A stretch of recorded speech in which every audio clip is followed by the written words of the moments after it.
until then. Lost at sea, you were the one to push me in, but the water's warm, now I'm bathing in karma and sin. You can see the pain in my eyes, and I can see you standing by, getting ready to pounce, but it's over. Now you've had your fun, but mine's just begun. Going insane, so I drink my pain. Now the smoke is clear, I have no fear. You gave me a war, but now you'll get yours. But now you'll get yours. But now you'll get yours.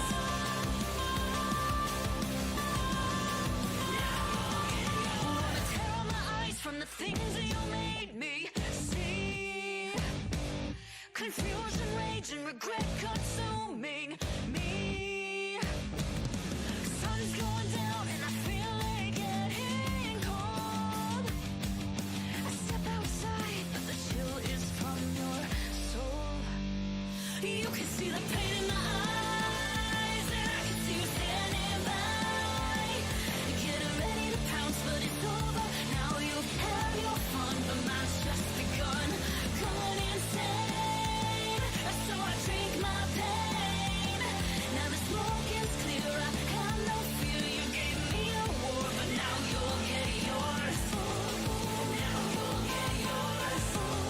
But now you'll get yours.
Kia, movement that inspires.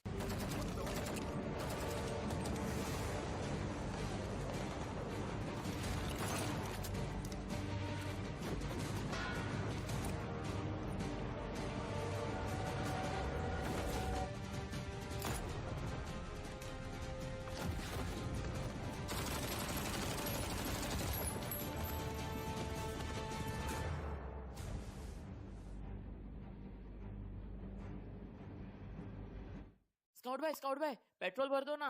क्या भाई लोग रोंडो जाना है क्या? तू जानता नहीं मैं कौन हूँ? अबे तू बाहर में भर के तो बता। अबे रोंडो में रोंडो किसको बोला रे? रोंडो बोलता है हाँ? तू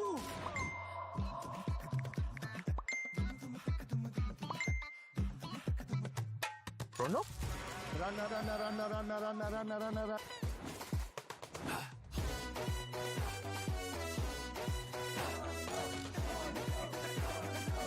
Nation wants to know कहाँ है ये रोंडो? रोंडो अभी बताओ मुझे रोंडो। अरे ओ कालिया कितने आदमी थे? रोंडो सरकार। रोंडो कहाँ है? क्या है ये रोंडो? क्यों बड़े कंफ्यूजन में? आओ कभी रोंडो में। रोंडो आगे। क्रेज चढ़ेगा सबको क्योंकि BGMI में आ गया है नया रोंडो map. Get new vehicles, explosive weapons, epic hot drop locations and more. Download BGMI now. भाई क्या करवा रहे हो तुम? कभी पेट्रोल वाला बना दिया, कभी टीचर बना दे रहे हो। अबे गेमर हूँ मैं, एक्टर थोड़ी हूँ। भाई download BGMI now. Sir watermelon juice. अबे छोड़ो। Delivery order ready.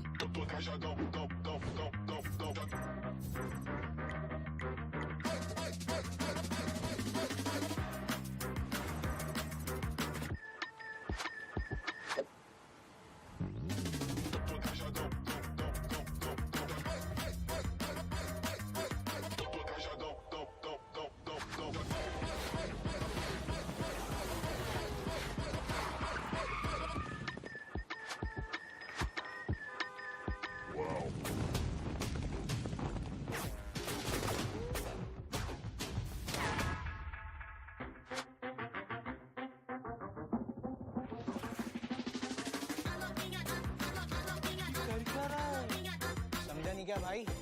अपना भाई वाव मोड में है।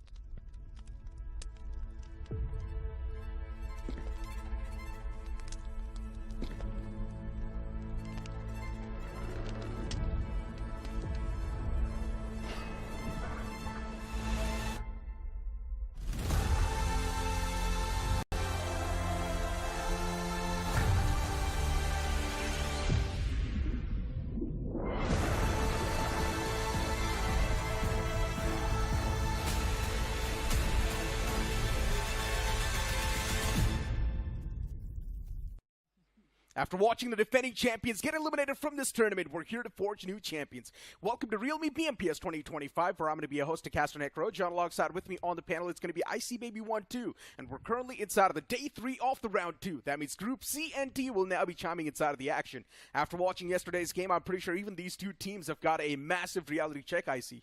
Well, I'm just going to put it on a pause right there. What do you mean by reality check? What happened? Tell me. Look, IC, defending champions getting eliminated, that's a massive statement right there. And that too by the hands of not known teams. That means pretty much the newer faces now starting to make their marks. That means Group C and D as well. The newer names, they will be super deadly.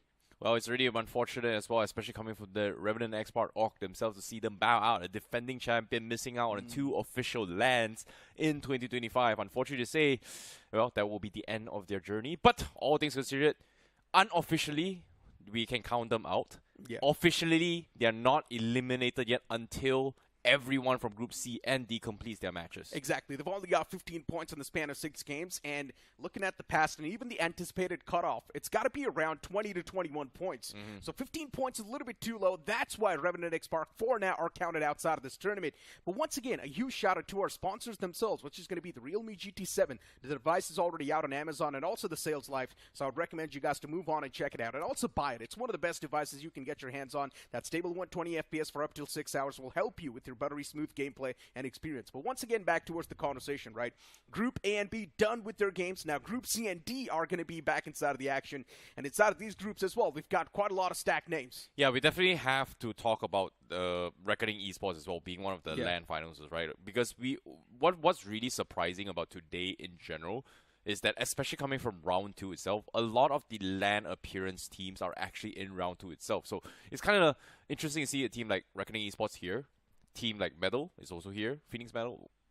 Team like Genesis Esports is also here as well. Obviously, roster shuffle plays a huge matter as well. I think a majority of the known teams that has some roster shuffle has struggled to kind of adapt into the current patches of BMPS. Yeah, and that's a clear example as well. A lot of the teams inside of the round 2 have been struggling a bit too much inside of the tournament. Metal Esports as well, the performance was not exactly the way we expected them to pull off, especially inside of round 1. The first 3 games that they played, Metal Esports was nowhere to be seen. And clearly even the IGL himself mentioned this, that they were trying new stuff out. They wanted the team to play a little bit more passive in the first 3 games. And then they realized one thing, his teammates are just not really meant for passive gameplay. They're supposed to be aggressive, and Metal Esports, the moment they implemented that aggressive gameplay once again, they were doing really good. I think it's pretty apparent here in BMPS, the skill level of the teams has kind of increased a lot, because during BGIS nobody had a lot of experience in playing the zone meta itself, but now people are getting a little bit better and adapting really, really well. So speaking of adaptations here, let's talk about the overall standings here. Non-X Esports currently the top of the table, tops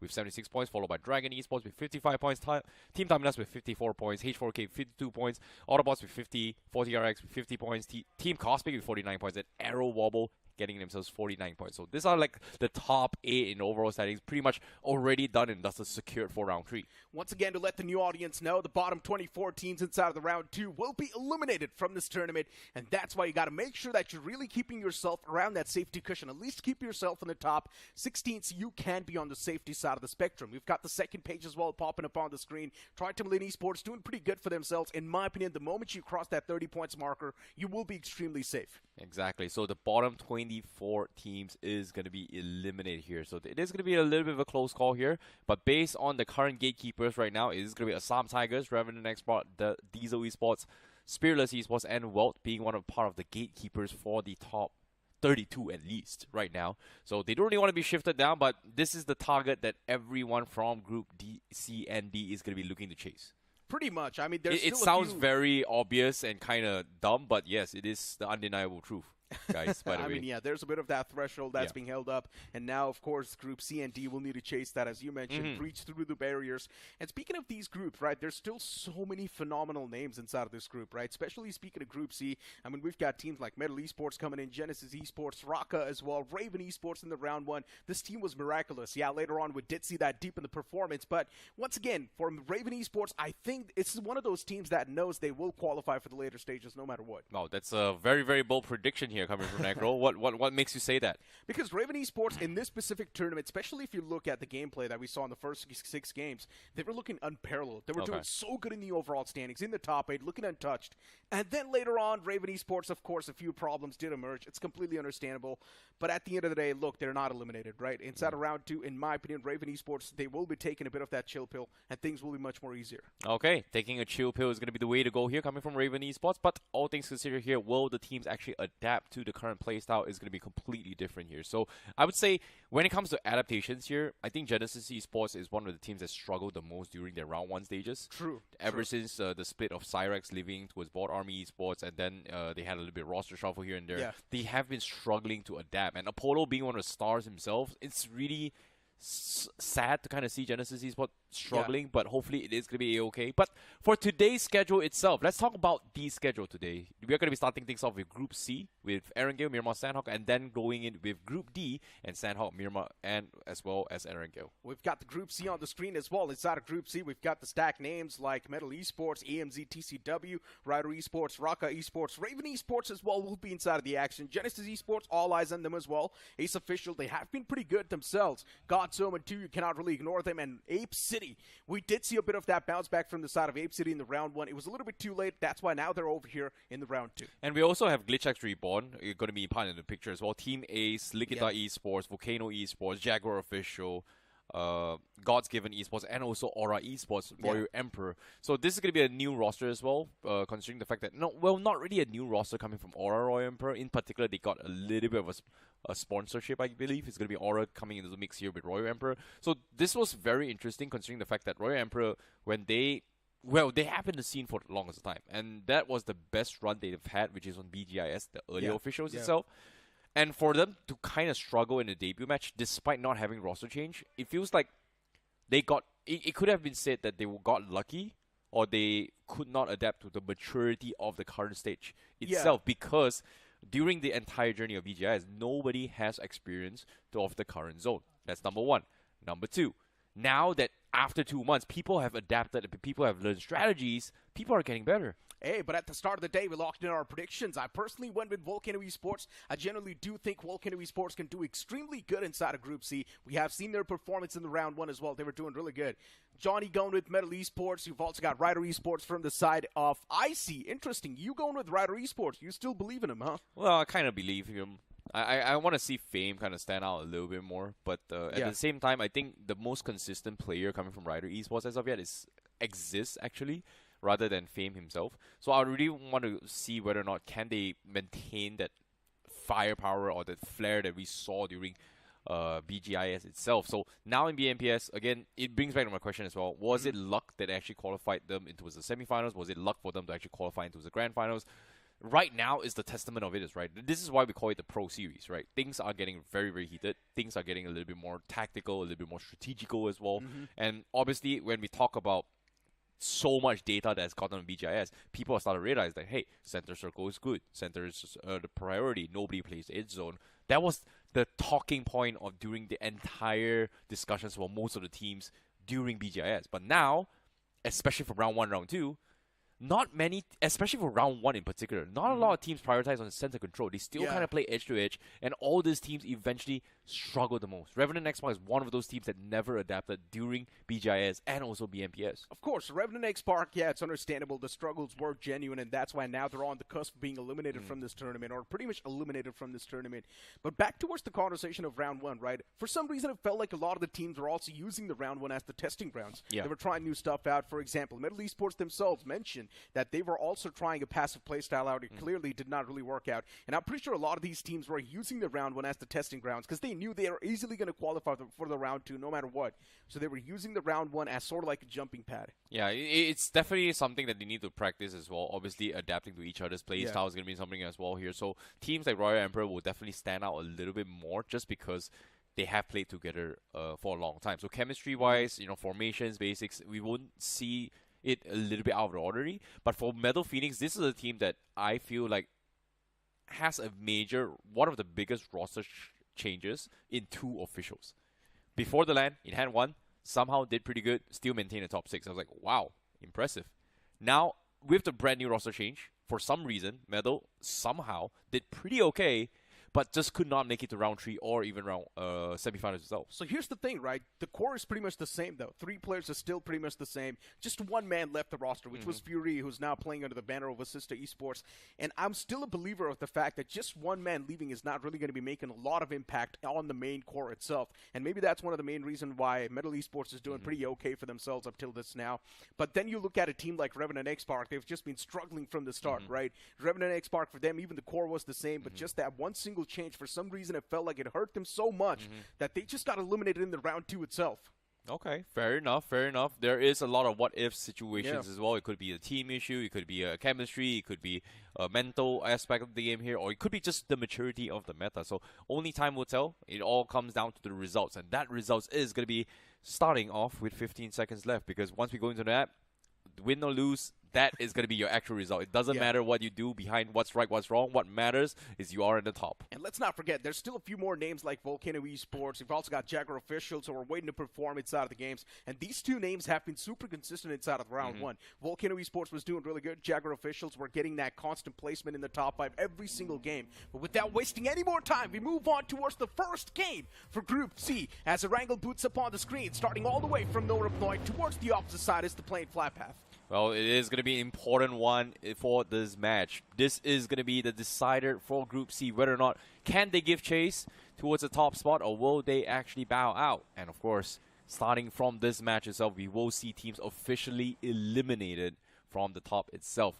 But with that being said here, the flag path, like Necro said, it is going to be coming from the Novo side and then ending towards the west side of Georgia Post. So a pretty balanced one. Stauber, Kamishpi, a little bit out of commission, but other than that, it is very, very fair for all the teams, especially when it comes towards spawn, I would say car spawn locations clashes, which is, I think it's not going to be a lot too many compared to most of the other circles as well. Yeah, I'm telling you already, Metal Esports is going to go for a fight off the rip. They like to move in towards Yasna Polyana. They will try to go for a pit stop, get their hands on the vehicle, a bit of that weaponry as well, and instantly go on a hunt. That's how they like to play, especially if the plain flat path is not really favoring their drop location. So it's definitely going to be a bit of a fuely start, a fiery start. You've also got VOLCANO Esports moving all the way down south, if I'm not wrong, towards that military base. And also a few more teams around that bridge area. I think Yasnaya is not going to be that contested this time. We know for a fact that, like you said, you know, Meadow loves going there. Revenant X-Pac also likes going there. And I think another team was also Phoenix. Well, in this case, Phoenix is still here, right? So they're Meadow Phoenix now. So obviously, they're going to be prioritizing on that. But I'm really surprised that Rider Esports is not going for this drop spot, because it's sometimes they do tend to actually go towards Yasnaya, Poyonaya. Yeah. But seeing how the circle is, it's going to shift to the west side here, towards Quarry. So I would say this is a very, very beneficial one, especially for Jaguar Official, just because they are the closest inside the zone.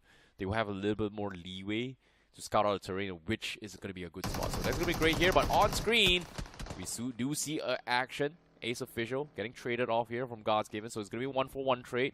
But Godsgiven Esports is going to look for the confirmation.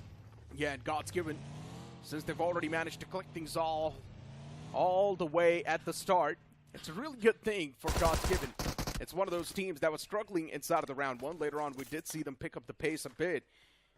So yeah, as they're able to pick things off the rip like that, it's definitely going to be helping them a bit more with that confidence.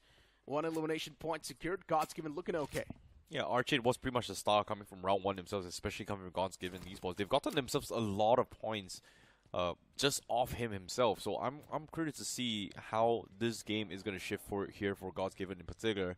But guess what? Rozok, we are going to be expecting a little bit of company here. God's Omen, Goku, going to be on the hunt here as Tintin goes in for the push. But it is a 1-versus-1 situation. A little bit spread out, but Tintin, he gets tagged up pretty hard from Goku. Still, the man's got his hands on the meds, so he's going to be patching himself up without any problem. Also gets a second medkit right there underneath the house. So he is looking pretty good on the meds for now. But eventually the man even falls down. It's not a good news for Apecity at this point. I'm not even sure what the man was doing out in the open, so exposed. Oh boy, God's Omen continues with the push as well. Goku, he took 2 down. And he's going to try and look for more as well. He needs backup, but he's just fighting for his dear life. Nobody's going to be providing him any kind of assistance. God's Omen, they need help. They need someone to push him as well. The rest of the team's a little bit far off. Goku is trying to make the great escape, and he's going to be able to outmaneuver them as they push in. Goes in for the flank, and now he's going to look for the confirmation, but he's surrounded. Goes for the pump. Nope, misses the shot. Tintin takes him out, and that's going to be Apecity that takes the finish here. God's Omen finally joining the fight with his reinforcements, but it's just too late. Too late. The man's already down and dusted. Goku's not in the game anymore. If you want, you can definitely press up and punish the foes a bit more. Raven Esports in the world of trouble as well as Metal Esports this time. They kick things off. And what am I watching? Metal Esports dropping all the way towards Savarni. A bit of that switch in the plain flat path, and that's why the drop location was switched up by Metal Esports. You know, during that Rozok fight, Metal Esports actually picked off one of the players coming from Raven Esports mid-rotation. And because of this, they continued to chase all the way to Severity and then found another one. And just like that, Metal Esports, they take Severity for themselves. Interesting. I told you this, right? Since the plane flat path is not really on top of Yasna Poliana, Metal Esports will try to go for a pit stop. And they usually do go for a fight off the rip. That's how they like to play. Yeah, they're not even stocked up in loots as well, so I'm very surprised as they, after this hit, they are going to be heading towards Zarki to actually loot up as well. A little bit out of the way, but fortunately for them, they will get a little bit more of a loot themselves. But let's take a look at the replay on how things happen as well. We saw a little bit of rush here coming from Metal Esports. They went in, chased Smiley mid-rotation, got in pick, and then immediately rushed in towards Severity as well, and they found another one. That is so unfortunate here coming from him. Yeah, quite an unfortunate start, generally speaking. And then we did see the man of God's Omen as well get eliminated from this tournament, which is quite unfortunate.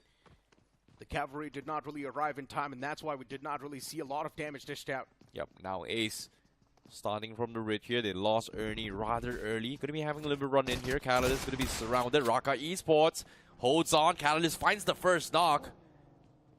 But at the same time here, Ace, they're pretty much stuck in an awkward spot as well. Nano tries going for the save.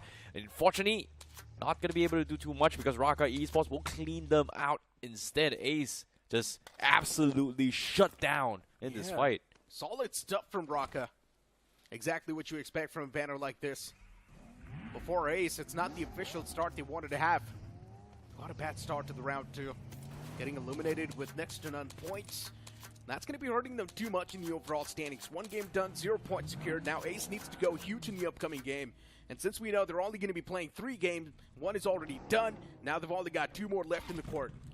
Yeah, it is going to be very, very awkward for them. But all things considered here, I wasn't expecting a lot of drop clashes, but it seems to me mid-rotation clashes seems to be the objective of this game. One wrong place in the wrong place at the wrong time, you are going to get chased down. Pretty much. That seems to be the game plan here, as we kind of did not expect early fights right from the get-go, but this has been happening lately in this lobby. Indeed it has been. But something that's going to help you with your gameplay is also going to be the Realme GT7. The device is already launched on Amazon and even the sales live, so I would recommend you guys to move on towards Amazon and search for the Realme GT7 and check out the device. The device has got amazing specs, so it's definitely something that's going to help you with your buttery smooth experience. But back towards the gameplay once again. Rotation on the screen. We do see LIKITHA Esports on the move. Want to reposition themselves in a better spot around that maybe Ruins vicinity. They're still trying to move around that Big Boy Mountain. Yo, Tintin, can someone give this guy a break? He's been seeing so many fights after fights, and now he's going to be stocking up as well. But guess what? LIKITHA Esports, I don't think they realize he's inside there. He's surrounded. He can't move a muscle. LIKITHA Esports going to be taking a little bit of pit stop, but the moment he moves a muscle, everyone from LIKITHA Esports is going to hunt him down. And right now, they are going to be checking every single corner. They don't know he's there. Apecity, they needs to provide a little bit of backup. But here he comes, Tintin. Surprise, surprise. That's going to be the first knock, first confirmation. And the rest of LIKITHA Esports, they're panicking. Tintin going to go in for the wraparound here. He's going to find one more. Gets a couple of sprays in. LIKITHA Esports, they're losing members. Naman comes in and LIKITHA Esports, one huge blunder. And just like that, Tintin gets away with 2 finishes. Yeah, they've already got a massive advantage. And Tintin is doing a fantastic job so far, maintaining the average for his team and also getting those elimination points. Keeping his team on the pedestal every single time. Now they've got an advantage even inside of this fight. What can the players of LIKITHA Esports do? They want to bring back the man advantage in their hands. It's going to be tough for us. They need to find the equalizer. And this nade might just be it. LIKITHA Esports surrounding the compound from all the different angles. Utilities tossed against the man himself, but Starboy still alive and standing. Yeah, he's going to try his best as well. He's all by himself. He's got the L12K. Cannot afford to overpeak this. This is going to get shut down. LIKITHA Esports, they need a backup as well. Starboy is stuck. Finally going to regroup for this fight. Starboy goes for a white swing, but goes down as well. Magic cooking up nade. And Apecity gonna completely shut them out. Magic with the nade. Looking for the return fire. Gets a nice tap onto his Kratos. But Magic wants to go for this confirmation first. This fight started out really strong in favor of Apecity, and now starting to get a little bit awkward as Smoker gets taken out from the outskirts as well. Apecity, they will triumph. This complete of an ambush completely shut down LIKITHA Esports. The comms was scrambling, and I'm pretty sure from the voices of LIKITHA Esports, the scream camper must be heard in their columns. Tintin, a man with a lot of surprises. And once again, surprises the players of LIKITHA Esports as they lose out in this game with next to none points. And looking at the zone as well, shifting around that quarry vicinity, a lot of teams are still inside of quarry. So it's going to be extremely tough to vacate quarry now. I would be raging if I was LIKITHA Esports right now. Just because of the one play coming from Tintin, the camper. And that play would literally tilt my entire team, for sure. It's a nasty way. It's a nasty way of just going out.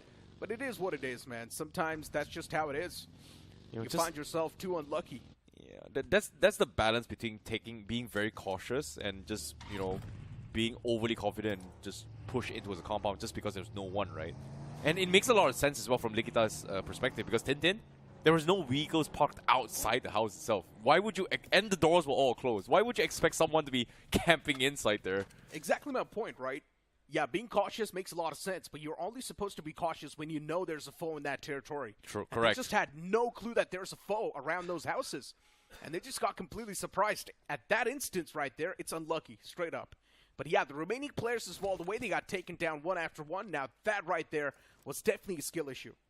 Well, fair enough. But all things considered here, hopefully they are going to be able to recover here. LIKITHA Esports is a team that was previously, I would say, the old SOA, if I'm not mistaken. And they are a team that has this kind of experience playing macroly as well. But yeah, that was very jagged. Like, instead of they were so focused on the macro aspect, they just forgot to take the team fight, and there was just too much indecisiveness in that situation, which resulted in them getting taken out. Yeah, but I guess it's fine, right? It's just the first game of the round 2 as well for them, so they can't afford these type of mistakes. They've still got 5 more games to go, and they can do anything in those 5 games. But yeah, a huge shout out to the Kia Soros. Once again, speaking about some of the safety features this car has, 5-star BNCAP rating for your peace of mind. 6 airbags as standard, 360-degree camera, front and rear parking centers, and also it's got smart dash cam with dual camera with a mobile app as well. Now, speaking of a fight here, Jaguar official smack middle of the circle. They were the closest to the zone, and guess what? In the zone, it still shifts into there. It looks like they are going to be expecting the circle to actually shift onto its roadsides. This compound in Jaguar official's favor is pretty decent. It's not the greatest, but with the circle shifting outside, it could shift either ways. So Jaguar officials got the north side completely locked down, but the south side, I believe, is going to be EMZ that has a little bit of advantage from the west side. Genesis has a widespread, but it's not exactly great spots to be in, just because the mountain terrains are kind of exposed, even though you have some sort of high ground in this situation. Pretty much. I mean, looking at the zone as well and the way it's shaping out, right? Looking at the centric part, you've got a team positioned right around that quarry vicinity, and they've spread themselves out pretty well as well. But we do see a bit of those shots taken currently from the side of Godsgiven Esports. Spotting out a foe in the front. That's going to be the man of GLITCHxREBORN. Does seem okay for now. Now, speaking of the fight itself, Godsgiven Esports, they are still circling around the edges just because of the fact that there is still teams riding around as well. They're looking for dog fights to begin with, but considering that based on the current situation, now's not a good time to dog fight. Because the moment they actually clash into the GLITCHxREBORN, third parties are going to come through as well. This is not a great spot to be taking a fight just because it is pretty exposed.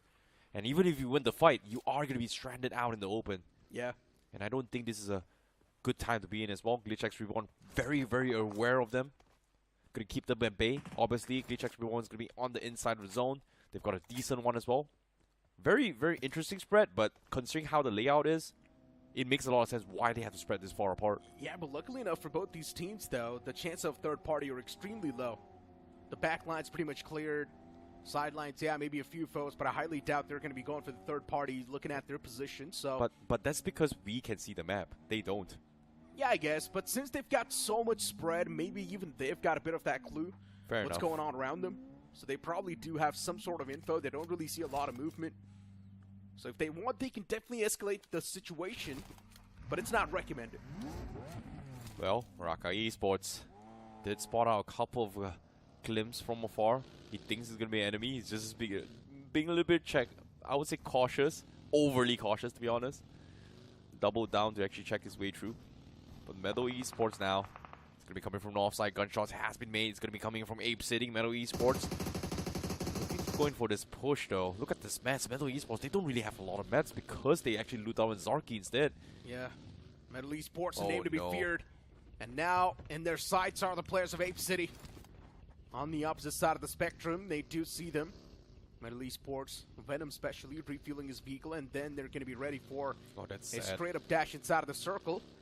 I don't know if you guys can see it in the bottom left corner. That gas can actually not even gave him half tank of the gas. That was so unfortunate. It's fine though, right? It's still something sad. that's going to help him be a little bit more better inside of the game and move on towards a better terrain. I'm pretty sure at this point, Metal Esports is looking for micro adjustments and a lot of fights. They're kind of starved, to be honest. Like, not enough meds. The vehicles can't really travel for far. You can't do a lot of dogfighting based on this situation as well.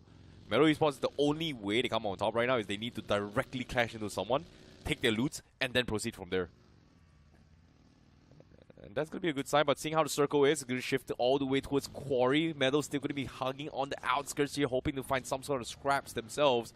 But in the center itself, GLITCHxREBORN, Genesis, they've got a full control lockdown.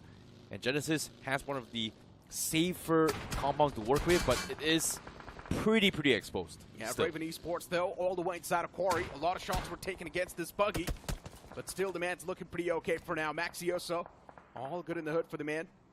Raven Esports losing out on 4 of their players. It was such a bad start. Unfortunately, they found themselves on the wrong footing against Metal Esports. What's going on here? Godsgiven Esports in a big world of trouble. As Godsoma this time around, they're here to punish them. I really feel bad for Blaze. Like, he had the upper hand, but because it was right hand advantage coming from God's Omen, he will have the first jump first on him. It's so unfortunate. So, nicely done coming from God's Omen. They will get a little bit of a takedown from their fight. But now, they are stuck with 2 places. And right now, in that tiny little house, it's not exactly a great spot to be in, but it's a very fantastic spot to just lay low, considering how out of the way it is. But Roy Emperor, Aura, they are getting completely dismantled by EMZ. TCW, as Ace from on above is going to rain down on them. He gets picked off from afar. None of his teammates are going to be able to provide the backup, but guess what? It's going to be VOLCANO, the third parties from afar instead. Yeah, solid stuff from VOLCANO. They've also got a good spot as well inside of the circle, so VOLCANO can go for the risky plays, and that's what they're exactly doing. VOLCANO taking a lot of shots around the vicinity as well. They've got so much intel to play with, it's insane. Metal Esports in a big world of trouble. The players in a bit of that valley in a big world of trouble. This is not looking good for Metal at all. They've been scrambling for fights. They didn't really loot up as well. Down on meds, down on fuel. No choice but to take a fight. They just lost Venom in this process as well. Ace Official right on top. They're taking 2 fights at the same time. Rider Esports looking at the third party from afar. They're just assessing the situation right now. Exist leading the dogfight. The bait and switch still coming. They're still very hesitant in this fight. Waiting for the third party. Meadow not making a move, but Rider Esports looks like they are going to take a couple jabs himself against Ace Official. Utilities tossed against him as well. It's not going to find any sort of value just yet. Rider Esports looking extremely desperate. Once again, the players get back in their vehicles. They probably do want to make the pounce as well, punish the players of Ace. But it's going to be extremely tough because Ace is playing this pretty smart as well. They're not just letting loose of the angles. Instead, they're keeping things as tight as possible. Rider Esports slowly and steadily starting to move up close and personal as well. The shots were taken against Faming, but the man's still alive and standing. Metal Esports can still be a potential threat. They've got that dip to play with, and Metal Esports at this point are trying their best to not engage in any sort of fights. Yeah, they can't. They really can't fight as well. But seeing how the circle is shifting as well, this 3-way showdown from Northeast here needs to conclude somewhat. Everyone is just playing the patient game. Ace Official on the back seats here, but Rider Esports, guess what? They're going to take advantage of shoot Apecity from afar, and they pick them apart from the west side out in the open. That is insane. That's got to blow. Rider Esports, though, they've got so much line of sight. They've got so much intel they can convert. They're definitely looking extremely confident. But in the front, it's going to be the players of Metal Esports, and hopefully they're not going to straight up just run against him. And it does seem like they're going to run against the players of Metal Esports. This might just be a massive blunder coming in from Rider Esports, as one of the men does get ejected from the vehicle. Metal Esports, they've done a lot of damage now. Yeah, but Metal, they're losing bodies for this fight as well, as only aimbot remains. Ace Official heard the commotion, and now they're looking to secure the fight. Rider Esports exists, going to confirm those finishes with those vehicles. He's going to try and take it away. Ace Official hesitant to push this, as the zone is about to push in as well. As while they have bigger problems with this fight, Exist will secure all the finishes for the team. They lose Fragger, but a win is still a win. Ace Official not too happy about this. But given the situation here, Necro, do they fight them or do they push in the zone? Because right now they don't really have a good spot to work with inside the zone. True that. Ace, at least they're trying to play around the edges. So it's all looking good and dandy for now. They still need to deal with the players of Rider Esports on the back. And Rider Esports have been a constant threat. Even they messed up big time though, so that's something you cannot really ignore. And Ace Official, they've got all the 4 players standing, so Rider Esports knows if they do try to go for this fight, it might just not pan out that well. They just don't really have the man number. Yeah, they really don't. Apecity stuck in a very, very awkward spot. GLITCHxREBORN neighbors on top, but they've got all the information to work with. They need to clean him up. They need some sort of backup. Skips is trying to buy time here with those smokes, hoping his teammates are going to be able to help him somehow. GLITCHxREBORN has got a lot of problems right now. Focus on the guys below or focus on the guys around them, because as of yet, nobody has line of sight. Everybody's just smoking up to just buy time. But we are not going to be expecting some sort of fight anytime soon. But on the finish feed, we do see Genesis picking off the members from Rider Esports as Genesis comes out from the warehouse of Quarry, starts to clean out the northern section of this map. It's such an awkward position to be in. I'm not even sure what you can do if you're one of those teams. Genesis Esports, all the 4 men still standing strong. Now want to challenge a fight against the players of Rider Esports, but they really do want to press up though. That's the main question. 2 shots were taken against Genesis. Still all the players looking extremely healthy, but the moment I say so, HyperX is able to find quite a crucial knock, able to thread that needle. Genesis Esports will be put on a halt. Yeah, it is going to be on halt here. Exist temporarily finds some sort of solace here to buy time, but that valley is the valley of death for a reason. We saw how Metal Phoenix gets completely shredded. Now Rider also getting shredded as well. Exist. Ooh, another nade comes through. He somehow survives. This smoke somewhat helps him, but it's only helping him because Genesis is helping them. But now, as soon as he exposes himself, Zap takes him out. Gets traded off by Ace Official.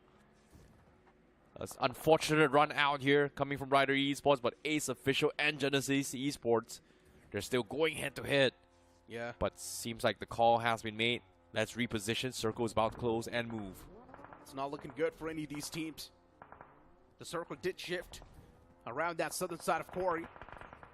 Still a major part of Quarry's inside of the circle, so that's also a thing we need to note. And now you've got Genesis Esports straight up just sending it towards this warehouse. There's a man surviving from Raven Esports, and he's the only glimmer of hope surviving from Raven Esports up till now. And he's trying to keep his position anonymous as well. He knows there's Genesis in the front. Looking to toss a nade. The nade will be tossed, but it also gives his own position away in the end. And he never saw the man coming in from the back, but he still gets that confirmation. He does the job almost before he got taken down himself. What a save from Hunters. What a save. I thought he got the confirmation too. Yeah, that was so close there coming from Raven Esports, but unfortunately, Maxioso's solo warrior journey concludes here. But Genesis looking very, very strong here. Land finalist in round 2, opening up with a bang, looking pretty strong. But at the same time, Apecity is also popping off because this game, they've got 11 finishes. How? What? Huh? Apecity, they've got the prime spot to play with, so why not? Looking pretty decent, but once again, they cannot really spread themselves out around that spot, so that's also a main concern. All the players just pinned inside of that one wizard tower. Not a lot of breathing space as well, so there's a high chance the moment a nade slips in, the entirety of that team will be done for. So they need to play this extremely calculated. Need to count their fights. RAKA Esports on the screen. A 3-man strong squad. Yeah. Now looks to challenge the players of Godsgiven Esports. RAKA, they've won a few fights themselves, and now they want to win a fight even against the players of RAKA Esports. This will be tough to convert. Yeah, right now, down towards the south as well. These 2 teams, whoever wins this will probably make it to the top 4. But seeing how the zone is going to be shifting as well, the teams on the north side, they are going to be having some heavy collision because a majority of the teams, or actually almost 90% of the teams are coming from the north side of Quarry itself. So this south intersection, it's only RAKA and also Godsgiven. So that means whoever wins this will most likely make it to the top 4. So this is a very, very important fight here for both Godsgiven and RAKA Esports. Those smokes now just making it awkward. RAKA Esports shredding themselves inside of those smokes. Looking okay for now. They will be the potential visual blockade they were looking for. Genesis Esports looking to be a part of a different fight. Wanted to move up close and personal against the players of Volcano Esports. But it is something maybe they just can't chew yet. Yeah, they might not be able to chew this as well. Everybody's just waiting for the zone. If the zone shifts up north, great for them. But if the zone shifts down south, we are going to be expecting pandemonium. Now, zone closes in. Guess what? It is going to shift. Oh, it is going to be shifting to the east side here. So it's still divided north and south. So that means everyone from the south is going to get completely messed up, because that exact spot here, especially inside the zone, is not exactly safe. It is going to be open from everyone from the north. So no one from the south side might be able to survive this. But teams on the north here, Volcano and Apecity, they're going to be very, very happy, because you pay attention to the minimap as well. They've got a Harry Potter on towards Apecity. We've got a decent cover from Volcano, but a nades from Hunters. What was that nade? Disgusting nade. One nade finds a quick two-piece, and now Volcano Esports on the verge of being dismantled. And of course, Genesis Esports, they've also got a shot at eliminating the players of Volcano Esports now. At the end of the day, it's taken down to just a 1v3, but still, one of the men who did try to make that pounce out in the open does get eliminated in return. Volcano Esports, too, taken down to just this one last man, and even he softened up extremely low. Backs away around that ridge, wants to play things as safe as possible. And it makes a lot of sense as well. Volcano Esports could have been eliminated right then and there, but what a nade that was from Hunters. I know, right? But now look at this. Teams on the south, Godsgiven make a mad dash as well. They're getting completely sprayed down. RAKA Esports somehow manages to survive by calling deeps under the cliff itself. But they're coming from the west side instead. A little bit of awkward fight here, but little did he know, from behind him, we've got a random snake. And that's going to be Empire. The solo warrior somehow allows RAKA to walk through. And he's going to take advantage of him. Not sure if Exploser... Oh, he didn't hear the reload from Exploser. He's panicking. But with the zone coming in, Empire comes through. Oh, Exploser goes down first in the hands of God's Omen from all the way on the other side. I can't believe Volcano Esports is back up to their feet. They just got the reset. And once again, they're looking extremely strong now. God's Omen spotting out that man of RAKA Esports. But I love that move from RAKA Esports. They were stuck in a stalemate against the players of Godsgiven Esports, but then they made that mad dash towards Quarry and it worked out. Yeah, unfortunately for RAKA, they got actually taken out, which is kind of sad. You know, it's a little bit awkward here, especially when EMZ Empire went for a pre-fire expecting he was still alive. But nice game sense there. He's still going to be lurking down below, but teams on the top, especially in Quarry, Genesis still hasn't been able to wrap up their fight as he's slowly engulfed into the zone. They have to push into his Volcano. Volcano still hunkering down. Genesis having a little bit more space, but you can see Zap a little bit hesitant to walk up just because he doesn't know on the other side of Quarry, is there any team looking at them as well. So Volcano having a little bit of a high ground advantage because of all those ditches. And Genesis still taking fights after fights. The Harry Potter from AC, they find a small little room to work with. GLITCHx, they walk up, they see one guy, and they get the knock, and that's going to be Shadow that goes down. Solid stuff. Genesis Esports, though, the problems just keep on stacking up. And now you've also got GLITCHxREBORN wanting a bit of that piece of the pie. Moving up with the utilities in their hands, constantly tossing those nades out as well. Genesis Esports looking safe and okay. But GLITCHxREBORN, they end up exposing themselves a bit too much from the back, and even they get eliminated within the blink of an eye. What just happened? GLITCHxREBORN, sometimes you gotta care for those backstabs as well. No, man, the Harry Potter from Apecity just completely shutting down everyone. 12 finishes in the back.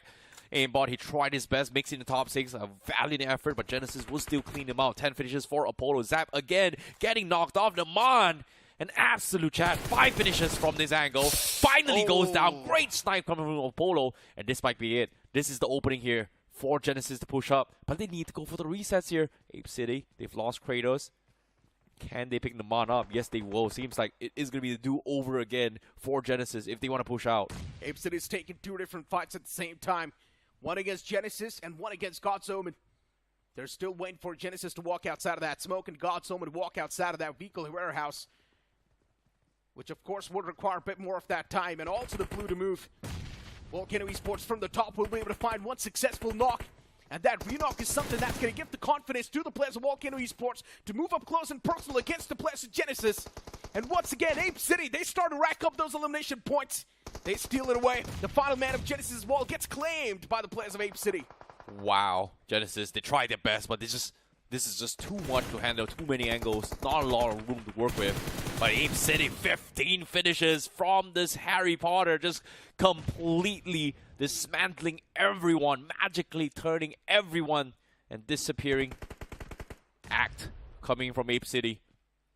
God's Omen, smokes are being sprayed down. Tintin, they've got so much ammunition despite holding down this Harry Potter for the longest time. And here comes the spray, and Tintin finds one more. Superman goes down. What a game coming from Apecity. Oh no, he finds the last one as well. 7 for Tintin, 7 for Naman. Apecity dismantling the lobby. What am I watching? Even the volcanoes will erupt and fall down. And now Empire, the last man standing, the solo warrior, 1 versus 3. There's only so much he can do. But a top 2 finish is still a win. Pretty much. I mean, Royal Emperors, the way they were able to still squeeze a lot of things, and then even in the end, you also had TMZ doing pretty good for themselves. Apecity, of course, no matter how much you try to say, no matter how much you try to praise that placement, they of course did extremely well for themselves, getting the most amount of elimination points, and also that chicken dinner to close things off. 20 finishes on the board from Apecity. Insane stuff. But at the end of the day, the top 3 teams were insane in this particular game. Exactly. A massive game here coming from Apecity. 3,056 damage has been done in a single game.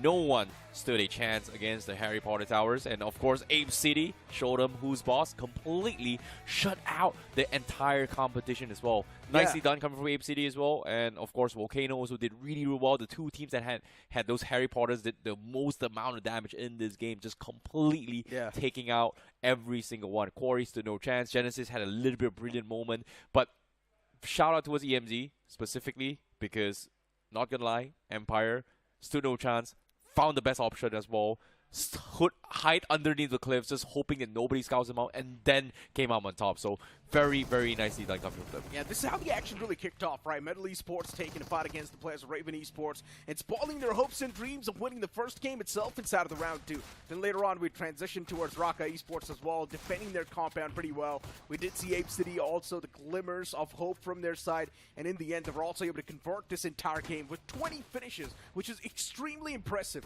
Yeah, it is very, very impressive. But all things considered, Tintin, this guy, this camper, is the reason why LIKITHA Esports was scrambling in that fight. They lost one guy, I'm pretty sure they were about to disengage. And while they were disengaging, one guy actually stayed back. And because of that, they rejoined the fight, which gave away all the positional advantage on towards Apecity, which just completely shut them out. So it's a little bit unfortunate. And of course for Metal, they were starving them to lose as well. They won the first engagement 70, but they were just so underfarmed. Got picked off out in the open. Ace Official shutting them down. Genesis also looking for this third party, which is phenomenal as well. Ryder, not exactly sure what they were thinking as well. They were getting a little bit greedy with Exist, but after that it just got picked off bit by bit, which is very, very unfortunate. Generally speaking, with the way the game unfolded, right now, if you try and look at that Wizard Tower that the players of Apecity were in, in my opinion, they should have been eliminated a long time ago. Because once again, all you need to do is just toss 2 nades, and that right there will be the elimination of the entire squad. But still, somehow, Apecity, they were able to defend this entire Wizard Tower till the end, and also secure a chicken dinner, which was extremely insane. And the only reason why they've got those 20 elimination points is because they were eliminating anyone that tried to got close. Exactly. Both Tintin and Naman just played an absolute game here, but obviously, you know, I'm rooting for Tintin just because we saw a little bit more perspective, but Naman held the ground against Genesis all by himself. Very, very nice lines. It's got 9 finishes, 982 damage, but Tintin, man, it's got 1,273 damage. Insane stuff from Tintin. I mean, he started things off directly from Brazhawk, right?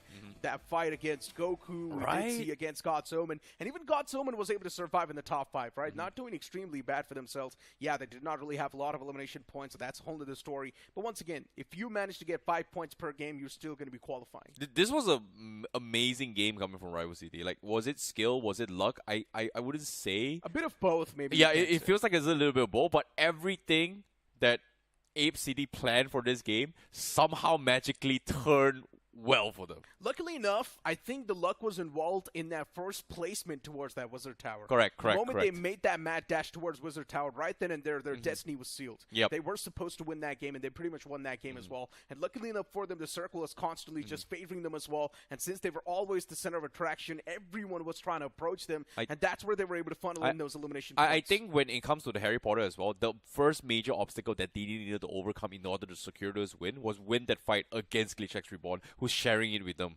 side by side. So all things considered here, let's talk about the MVP of the match. It's going to be Naman with 9 finishes in the board. He was the guy that held down the fort on the rooftop of the Harry Potter tower itself, just making sure that nobody comes out alive from the north side. Genesis stood no chance. GLITCHxREBORN got completely wiped off as well. Every single team could not make it out because of Naman.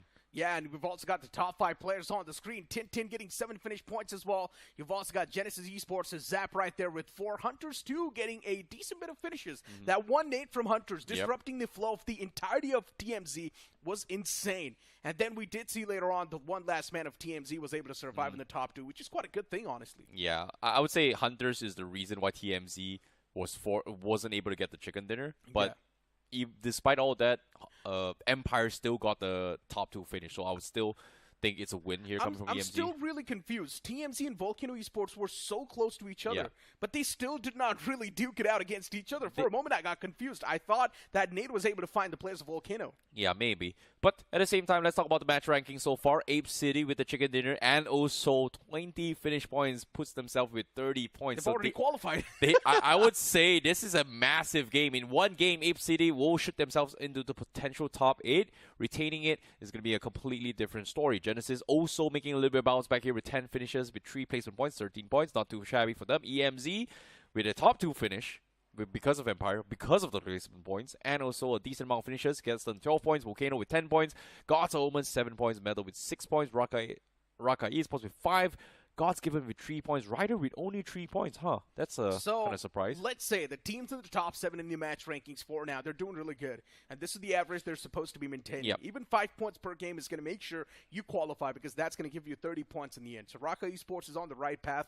Godsgiven, they need to up the tally a bit more, need to get a few more points in the upcoming games so that they can cover up for all the setback that they've had so far in this first match. Ryder Esports, even they messed up a bit. You've also got GLITCHxREBORN. Expected a lot of things from them as well, but even they were not able to perform. And I even thought first game should be Jaguar officials game, but no, that's not the case. Yeah, a little bit unfortunate as well. But even for Aura, Royal Emperor, seems like they were just struggling all the way through. They were just caught up mid-rotation, just could not take a fight. So I think it comes down to just understanding the situation you're given. When you take a fight, are you okay by being stranded in this situation? That was something that a lot of teams did not find the foresight to do so. GLITCHxREBORN was able to do okay-ish.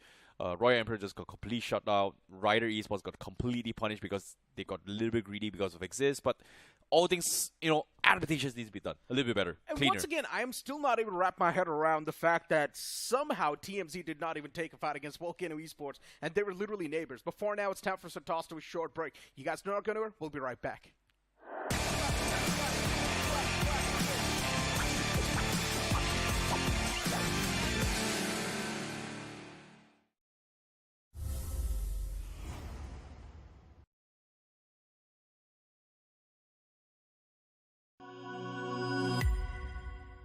Scout भाई petrol भर दो ना।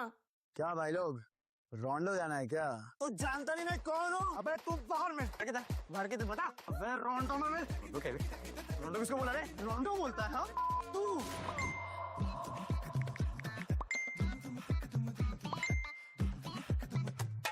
रोंडो? Run.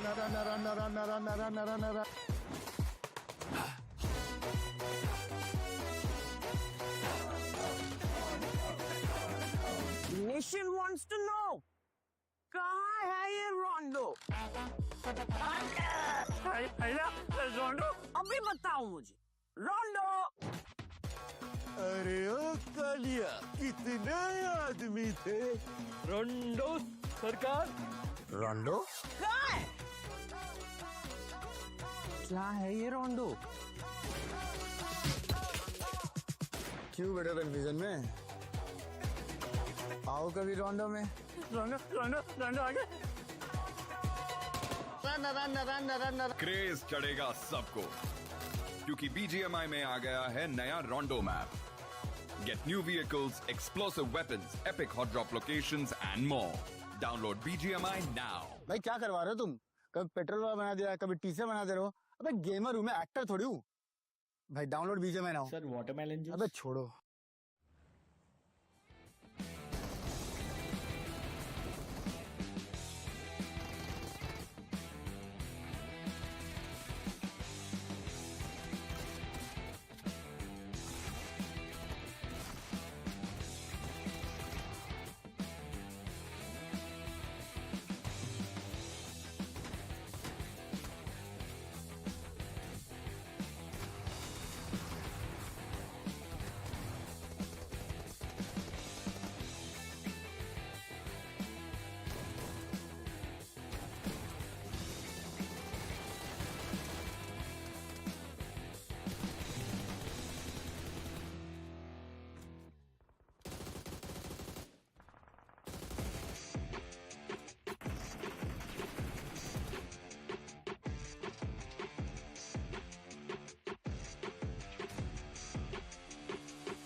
Welcome back after that short break, and now it's Johnny with me on the panel for the second game of Miramar. And I'm pretty sure, Johnny, you were sitting in the back lines looking at that nuclear performance from the side of rival Apecity. Now, where was this Apecity in the round one? I have no idea. I think taking things extremely easy, just trying to figure themselves out, but now they have all the plans that they need, and the execution as well was amazing, man. They're pretty much qualified just off of that first game. Pretty much not. They have qualified. They've got 30 points, right? 20 elimination points, 10 placement points. So they've already qualified in just the one game. And I guess Rival Apecity is showing an example to a few teams that have been eliminated that you can also qualify in just one game that's left. You can't just say a few teams. You gotta take someone's name, right? Well, people who understood, I'm pretty sure they are there in the chat. But something that you guys should also understand is that the Realme GT7 is already out on Amazon. So move on towards Amazon. Search for the Realme GT7. The sale's now live, so get your hands on this device. It's one of the best devices I've personally played on, and I would recommend you guys to check it out as well. But back towards the conversation once again. Yeah, now Rival Apecity pretty much out of the picture. If they want, they can do those weird shenanigans. If they want, they can start targeting as well. We still need to take a few more teams under consideration. For example, Godsgiven Esports, VOLCANO Esports as well. It was quite a decent bit of performance, so I think they're off to a great start. I mean, yeah, these teams played well, but if you talk about Rival Apecity and their performances this game, we can't really ignore Genesis as well.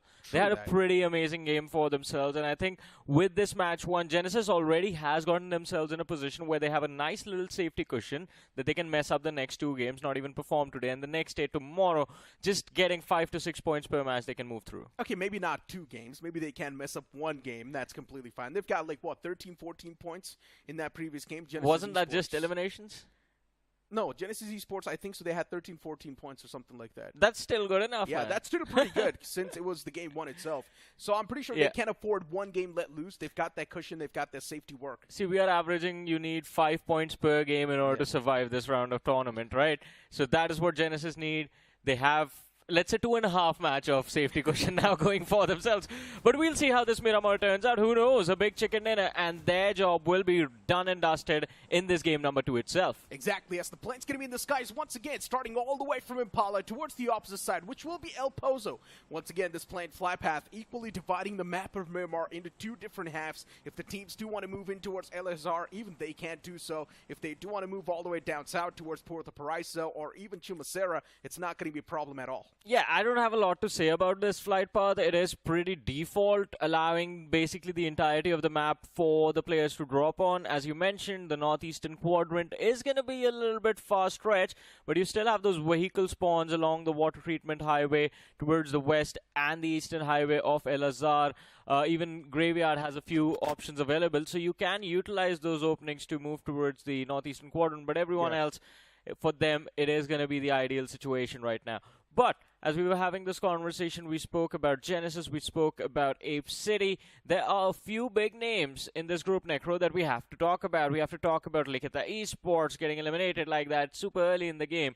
Raven Esports not having a pretty fun time for themselves, and Metal as well. I mean, what can you do if you're Raven Esports, right? Getting hunted down by a squad like Metal Esports, and Metal Esports off the rip, they were just like the Prowlers. Yeah. Who would you expect be an absolute psychomaniac off the rip like that and start chasing you without even having proper weaponry and loot for yourself? But Metal Esports did it, and they eliminated the players of Raven Esports one after one. Yeah. But again, I mean, in terms of total point tally, they had, what, like 7 eliminations? Metal Esports did pretty good for themselves. It was They're off to a great start. It was okay, but when you look at this group, would you expect the performance from rival Ape City? Would you expect what rivals Ape City did, what they did in the last game, or would you expect Metal to put up a similar performance? Of course, I really do want Metal Esports to put up a similar performance, but then knowing how Metal Esports likes to play, and I'm pretty sure since it's just the round 2, Metal Esports is probably not really taking things that competitive just yet. Metal Esports, I'm pretty sure they're just aiming for elimination points at this moment. They're not really going for big flashy games. Man, that's not how I'm gonna like their journey to be, especially considering it's like supposed to be the team that likes to be the initiator into those fights. They want to be the first ones to make the move. And if they're just going to hold back, then eventually there will come a time where they can be counter-pressured. But right now, I mean, it's a totally different conversation. It seems like the entirety of Metal Esports, as they move around, find themselves surrounded by Aura EMP. Look at that. That's such an awkward spot to be in, man. If you get spotted out, you try to take a few shots, and then all of a sudden 4 players, 4 different directions. Yeah, I mean, Metal Esports is someone that will go for the early game fight as well. Now, usually you would expect the teams. It's still too early. They've just dropped outside of the plane as well. No one's really going to be going for that fight, but that's not the case with Metal Esports. And I'm pretty sure that's what Raven Esports thought as well. Everyone's just dropped outside of the plane fly path. Maybe they won't really go for the fight, but then Metal Esports hunted them down. But right now it's Aura EMP, and it seems like Waltrix, his position was kind of compromised, but I guess Metal again want to move back to that turret strategy. It seems like they are making a move towards the center, or at least a little bit off center. Just north of Picardo, there's a hill. That's where Metal Esports is headed right now. But Aura EMP, this could have been very, very awkward interaction between the two sides. Aura has concrete cover, but all 4 players are quite far away from each other. At least 200, 300 meters away from each other, all 4 of them. And then Metal would be stuck out into the open, all 4 of them together. If they get focused fired, they're done for. But if they can just find the first player and take out the first man from the side of Aura EMP, then Metal gets a big upper hand in that fight. But if you want an upper hand against the competition in your matches, check out the Realme GT7. It is out and available on Amazon. Go on to Amazon.in and get yourselves the Realme GT7. I mean, in general, if you really talk about the teams that struggled in that previous game, right, you've got a few names like LIKITHA Esports, Jaguar Official, you've also got GLITCHxREBORN, Team Ace. Now, keep this thing in mind, we've got 2 different Aces over here. We've also got Team Pork Ace and then just Ace Official. And both these teams struggled. Godsgiven actually got a decent bit of performance. Yes, not a lot of points, but that's still a consistent start to them. As you mentioned, 5 points per game. Godsgiven is off to a great start. Same thing can be said for RAKA Esports as well. I was going to say that we have 2 aces and none of them aced the last match, huh? True that. It's kind of a lame joke, but it's a good one, man. I mean, it's understandable, Johnny. It's a dad joke, you know, type of stuff. I do feel like a dad myself, since my eyesight's extremely weak these days. Yeah, now you just have to squint at everyone. Yeah. Squeeze the maximum vision. Nothing but the maximum. Yeah. That stable 120 FPS my eyes do not provide, but the Realme GT7 does. I think your FPS is fine. You just got a low. You're just playing at a lower graphic setting right now. Yeah, I need a new display. Oh man.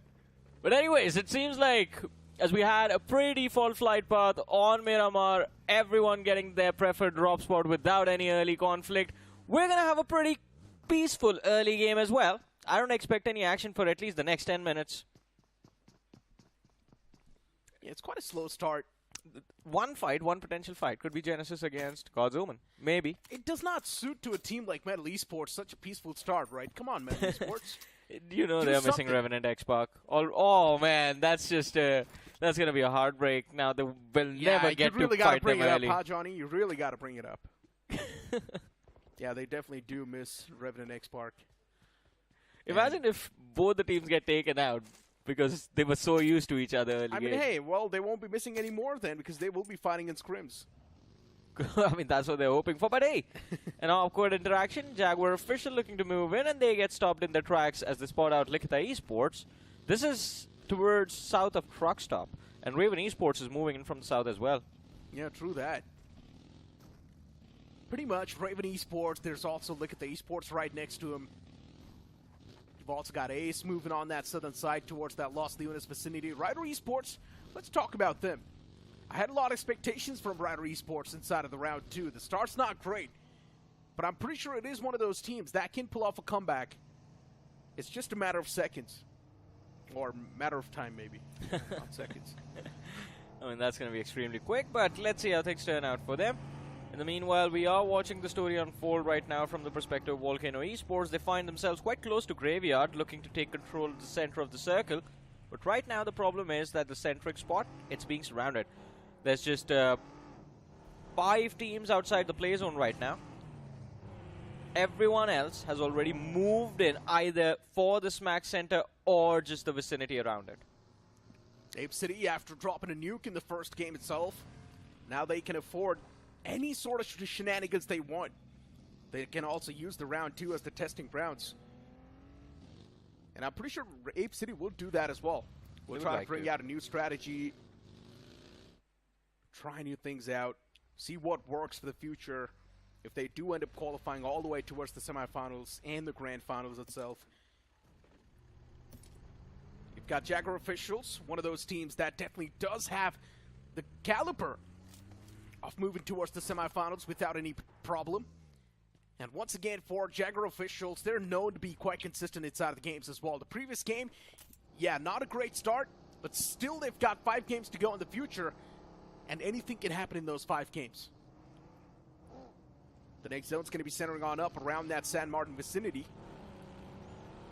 And all of a sudden, look at that. Everyone's been pushed towards the eastern half of the zone. The western side completely empty.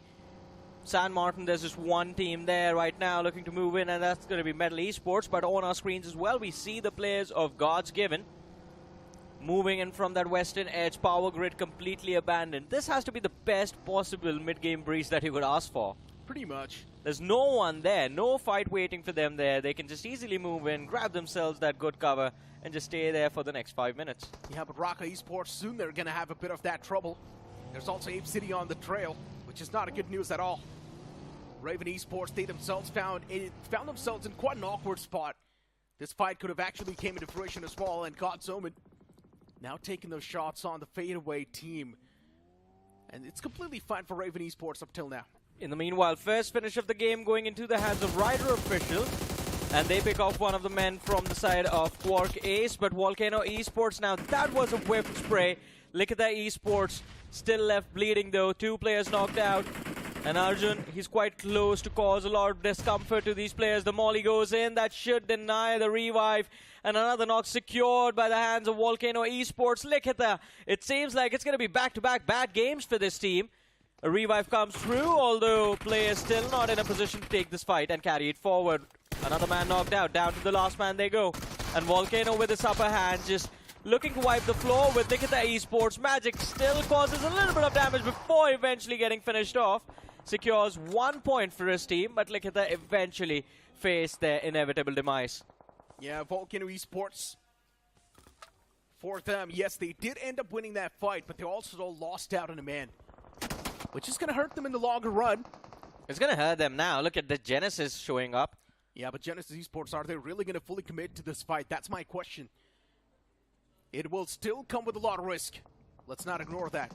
They're still looking to fight a team like Volcano Esports, and it's not going to be an easy pill to swallow. I mean, after the kind of momentum Genesis has built up for themselves in the last match, I would say, lads, just go for it. It seems like they are feeling confident with how they played. Wrangle with Jaguar official. Whoa, whoa, whoa, whoa, whoa, whoa. Hold on a second. I thought they had the upper hand when they ran into the players of Ryder Esports like that. Ryder Zyro already picked off a few moments ago in this match, and Jaguar, though, just completely getting wiped out. They were hurdled into that box where every single individual from the side of Ryder just took him out. I don't even know what to say at this point. All that consistency in the round one's now down the drain because you're not able to perform in the round two itself. Your chances of qualifying in the future just dwindle down even more. Now you've got 4 games to prove yourself, and the upcoming map is going to be the map of Sandhawk. I'm not exactly sure how much it's going to help you out, especially when it comes to the tactics, but you definitely do need a bit of that luck as well on Sandhawk to perform. The next zone's going to be centering on up once again. It's not going to be a curveball shift at all. You've also got GLITCHxREBORN trying to rotate all the way down south from the northern side.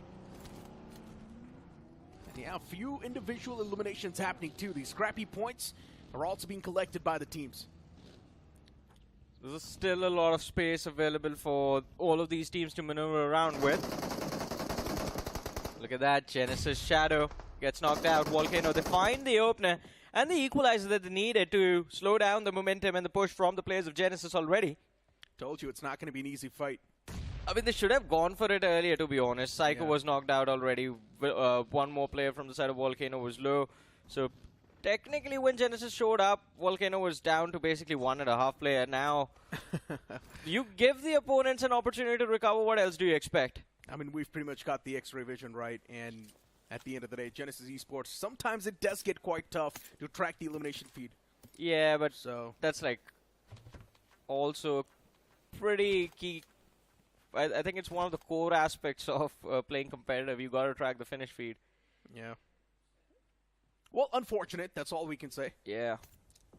They have to get better at that in the future. But Genesis Esports, they're doing okay in the overall standings. Yeah, I think that's the thing. It's not about getting better. It's just about not slacking off.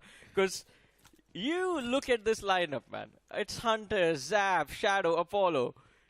Doesn't this look like a team that on any given day would be playing a finals already? It definitely does look like a stacked team, but this banner has been struggling too much, so that cannot be ignored either. That's the thing I was coming to next. But this also looks like the team that will get overconfident very quickly and start to slack off.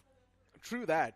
I think that's seen that happen a lot of times as well, right? And especially the previous finals were a prime example of that. I think that's exactly what happens to them. I think they just they do well for themselves and they're like, hey, we're doing well. Let's just chill. And then they just get completely beaten up. The funny part is Genesis Esports was doing so good in the LAN finals in the first day. Yeah. But the moment their coach arrived, something happened to them. We all thought, oh, Genesis Esports' coach has arrived. Now they will just do really good, start pumping up those elimination numbers as well. But then the moment that happened, Genesis Esports just lost everything. Came in with a reverse motivation. I know, right?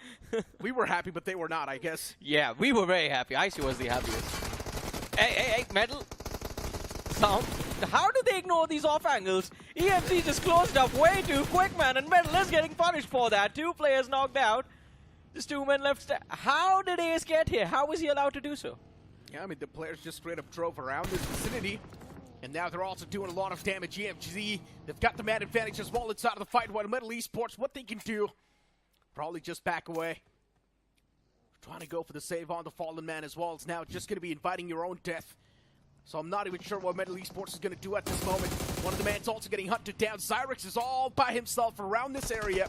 Needs to back away. There's a man on the high ground as well. Zyrex, be careful off the back and the front. There we go. Finally does realize there is someone on the top. Yeah. Extra bit of caution displayed by Metal finally, but I mean, EMZ, they still have a pretty big upper hand. Empire, if he can land one nade and take out ZYREX, that pretty much is going to be Metal on the verge of elimination. They'll be down to last man, and Empire, oh. Yeah, has a hill to play around with. ZYREX is just going to try and toy with EMP over there. But let's see, I mean, it's the man advantage that I'm worried about.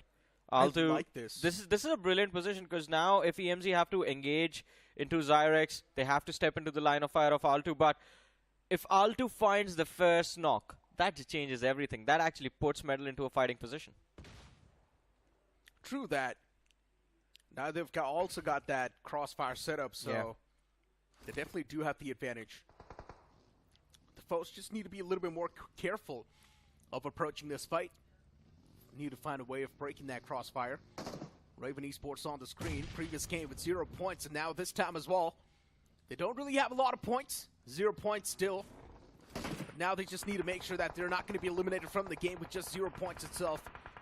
Give it a tough fight. Genesis wants to take the fight against the players of Raven Esports. That nade was extremely close, but Genesis, they're messing things up now. Yeah, they have already messed up quite a lot, by the way. First of all, Volcano is still there waiting for them over here.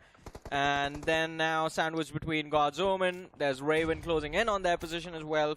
From the POV of Genesis, they are boxed in with nowhere left to go. Oh, GLITCHREBORN also closing in. That's going to be trouble for Volcano Esports. But Harsh, by the time he runs in, loses a big chunk of his HP. And the players from Volcano just move in together, use the numbers at one to suppress him and take him out. That was a very awkward move. Yeah. Why would he do that? There's pressure from above. You know their player waiting indoors, and he just runs into Volcano Esports, arms wide open. Exactly my point. I don't even know what the game plan was. But yeah, whatever the game plan was, it's clearly not working out. Need a new plan, man. Yeah. GLITCHxREBORN playing this pretty unaware. Surrounding awareness lacking, and that's a clear example of that. And once again, for Volcano Esports, the position they've got, it's decent. They're still playing around the outskirts, on the edges, but it is something now they need to adjust with and make the most out of it as well. You've also got God's Omen, a decent spot. They need a breach against the players of Genesis Esports, which will be a tough breach, but even they do not really have a lot of options either. Yeah, but about 15 seconds before the next big revelation. The next zone is going to be an important one. In the meanwhile, Riot Esports, they were looking to cause distraction for God's Omen. They're getting shot themselves, though, losing out on one more man from their side. But 3, 2, 1. Next circle, where does it take us? It is going to be middle of nowhere, by the way. Graveyard and Picado at the extremities. But, ladies and gentlemen, one thing that is there for you, it is going to be the Discovery Island. You can go into BGMI and be a contributor to the BMPS 2025 prize pool. All you have to do is go onto the Discovery Island, complete the milestones, and in doing so, you contribute for the prize pool and also earn a few skins for yourself. Yeah, the in-game cosmetics absolutely for free. All you need to do is just play the classic games. That's it. Yeah. And earn those exploration points, and they will help you complete your milestone. But once again, back towards what's going on the screen. EMZ making a mad dash around the foes. I'm not exactly sure what sort of a scramble this is, but EMZ, they definitely do find themselves in a massive advantage. Two of the players have lost out, but EMZ themselves are also getting shot at from the back. I mean, they just ran into that box, and when you're running into a situation like that, it's important to find the first knock. But EMZ, they failed, and Aura, brilliantly done. They turn things around, but it's not over yet. Godsgiven all of a sudden have the upper hand, the high ground advantage to work with. Nade goes out, Hunter knocked out. Clutch and Voltrick from Aura Royal Emperor still left standing. It's not going to be an easy fight, though. You can't really lob nades that high up in terms of altitude, but Godsgiven, I think it would be much better for them to directly approach this fight, or maybe just molly out the backlines, take away the fallback options from Aura. Or maybe just play the way you are playing. Just stay put on the high ground, I guess. No, if they stay on the high ground, they're done for. Well, I mean, the opponents will have to move it as well out in the open, right? Eventually. So the thing is that Godsgiven has to move east. As soon as they start moving east, they are going to be forced to come down on the low ground. As you can see, Ace has a line of fire already. So that's one problem to deal with. Second will be Aura eventually once they are at the same level as them. And then if you even come down from the hill, there's this open field all the way towards those graveyard hills. There's absolutely no cover there except a few shacks along the roadside. Yeah, so unless they finish this fight now and come down, I think they're pretty much done for in the next 3 minutes, 3 to 5 minutes. Looking at the way they're moving, though, still there's a massive chance for Godsgiven to eliminate them. So let's see how the fight does fruition in the front. As of now, though, Godsgiven still do find themselves in a bit of that advantage. They have the high ground to play with. Aura Royal Emperor taking the shots in the far fray. The man's prone. He's not able to find a lot of connections either. And at this moment, GLITCHx, there's a lot of shots taken against him. He's still safe. There's a bit of that ridge just right in front, and that's one of the main reasons why the man's looking okay. I think both the teams are done in the next minute. Wait, did I see an AWM? I think so, maybe. Where? I'm pretty sure I just saw a headshot with the AWM, but hold on! Godsgiven, they find themselves in a massive advantage. The high ground still sticking with them. As the opponents on the lower ground, all the advantages now with the players of Godsgiven Esports. The odds are now stacked with them as well. Let's see how this fight turns out. They have the upper hand. They need to press it right now. And we see the players just taking that leap. Reflex does manage to secure that frag. Walter quite close to the nade. And now having the players of Aura Royal Emperor surrounded. 2 versus 4. It is going to be very difficult for Aura to survive. This Walter gets pushed. He gets taken out. Hunter is going to be the last man surviving. And of course, the circle has taken a shift towards the center. So this fight needs to be wrapped up very quickly. And as soon as they get these 3 finish, Godsgiven, they got to make that mad dash along the roadside. Ace is moving in to cover up the position, but Raven Esports, and there it is, Necro. That's the weapon you were looking for. Yeah, Raven Esports it is, huh? The man was able to find a nice headshot, too, a while ago. Yeah, airdrop was dropped right at their feet. Oh, these shots not able to find the connection, but we all know the moment it finds that connection, it will be a knock. It does have a lot of bullets as well, so yes, it will be forgiving. Now to realize that he needs to spray inside of the smoke as well, has taken too much damage. Smiley backs off. Even the play zone's now starting to do a lot of damage, and Genesis Esports, they're getting wrapped up as they've been eliminated from this game. Yeah, Raven, I have to say, Raven and Ace, brilliant position inside of the game for these 2 teams. Raven Esports, they have to be a little bit careful because there's Quark, Ace, Ryder, and God's Omen towards their south. Don't really have to worry about the northern side. There's a massive hill that protects them. But from the western edge, Ace as well, having an advantageous position across the open field.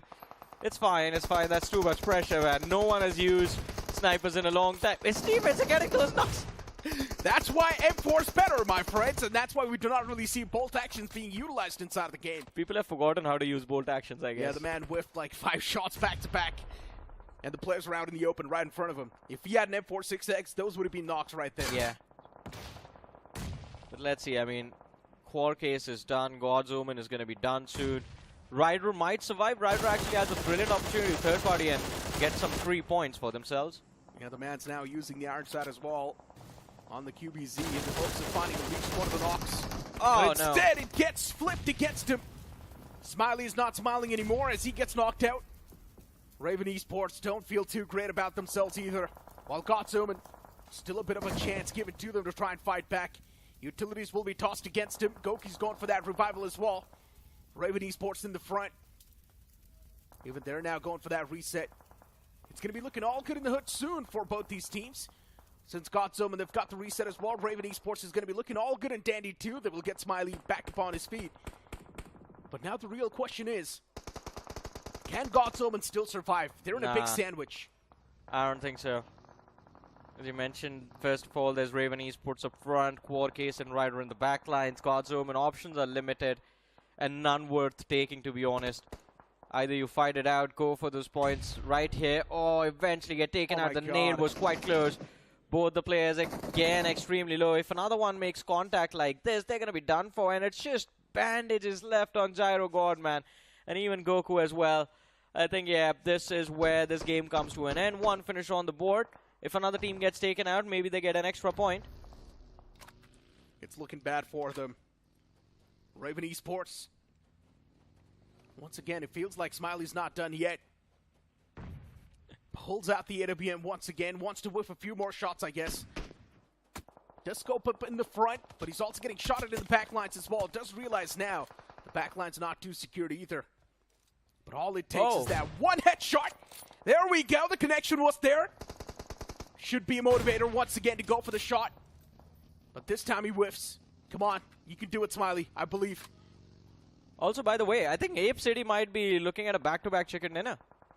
They are towards the southern edge of the circle, and right now there's no one focusing them. No one is even looking in their direction. True that. I can't believe they're playing this so competitive. They have 5 finishes as well. Extremely serious. Trying to play off the placements as well. And ace! This man is getting cooked! And he will be cooked as well. The flames were too hot. He was trying to bounce around as well, but he just could not do anything as he gets eliminated from this game. But it's fine now. Still, these teams do have a solid shot at saving themselves. Wark is down to 2, man. Yeah, no one is surviving this, Necro. I don't know what you're talking about, saving themselves. There is no escape. You have Ape as well closing, and we see Tintin make that climb on the hill. And let's not forget about Reckoning Esports waiting for them inside the zone along with VOLCANO. Ryder Fame, he's making a run for his life. There's God's Omen, who have just stayed back, by the way. So this is going to be a very unpleasant surprise for both Ryder and the players of Quarkcase. Numbers traded out. Gyro Gorgeous swinging left and right, making a run. But Fragger in the front lines finds the finish. He's the last surviving player from Ryder Esports. Quarkcase, they get distracted now by Apecity. And the nade from Hunter finds contact. Tintin knocked out. This could be big. But Fragger shows up and picks him off before he can go for his finish. This is so much chaos in the last 6 teams remaining. Ryder Esports actually going for the reset as well. They will get the fallen man back upon his feet. This is good for Ryder.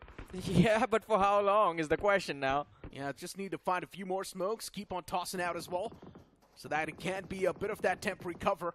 And now Ryder Esports is too exposed. You can see the players bombing and weaving, trying to get back to safety. But it's quite unfortunate that the man once again gets confirmed and knocked out. Fragger's there to save the day once again for Ryder Esports. And Ryder did quite okay in this game, actually. Yeah, they did quite well for themselves, and Fragger in particular. 9 eliminations, 10 in total for the team, man. I'm loving this endgame. This is absolutely hilarious this time. No one knows where the shots are coming from. No one knows exactly where the opponents are. Everyone is just completely going for whatever is in front of them. This has gone way beyond just surrounding awareness and terrain awareness at this point. And Ace, that is a big blunder, man. Running into the fire off line of sight of Apecity like that. They lose out on Phantom. Luckily, there's a little bit of open distance that Kratos has to cover. Otherwise, one nade and they're going to be done. And well, don't even need the nades if the players are going to be out into the open. One after the other, players of Team Ace have started to fall. And this was the team that I put in the top spot to win this game. Ace official. Looking at the way they're placing themselves as well. Now they need to go for the fight against Apecity. They've got no other option. You can see the players of Apecity trying to form an off angle as well as another man falls down. And a nade will put the final nail in the coffin as Apecity. They will eliminate the likes of Ace official. And here it is. A chance for a back-to-back chicken dinner. At first they conquered Erangel, and now it is time for Miramar. Apecity, they've done well for themselves even in this game. It's down to a 4 versus 1 versus 1. Vegito is going to be spoiled out. 2 players in the front lines and 2 on the flank. And he's going to try and fall off the ridge. Try and see if he can flush the players of Apecity towards him and just take this fight in close quarters with this S12K. It's not going to be easy though. Nades being lobbed toward him. None of them quite close. Finally one. Takes away a big chunk of his HP bar with Fragger from the flank. Not enough ammunition. Instantly gets finished off. And now a 4v1. Vegito. He's about to get run over. And, well, it's going to be the DBS shot to his face that puts him out of his misery. We did not get to see how many finishes they have. But one thing is for sure, man. Apecity, they are having a blast today. This is just domination. Yeah, straight up just stomping on the lobby. Smurfing on it. No matter what you say, it's less. Apecity getting 10 finishes. And that means they've managed to acquire 20 points out of this game. You know, there's been a recent social media conversation about one ape taking on 100 people. Yeah. Well, technically there's 4 of them, and they've taken on 120 other players just now. If you think about 2 matches in a row, right? Yeah, 64 players in a lobby, you remove 4, there's 60 in one lobby, 2 lobbies back-to-back, so 120 players. So, yeah, I mean, they are getting there eventually. Johnny, they got 50 points in just the span of 2 games. Yeah. That's insane. Rival Ape City, what are you guys doing?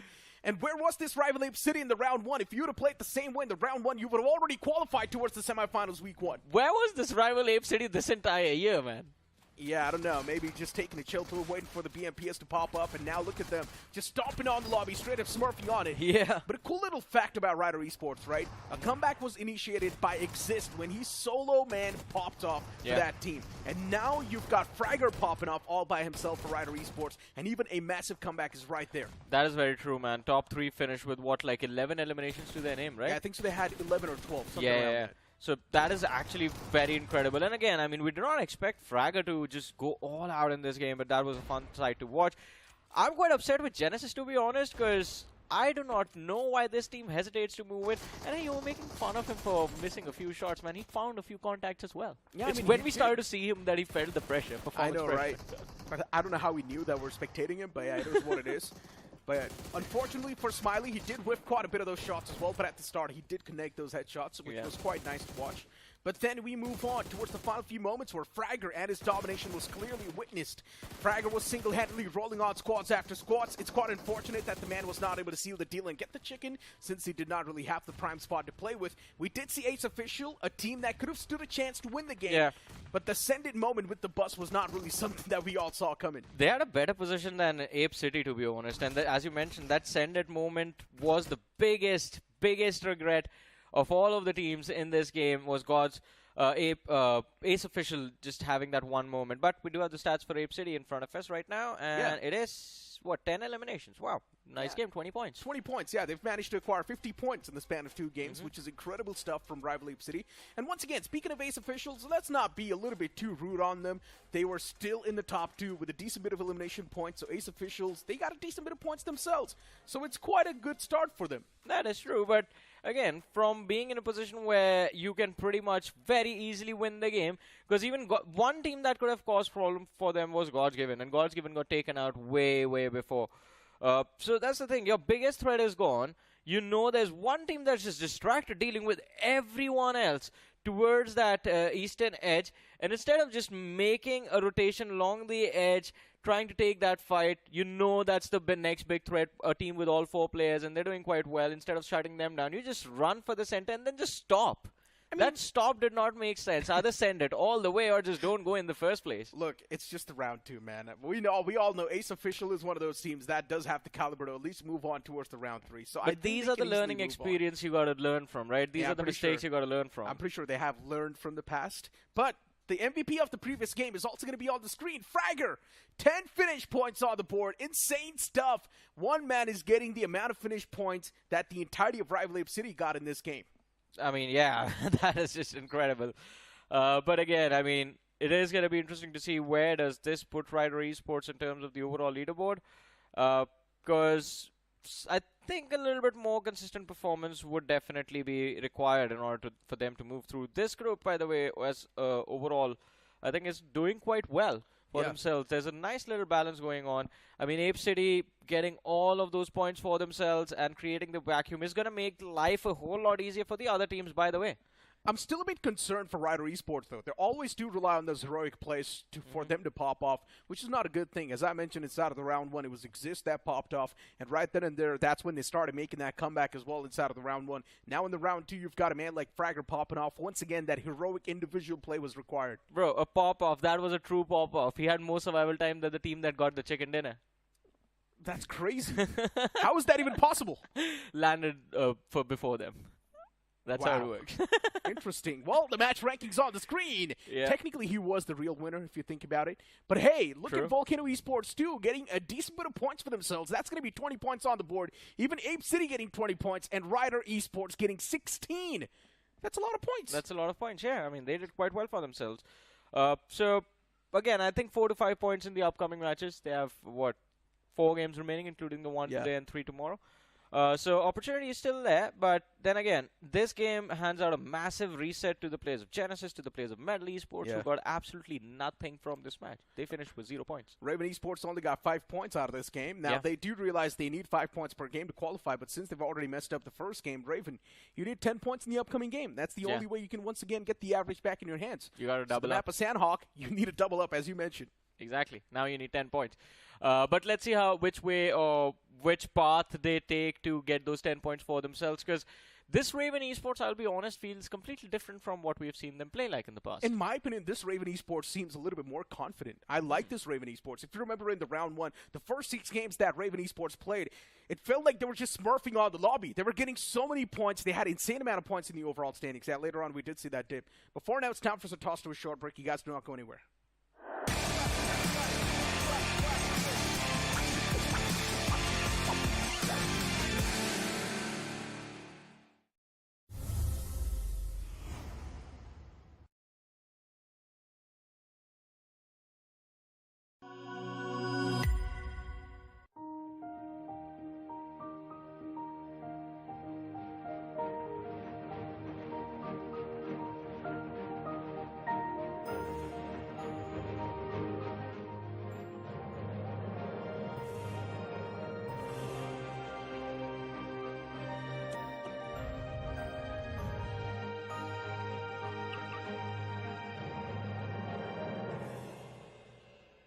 Kia, movement that inspires.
Welcome back after that break, ladies and gentlemen, to the realme BMPS 2025. This is Super Johnny, joined by IC Baby alongside with me.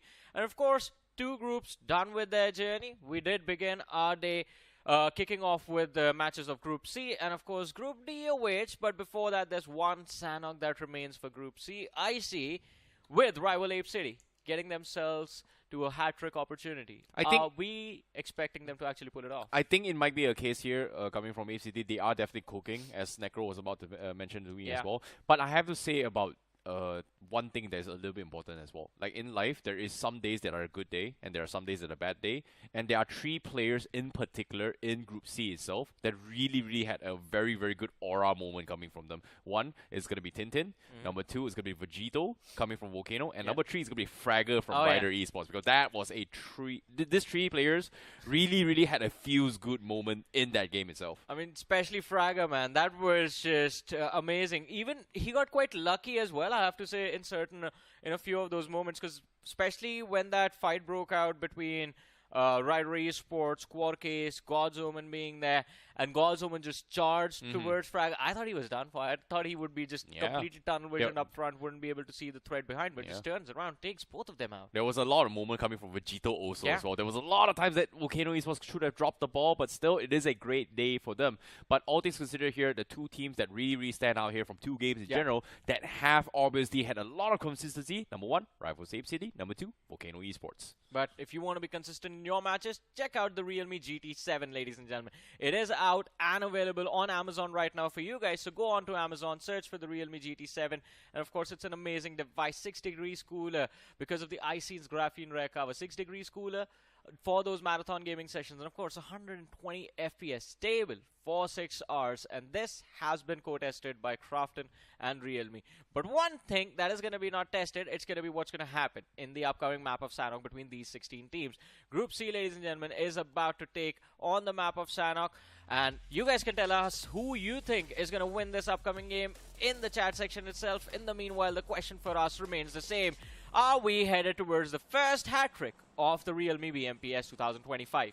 Well, will we see it happen? As not is going to be solely depending on today's performance itself, because in terms of hat-trick, the closest there's haven't... I think in BGIS as well, we almost saw it. We had an unofficial hat-trick where the final 2 games they got a chicken dinner, and the next day on the first game they got a chicken dinner. But in a single day, we haven't seen it yet since BGIS in 2025. Not in a single day. Not yet. I mean, this is going to be amazing. I mean, especially considering that majority of none of the rounds have a lot of matches, to be honest. Round 1, you had a lot of teams. If you just look at 12 matches, then yeah, it seems like a lot, but then you were playing 96 teams as well. But almost every single day, they are going to be playing 3 different matches. True. So I would say in Ape City's case, if they actually get a chicken dinner in this map, they have completely, officially, they can shout out and say they have dominated everyone in Group C here in round 2. That is true. I mean, no one beats them. Actually, I mean, 2 chicken dinners in a row as well, and especially right off the bat, that is what I find most impressive. And again, as you mentioned, if they can win this match, then they can clearly just claim that they were the ones who dominated this round. But let's see, RAKA Esports, early conflict for them against the players of Godsgiven. And Devil, he found a shotgun, but now Coffin has a shotgun as well. Oh no, he's reloading, he's closing the door. He's joking, he's bombing and weaving. Door's broken, he somehow guts the reload, now goes for the 2-bomb, misses the shot, but no! He tried. He tried. That was a little bit of a panic moment coming from Coffin. He tried his best, but there's only so much he could have done. I mean, nicely done, though. That was funny, to be honest. I mean, both the players kind of messed up. Dog gets closed in his face. And then the awkward reload. Like, give me a second. Just give me a few seconds, man, please. But Godsgiven, I mean, let's see what RAKA Esports has gotten to give them now. Yeah. They've lost 1 player, so they are running into a 3v4. Okay, I'm going to bring back towards the conversation we just had as well. Yeah. I think if BGMI teams have an official ranking leaderboard for teams performing based on their performance, etc., like a team rank best teams based on all their performance, I feel like if Ape City wins this game, their rankings will immediately skyrocket up. True. That's pretty fun, though. Like, somebody's got to design that. I think someone has. I think a few people have been working on it. Every single team? Not every single team. If someone's been working on it, I think they can probably shoot us up a link or something. Yeah, it's in our DM. Like you know what I'm talking about, right? Similar to I Gosu. do. So yeah, I'm not gonna say the full name, but yeah, the hint is Gosu. No. Someone has actually been working on it. Okay. We'll try and figure it out within ourselves after this fight is done. Because our IMP, going up against Godsgiven, and this is gonna be an important one. Fight happening towards the southeastern quadrant of the zone, just west of Kampong, and there is equilibrium attained between these two sides as of now. But Hunter being picked off does mean that Aura is going to be lacking numbers if Godsgiven actually go for a push. Well, Aura Esports hasn't been able to find their footing yet here. Today has been a complete blowout for them. Every single attempt they've tried to make, they have been completely shut down. There was a little bit of recovery here coming from Miramar, but this game they need to bulk it up. But now, speaking of Aura moments here, Rider Esports, we've got Fragger in the heat right now. He's getting completely surrounded. He's flashed up as well. He's completely blind. Can't exactly see anything as well. He's going to try and make a mad dash for it. No backup whatsoever. Can he go in for the 1v4? Fragger, this is your moment. He's tagged them out pretty low as well. Ace actually stopping their push here just because they're all so low. I don't think they have enough meds here. Fragger still going for those off angles as well. He's got the M4 in play. He's hoping to get a little bit of chip damage. He needs some backup. Here he comes. They spot him out. They know where he is. He's looking for the pixel. But guess what? Exists from afar. Gets the opening knock. And unfortunately for Fragger, he gets traded off as well. Blindsided by the tunnel vision. Pixel from an off angle. Amo will take him out. Yeah, he got shot in the face, man. Yeah. I don't think he was distracted. I think he was just too focused that he didn't even see the man peek. And what do you expect? You're going for a lean you just stayed there peeking the same angle for the last 3 seconds. The other man is going to pre-fire that position and Fragger gets finished off. I don't know what happened to Rider Esports. All of a sudden just seems like completely lost. Well, seems like the aura's turned down this game for them. Yeah. Unfortunately. But as the fight continues as well, we do see Aura Royal Emperor going up against God's Omen still. Still holding down the fort here. Side pretty much stuck in a corner. Doesn't have a helmet to work with, I believe. Now with the STLK, sees a white swing comes through, but it gets shot instead. Superman takes him out. And God's Omen will be able to clean him up. Royal Emperor, last player here is going to be Voltri. Also gets pumps as well. And it seems to me Royal Emperor will have a complete blowout in these 3 games. Yeah, that is a blowout indeed, I see. Not a good performance. Not what we were expecting from Aura Royal Emperor. God's Omen, though, I mean, those shotguns are going off, baby. 4 finishes, 1 for each. Well, that's a very, very clean takedown coming from God's Omen. It's a sign, ladies and gentlemen. It is a sign. But all things considered here, a lot of teams making a very, very early rotation inside the zone here. We saw a couple skirmish here and there. Volcano also going to be making their mark inside the zone. They're smack middle of it all as well. So very, very early rotations coming from Volcano Esports. And of course, when we talk about the 3 players that I did mention as well, who had a little bit of aura moment, Fragger's down, but Vegito is still in the game. Volcano Esports, I think, as you mentioned, it is going to be interesting to see how they deal with the fact that they are kind of the last ones towards the northern edge of the centric cluster where teams have formed. So, at least for the next 10 minutes, Volcano Esports is going to be safe up until the 16-17 minute marker, because unless the circle takes a hard shift in stage 3, stage 4, till then this team is safe. But then when it eventually comes time for them to clean house and just go into those fights, how do they deal with the pressure? That's what I'm worried about. I'm thinking of what could go wrong for them. In the meanwhile, what could have gone wrong has gone wrong for Rider Esports. Down to 2 players. Zyro is still in boot camp. Can someone tell that man that his team has been shut down? Well, you know what I can tell you guys right now at home? The realme GT7 currently out in the market with 6 degrees Celsius cooler with uninterrupted gaming because of the iSense graphene rear cover. Currently out in the market. Be sure to check it out on Amazon. Just search realme GT7. Get it now before it's too late. But yeah, no, I was just gonna say Glitch. They're still towards the western side of Camp Charlie, crossing over right now, and the circle has taken a shift, by the way, towards Bhan, which is like the complete center. Not a big fan of Bhan fights here. Actually, Melo actually heading towards that direction. Being inside Bhan is an absolute nightmare. Yeah. There's no cover whatsoever. Like, technically there is a lot of small little ridges, I would say pillars and boxes and everything. None of it provides any cover because it's exposed to every single angle. Yeah, plus when you're stuck in a firefight situation, you do not want to think about just parkouring all of that foliage that's there inside Well, I used to do that a lot. before the in the match middle of the starts. fight. Yeah. Before the match starts. He used to spawn in Ban a lot as well. But all things considered, I feel like Ban is by far the most interesting point of interest out of every single map and landmark itself. Really? Yeah, because it's a point of interest with absolutely no value. Except spawn. Except for, you know, practicing parkour before the game actually starts in Sandhawk. Yeah, that is true. But let's see, I mean, Apecity, they are going to try and gain some value for themselves. This time, though, stuck outside the circle, 180 meters. But before they move in, it seems like a fight might be brewing up for them. With GLITCHREBORN present close by, Trigger should be able to spot out the opposition as well. Let's see, Apecity can run for it as well. GLITCHxREBORN going for the spray.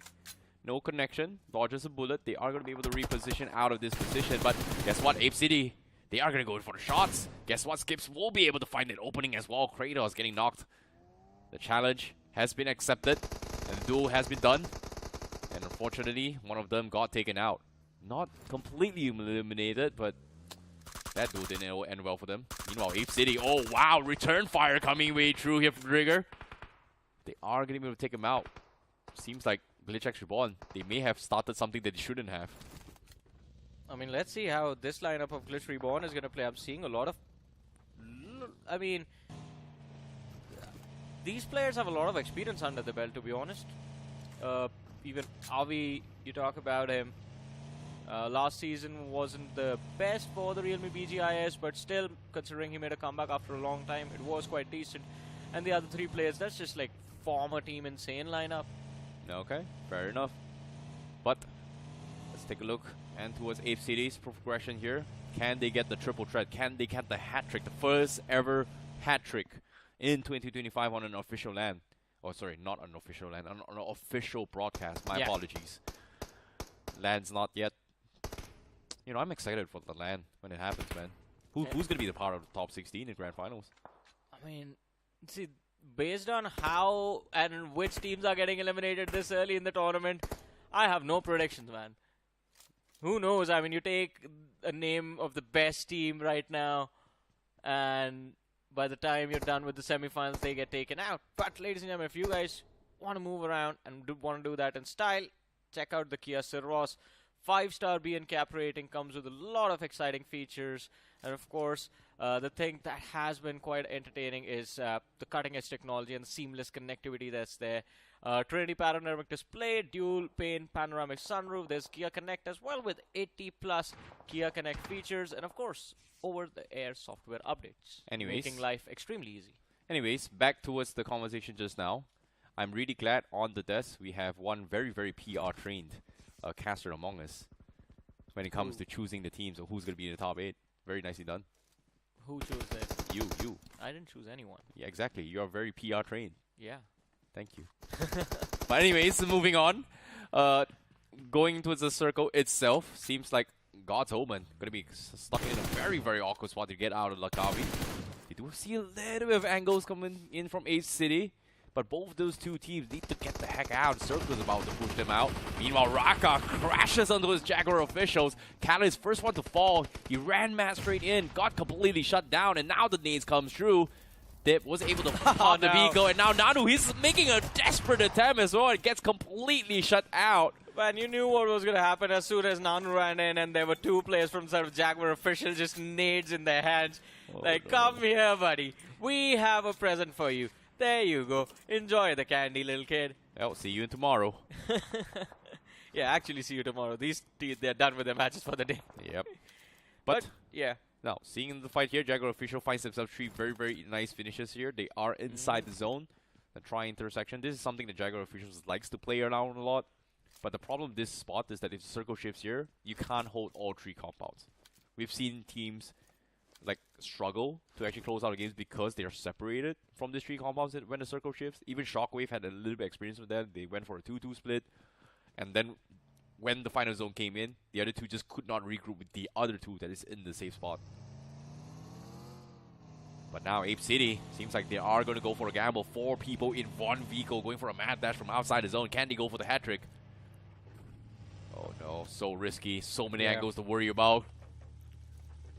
I mean, right now, just want to make sure that the sidelines are going to be clear before they cross the ridge. Because after you cross the ridge, you know for a fact there's going to be a lot of fire coming your way from the flanks, from the front lines. Oh, he's looking in the right direction, Tintin. Moves away a little too quick, and now Apecity, I don't think they're going to be aware of the position of LIKITHA Esports. They are moving in that direction. Actually moving in the back lines, taking control of the hill, but that is also going to put them into the line of fire of God's Omen, who are waiting for them at the summit. This could be a big fight. Apecity moving in. They hear the vehicle on the other side of the ridge. Goku could be caught off guard, but he has his teammates backing him up. And of course, LIKITHA Esports is going to be an absolute wild card in this fight. But talking about the circle itself, stays on the top of Jaguar. Yeah, is going to completely shift there as well. Apecity, they need to reposition, but they just can't. God's Omen in the fray, trying to stop them as well. Nades being lobbed over. Apecity getting some serious tags here and there. But seems like the flush comes through. Apecity will go in for the rush. They will clean out one player. But the cover fire is there, and it is going to connect. And Tintin goes down as well. Apecity, the chances of going for the hat trick slowly dwindling away. As God's Omen just completely shut them out. Apecity just can't find some room at all. Now forced to reposition. Rethink their fight. Maybe stop fighting from this fight. Yeah, Goku, that off angle working out quite nicely for God's Omen and Apecity. I don't know, it felt like Trigger and Naman were a little hesitant about moving in. They wanted to stay back. Costed them the lives of their two comrades. Kratos and Tintin finished off, and now the commotion from LIKITHA Esports as well has drawn the attention of Naman. You can see him constantly checking his left. But God's Omen, they want a clean house. They want those 2 points left at the top of this ridge. Nades go flying. Some damage will be dished out, but now with Goku moving in point blank range, the shotgun goes off. Naman goes down, and Rigger falls as well. Hat trick denied to Apecity. But Rivals Ape, they do not care, man. 50 points in 3 games. They have done enough for, in fact, the entirety of round 2. Agreed, but on screen now, LIKITHA fighting for a little bit of recovery here. Starboy clutches big time, 1 versus 2, takes down 2, survives to tell the tale. Not a great day for LIKITHA Esports, but with this small little victories, it is going to help them a little bit more. But TCW, a team that is very, very consistent, not too happy they've lost 2 players. Blaster, Ace, got taken out. Empire and Tiger remains. The nade comes through. He does have a little bit of chip damage, but LIKITHA Esports now needs to make way inside the zone. And guess what? As soon as they're about to break in, so many shots being fired as well. The hesitation from Starboy. They rethinking whether or not should they push up or not. Let's see. It's going to be very awkward for them for sure. There's a massive cluster towards the south, towards the southeast. This is where LIKITHA Esports either go big or just completely get taken out. Medal on the other side. Yeah, this is a team that has absolutely nothing to worry about. They're just going to sit here, cross the ridge, and watch everyone down south fight it out. Yeah, well, speaking of which, the zone is going to shift them down south, so they need to make a move. They've got a little bit of a nice off angle from the north side. There's a shack towards the northern edge of the circle as well where they can play from. Yeah, but it's so hard to actually push that as well. God's Omen Superman trying to make it into the zone. Unfortunately, runs into Raven Esports and gets taken out. As Raven Esports finds himself a free little one piece himself. But speaking of the zone right now, oof, look at how many people are still alive. Volcano, very, very consistent stuff coming from them. Again, still 4 men alive, despite it, the game already been 17 minutes this late into the game, stage 5 so far. They still kept up the numbers. Not made their mark, only 2 finishes. God's Omen a little bit active, but 8 finishes in the back. Genesis, Ace, GLITCHxREBORN, not much of an action. Ryder Esports somehow still surviving as 2 players. It's kind of interesting to see how Ryder is still alive despite all this. Ooh, LIKITHA Esports. It's going to get scouted out by Raven now. Lens, I think, saw a little bit of a glimmer from them. And they need to make their move inside the zone now. Well, let's see. I mean, it's not going to be easy for them to move in. Oh, okay. Aimbot. Nicely done. Great spot coming in. As soon as they spot someone, immediately goes for the flick, takes them out, clears out their area. That's their entry point here from Metal Phoenix. Yeah, God's Omen with that, their journey comes to an end. 8 finishes in this game. That's all the points they get. Overall, a decent performance. Decent outing, but Metal Esports find themselves in a pretty decent spot. They have the northeastern edge of the zone under control. Everyone's fighting on the other side of the hill.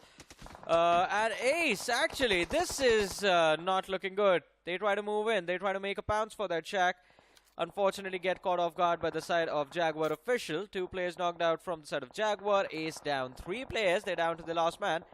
And Anmol, I think, he realizes no opportunity to go for a revive. Makes a run. Just barely making it towards the northern edge of the circle. Barely squeezing in. Yeah, barely. But as the zones clips in as well, guess what? They still need to move. Jaguar official gotta be very happy. Circle comes into this prize section again. And Jaguar official still going for the 2-2 split this time. Hopefully they will have to be able to find some success with this. They're zoning out the teams on the east, zoning teams on the west as well. But as the game progresses, everybody is gonna look for that blind spot and then eventually push through. As Genesis now furthers away from the zone, side by side with Volcano. Both teams needs to make a move, but they just cannot. They're keeping both at bay. And now Hunter's getting spotted out as well. Volcano Esports, they need to find that pick. This is a brilliant opportunity for Volcano to actually walk away with a lot of eliminations. This team did quite well for themselves in that previous game. And this time, just the positional advantage that they have can be big. Genesis, not an easy name to beat. And Zap is going to prove that. The opening found by the players of Genesis. 2 players make a dash for the zone itself. Chased by Volcano in the back lines. Hunters gets out. And before he can do anything, he gets taken out. Genesis, this is a complete shutdown. But Volcano, they do not get to survive for any longer either. As soon as they move in, the vehicle goes off. And Volcano are going to be kicked out of this match. Genesis still surviving, but Zap has been knocked out. So even hope for Genesis is looking quite dire. Yeah, XZ is getting completely shut out. What is happening around our shack? There's so many people rushing in. Genesis and Volcano gets completely blown out because of this crash. There's a reason why XZ is stuck. But with that play coming in, Ace Official will look to try and clean him out as well. As the teams coming from south completely shut down. And Ace Official, another consistent run coming from them. Looking to fight a little bit more, but he gets taken out by Hyper Ash off angle. Wasn't expecting it. He survived everything, but not in the hands of Hyper Ash. Exist. Yeah, he's just watching his death run towards him, zigzagging. Ace Official, they get that finish point for themselves. 6 eliminations secured as they break into the top 5. But now, I think this is where it is the moment for Jaguar Official to shine. Their cover is the only cover available inside of the circle. They have the entirety of that cluster in their control. No way. But Zyro is going to look to get a few points, secures a knock, ruins the momentum for Ace Official. They're going to lose these players now. 2 knocked out, 1 more man, barely surviving. Hyper Ash dropped by the blue zone itself. And Pash OP, the man with the lowest HP from Ace Official, somehow manages to close in towards this shack and get his team into the top 2. Medal, they're going to finish in the top 3. Ace on the second with 8 finishes is the best case scenario, but it's a 1v4, so we know the game is over. Heals up behind the Jeep, gets spotted out, HP down to 50, and Jaguars are out on a hunt. And as a unit as well, have everything to close out this match. The nade goes out, some damage dished out, and there's the finisher. It is going to be Jaguar Official with the chicken dinner on the map of Sanhok. An impressive win coming through. Impressive indeed. Jaguar Official just sat through, held down the fort, and came out on top. So nicely done with the winner chicken dinner. 12 finishes in the back, complete shutdown in this game. But you know what's really sad? Ace Official's game completely spoiled by the hands of Rider Esports. Yeah. My goodness, one pesky little play from Rider Esports, in particular, Zyro. Yeah, Wow, that's really sad. Like, Ace Official did everything well. Yeah. Who would have thought one guy who from inside the zone decides to ruin the game for four players? That's the thing, right? He wasn't even inside the zone. He himself was taking damage of the blue. That was a kamikaze move, that I'm going to go down, but you come with me. He got no points out of it too. Yeah. True. Oh, that's wait. that's gotta hurt. Like, he got the knocks, but because he died before they got taken out, so I don't think the points could be counted for him.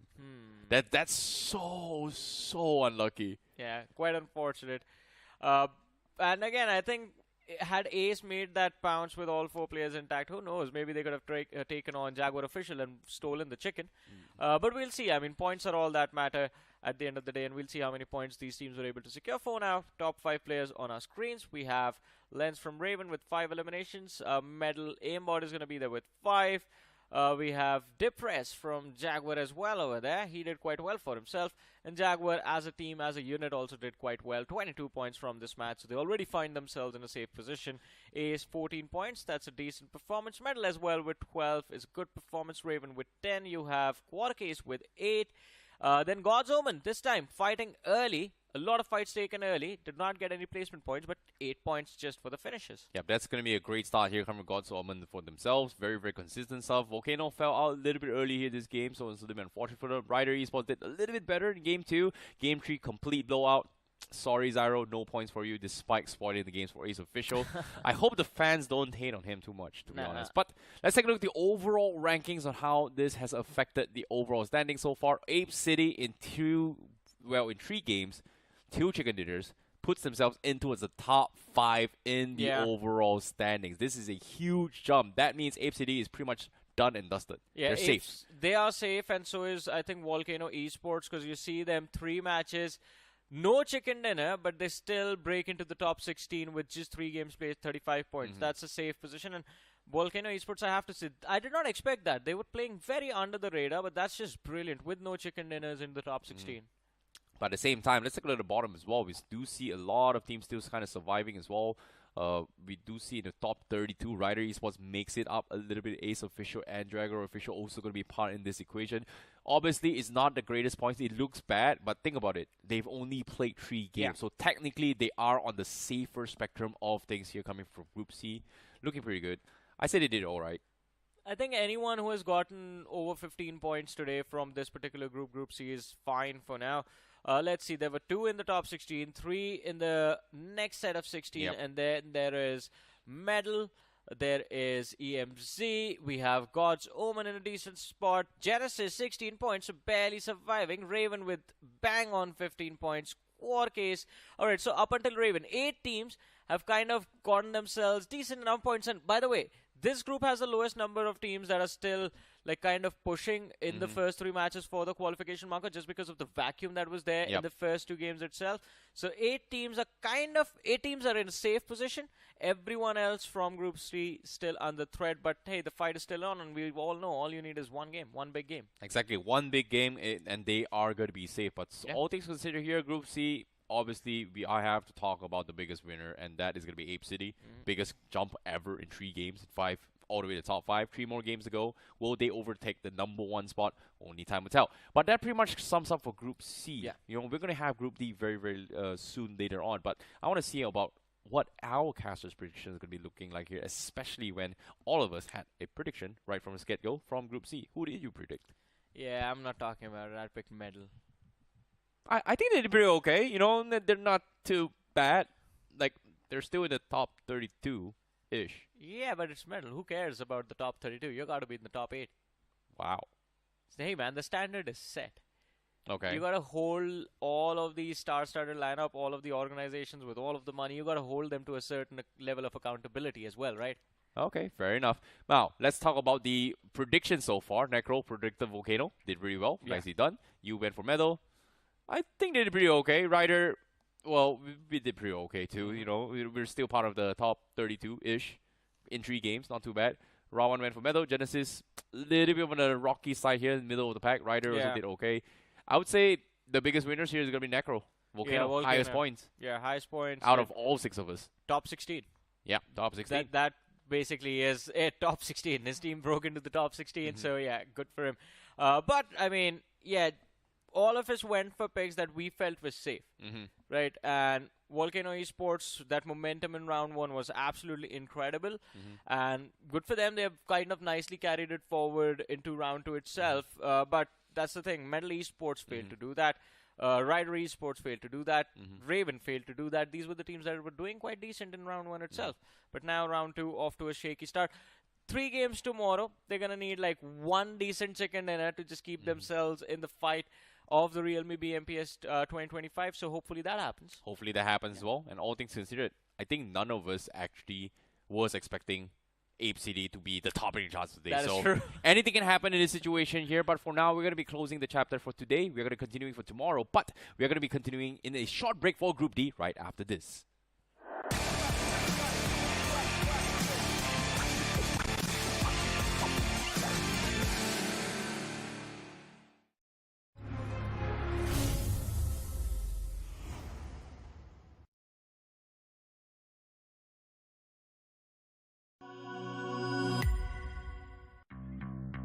Delivery, order ready.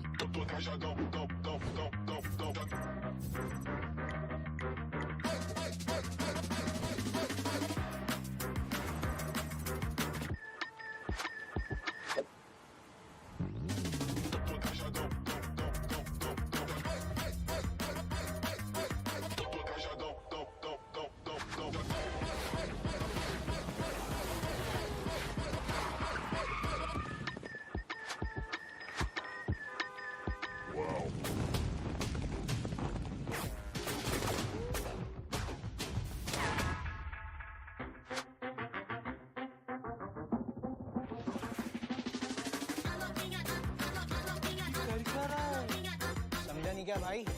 अपना भाई वाव mode में है।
Hello everyone and welcome back to the realme BMPS 2025, and this is going to be a very, very exciting one here because we pretty much closed half of the book or the chapter for Group C. We're going to be continuing with Group D. You guys are currently watching the English broadcast, and my name is ICBaby12. Joining me is going to be Necro as we take you through the journeys of today itself. Now, Group C started on the bang. We set a little bit of benchmark here coming from Group A and B, but we have seen a little bit of a, I would say, surprising factor coming from rivals, because I'm pretty sure none of the casters predicted that Apecity was going to be able to perform at this level. It's mainly because the way they performed inside of the round 1, right? Because the first 6 games that rival Apecity played, the performance was missing. And then later on, rival Apecity did wake up, but it was a little bit too late so that they could not really place themselves towards the semifinals or even the round 3. Maybe that's one of the main reasons why none of us really went with rival Apecity. But definitely, getting 50 points in just the span of first 2 games was insane. Then later on, we did see JAGUAR officials as well pull off that major comeback. But something that's going to help you with your comeback inside of the game is also going to be the realme GT7. Their sale is already already live on Amazon. So move on towards Amazon and search for the Realme GT7 and try and get your hands on this device. You will be having a smooth experience. Yep. And now, be sure to check it right now because it's currently out in the market here, especially if you want to play at the highest level here. You want 6 hours of uninterrupted gameplay. So be sure to check out the Realme GT7 because it gives you 120 FPS for up to 6 hours. And guess what? It's tested by the Crafting guys and Realme to actually give you guys this experience. So be sure to check it out. Now, going on. Obviously, we've seen a little bit of surprise factor coming from Apecity. Now, Group D. Now, this is where, I know I've said now 4 times now, but this is very, very interesting because in Group D, we have Reckoning Esports. Yeah, we have true that. Muddy Makers. We have WINDGOD. We have VASISTA. We have VST. We have BotArmy Esports in this group. We also have Mastermind, Mavericks, and Rising Inferno. Oh, wow. That's Even so these many. 2 teams. And yeah, there's too many names inside of this group that are absolutely massive and might just go gigantic in the upcoming game of Sanhok. But once again, looking at Moneymakers and their performance inside of the round 1, it's been quite stable. We did see a bit of that downfall from the side of Moneymakers later on. But once again, they were able to get that recovery back in. Group D's on the screen. We do see BO7S right there too. Reckoning Esports. You've also got ARC, even SIGNIFY, Moneymakers, WINDGOD Esports, BotArmy Esports, U7, Do or Die, VST, Rising Inferno. ZENINs will also be there inside of the competition. So one thing is for sure, Group D is going to be quite competitive. Yeah, we've also got VASISTA Esports, Mastermind Mavericks, XOTIC Signature, and also Team 4 Barris in this respective group. So some of these names here, we've seen them perform really well. There are good days, there are also bad days coming from them. But in this particular group, would you say in round 2, Group D is the group of destruction? I would not exactly say so, since these guys have been playing against each other for a long time, so they know exactly what to expect from each other. Generally speaking, things get a little bit tougher when you face off against those unexpected teams and newer names. So in my opinion, this group for this particular teams, it might just not be that tough. Well, it might not be tough, but for now, only time will tell because we are about to jump into the game of Sanhok itself. And now, let us begin the chapter for Group D here for day number 3 of the round 2 BMPS. Because now, we're going to be jumping into the game to see how things are going out here. Because I want to see a good fight, a good and fair fight. Because now, it is going to be in the map of Sanhok. The Realme BMPS 2025 Group D officially begins with this match. And the flight path is going to be coming in from the northeast corner of Kampong and then ending towards the north side of Kam Alpha. Exactly, all the way towards Hothin. Now, this plane flat path, once again, is quite balanced, and since it's the map of Sanhok, it's quite forgiving as well. Teams can go wherever the hell they want. And once again, back towards the conversation that we're having, right?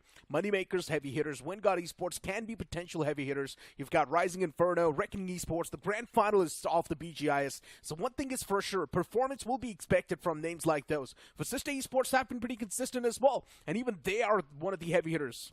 Yeah, and speaking of the heavy hitters right now, let's take a look at the fight itself. Are we going to see a fight or the drop clash here in Pochinki? Because, sorry, not Pochinki, Bootcamp particular. Because when we talk about bootcamps, VST has been very, very adamant that they are going to be sitting onto this spot as well. And we know for a fact that Rider Esports loves playing there. Yeah. Wildfangs has made their positions known pretty loud as well during round 1 stages that they wouldn't always drop bootcamp. So I'm curious to see if that drop clash is going to happen anytime soon. Nope. Seems like no for bootcamp, but we do see in Hothin though. And this is going to be a little bit of an interesting one. Team Mastermind Mavericks be looking for a fight against XOTIC Signature right now. Interesting. And once again, they expect to drop clash inside such a lobby where these teams know exactly what to expect. They have been playing against each other for the longest. It is quite tough to expect a drop fight. Yeah, Team Mastermind Mavericks, at least as of now, they're up against the players of XOTIC Signature, but I'm not even sure if this fight's actually going to come into fruition or not. Mastermind Mavericks will try to take things as slow as possible. XOTIC Signature will try to back away from this spot. I think, in the end, these guys might just not fight. Yeah. They kind of have to as well, to be honest. They will be in the situation where they do need to kind of force the fight quickly and then just get out and then rotate away, but it seems like they're just in a very awkward spot to begin with because the longer they take, it's going to be very hard to exit as well. Yeah. And obviously, you know, we've seen this happen in multiple maps in particular, but in this particular situation, especially in the position they're given, if they don't wrap this up fast, they are going to get gated. There's no way into the island itself, especially coming from Hatin. I mean, once again, it's the map of Sanhok, right? You need to be a little bit more quicker on the feet. If you want to find yourself in a good spot, you need to be extremely quick, position yourself around that centric spot, and then think for the future. But as of now, Mastermind, Mavericks, and even XOTIC Signature are quite in the outskirts, barely playing on the edge of the white line. So once again, for both these teams, they're currently playing with fire, and this stalemate is not something that's going to be helping any one of these. They need to find a way to break through this stalemate. Either go for a fight or just completely back away. Simple. Well, speaking of the fight here, Reckoning Esports going to be uncontested in Paradise. Something that we do see a little bit of shift. But obviously, when we talk about tier 1 teams, right, Reckoning Esports is by far one of the consistent names that has made it into a LAN multiple times. And what's really interesting is that they've got a major roster shuffle, and they are one of the few teams that has very, very flexible drop spots, right? Because when we talk about Paradise, we always, pay attention to teams like Hero Stream Godlike. We've seen teams like Balfangs from time to time. We've seen from Orangutan from time to time. But for them to actually make a dash here, and not getting contested, pretty interesting here in round 2. Things looking pretty slow. And as I mentioned, right, drop clashes won't really be happening inside of this lobby. These teams are quite familiar to each other. VASISTA Esports, a known name. Rising Inferno, a known name. Moneymakers, quite the known name as well. WINDGOD Esports being inside of the circuit for the longest as well. Reckoning Esports, veterans. So everyone knows what to expect from this lobby. And as I mentioned, this game is going to be extremely competitive, and that's what exactly is going on as well. Yeah, now on screen as well, we see ArranCar going run head-to-head against U7. And Demon222. He's stuck here. He sees a little bit of pixel here. Goes for the palm. Misses the first shot, but finds the connection. But got greedy with the finish and got taken out instead. So that's going to be Trey coming in. He's going to lose his life for that. And ArranCar Esports is going to go for the reset here. But as they continue with the push, they're not going to be going for reset. They want to clean out the compound first before they get into position. U7 now backs against the wall. Krishna needs to hold on. One front, one back. Oh, unsheathed the weapon, but he still goes on a quick pick. Takes one out, but goes down to the nade. ArranCar, very, very clean takedown from there. Yeah, a clean sweep from the side of ArranCar Esports. Flawless takedown as SIGNIFY. They themselves have got a bit of that problem brewing up. VST, they've already managed to find the first confirmation as well. SIGNIFY Esports, a bit of a rough start, but let's just hope the future is going to be better. They've still got 2 more players standing inside of the game, so they can at least try and get 5 points. Okay, Team VST now going to be looking for a little bit of pick-offs here. Finds 2, skedaddles away, immediately just backs off. It's like, you know what, I'm happy with 2 points. 3 points is no better than no points. I know, right? I mean, VST, they've already got 2 points, right? What do you need? 5 points per game? That's going to give you 30 points in total. VST's already, you can't say, quarter way done for this game. Quarter is a very, very strong statement. It's not enough. This game, I said. Okay, fair enough. They've got 2 points, right? If they get 3 points, they're more than halfway done for this game. But hey, something that's going to help you with your games is also going to be the realme GT7. Let's not forget that stable 120 FPS up till 6 hours, code-tested by the realme and the crafting guys themselves. And also that 7,000 mAh battery comes in with a 120 watts ultra-fast charger. That means you're going to be charging your device extremely fast. And once again, as you like to say, Icy, the gaming marathons will keep on going on for hours. Exactly. Up to 6 hours, 120 FPS. Yeah. Best feeling ever. I know, right? Smooth. Exactly. But now, speaking of moneymakers right now, known teams going to be coming from the west side. Seems like they are going to be playing from the Alpha Island themselves. A little bit of an interesting split coming from moneymakers. Not exactly sure what they were thinking about this play. They definitely need to actually get out of it. But guess what? Mastermind Mavericks, they actually rotated out of the fight from the north side against Hatin. But somehow manages to find 2 stragglers themselves. Yeah. Backs off. Immediately rotates for a hard shift down south here. So they're not going to be crossing the bridge. So I told you. No fight in Hatin. Nicely done from both teams. I told you. That's the only way. Either go for the fight or just back away. And it was expected too. Mastermind Mavericks, they knew they need to move inside of the circle as well, and they did not really want to be inside of that deadlock for too long, so that's why they just backed away. And I see I've got a bit of a weird question for you. Yeah. Have you actually gone bald ever in your life? No, I don't see the relevance to the game. No, I mean, I was just asking, you know, just for the information. That definitely threw me off guard. I have no. I mean, you know, response since we're to that. speaking of buttery smooth gameplay, I mean, even a bald head is extremely smooth, right? So I was just sort of just popped up in my head. That is so bad. That none of us are bald, by the way. Yeah. So do you have a? You know what? I'm just gonna leave it there. Anyways, moving on here. Let's talk about the map. And we can see Reckoning Esports inside the circle itself here in Paradise. Very, very happy for them. They've got full zone control. BO7S coming from the west side. They will have control of the northwest corner.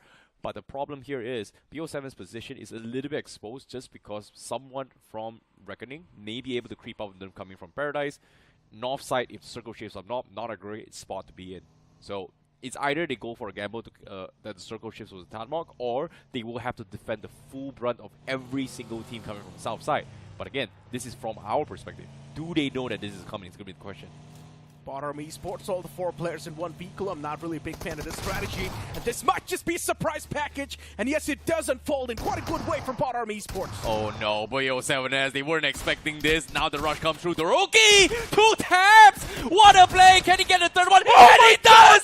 What? Doroki! You're absolute madman! What a play from him! What was that quick snap? What was that play? Doroki! Holy moly! I can't believe my eyes, what I just saw.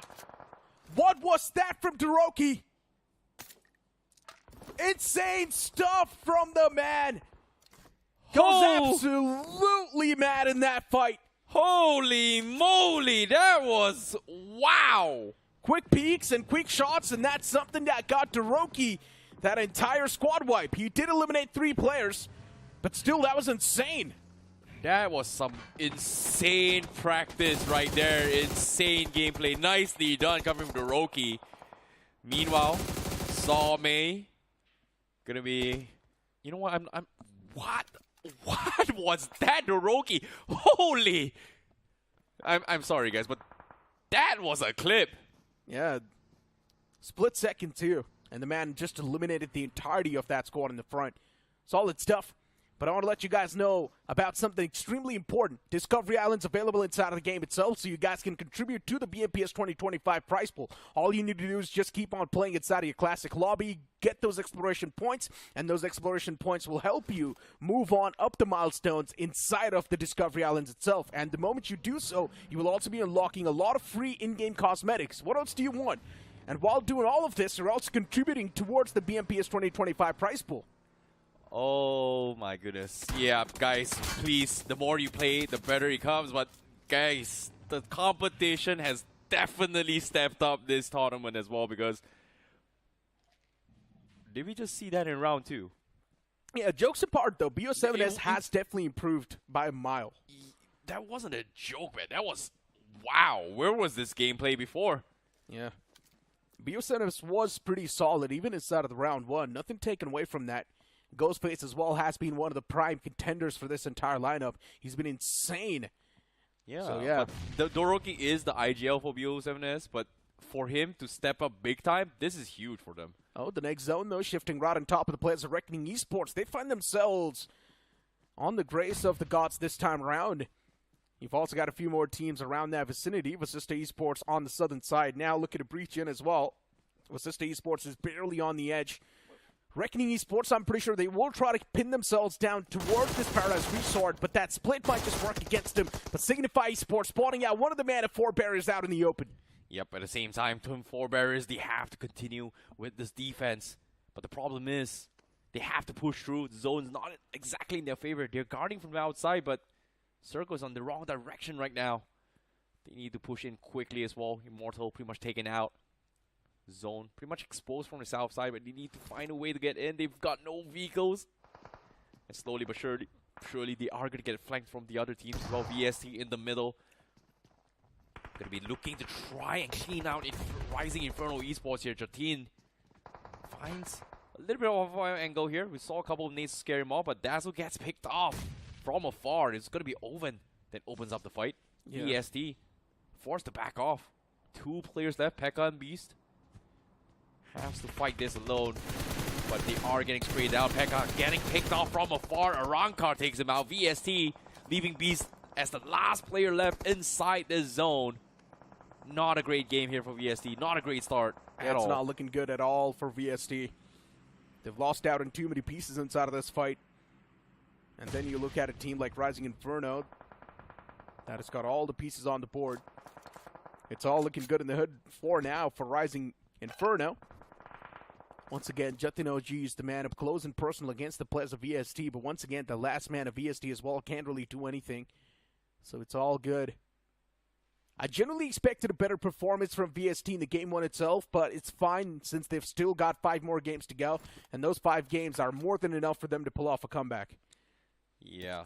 Speaking of a fight here, Rising Inferno's Esports going to be playing a little bit slow plays here. No reason for them to actually push out, considering the zone is kind of shifted in this way. Paradise pretty much still in play as well. We've got ZENIN coming from the south side. A little bit of awkward start, but speaking of a play here, VASISTA Esports, they're big guarding from the southwest for the corner. ZENIN Esports slowly creeping up. The long creep has finally given that opportunity to walk up towards them. VASISTA's been playing this extremely passive.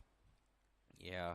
Taking their sweet little time. Oh, he actually spotted him. Yeah. They saw the snake, and here he comes. ZENIN, they're crawling their way through. They're giving comms. Hector needs a little bit of backup here. ScaryJaw finally takes a shot, but misses the connection. But the pre-fire comes through. ZENIN knows they are going to have to make a run for it as well. Hector dodges a bullet. God. But ScaryJaw there continues one with Destroy. Looking for that knock. Taps it away. ZENIN forced to heal up. But with the zone coming in play, VASISTA Esports, they have to make the call to back off. ScaryJaw still wants to try and take this fight. Zone not in play. VASISTA Esports, what's the call here?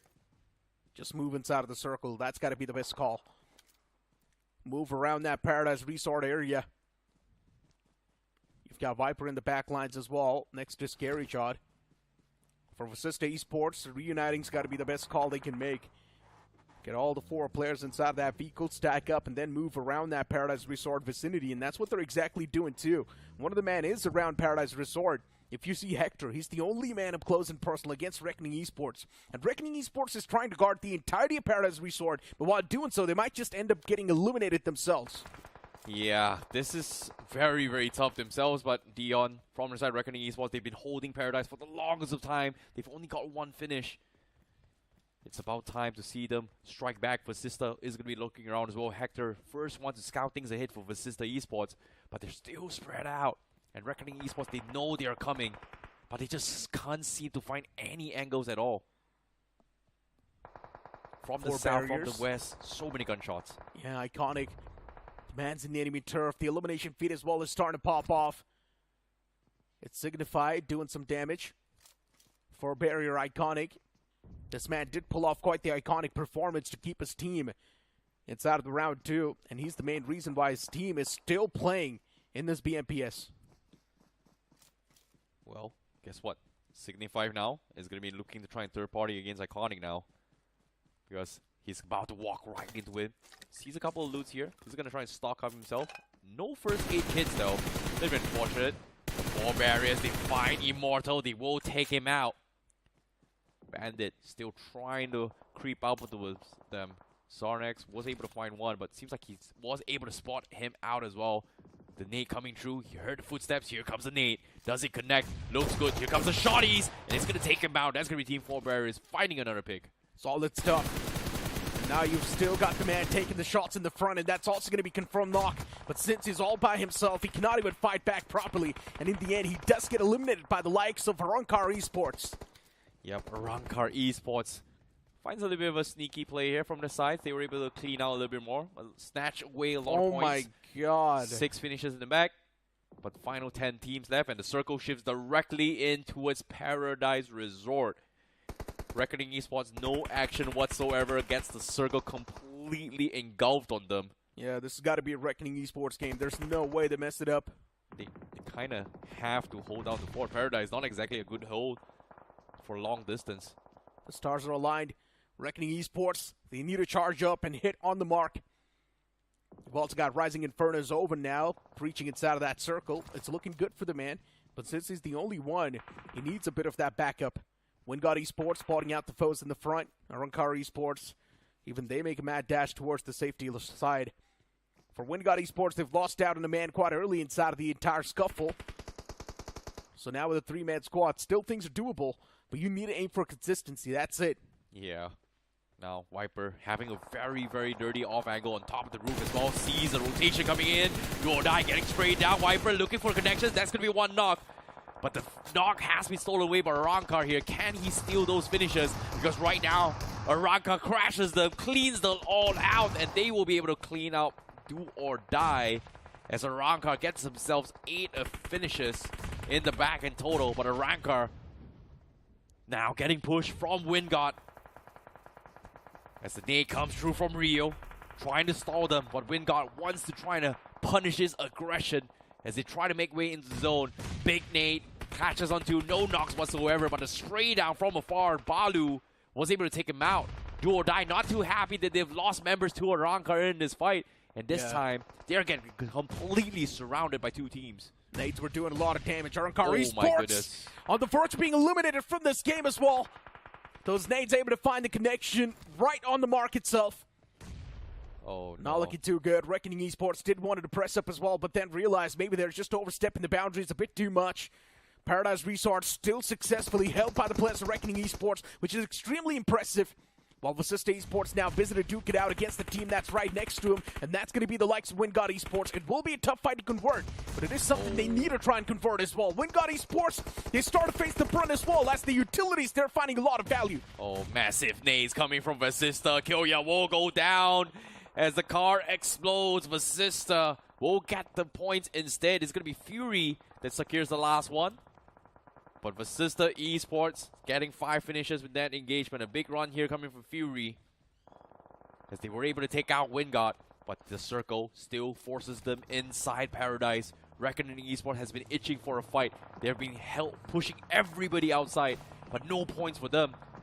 And guess what? VASISTA, they are going to crash inside towards Paradise now. But on screen, Team Mastermind Mavericks struggling to find space as they get eliminated as well.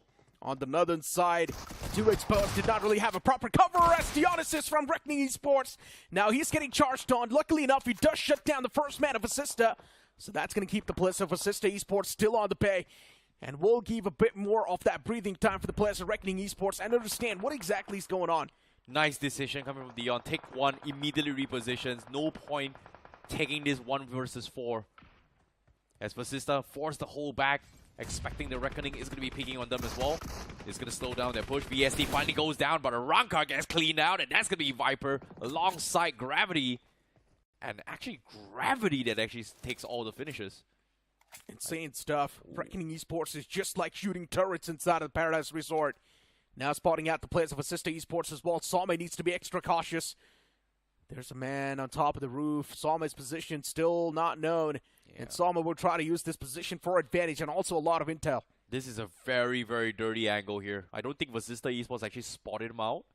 They didn't exactly see him as well. So being pro means that he's pretty much not going to be able to expose from VASISTA. But the moment he crouch out, he's going to be able to pick them again if VASISTA tries anything funny from that angle.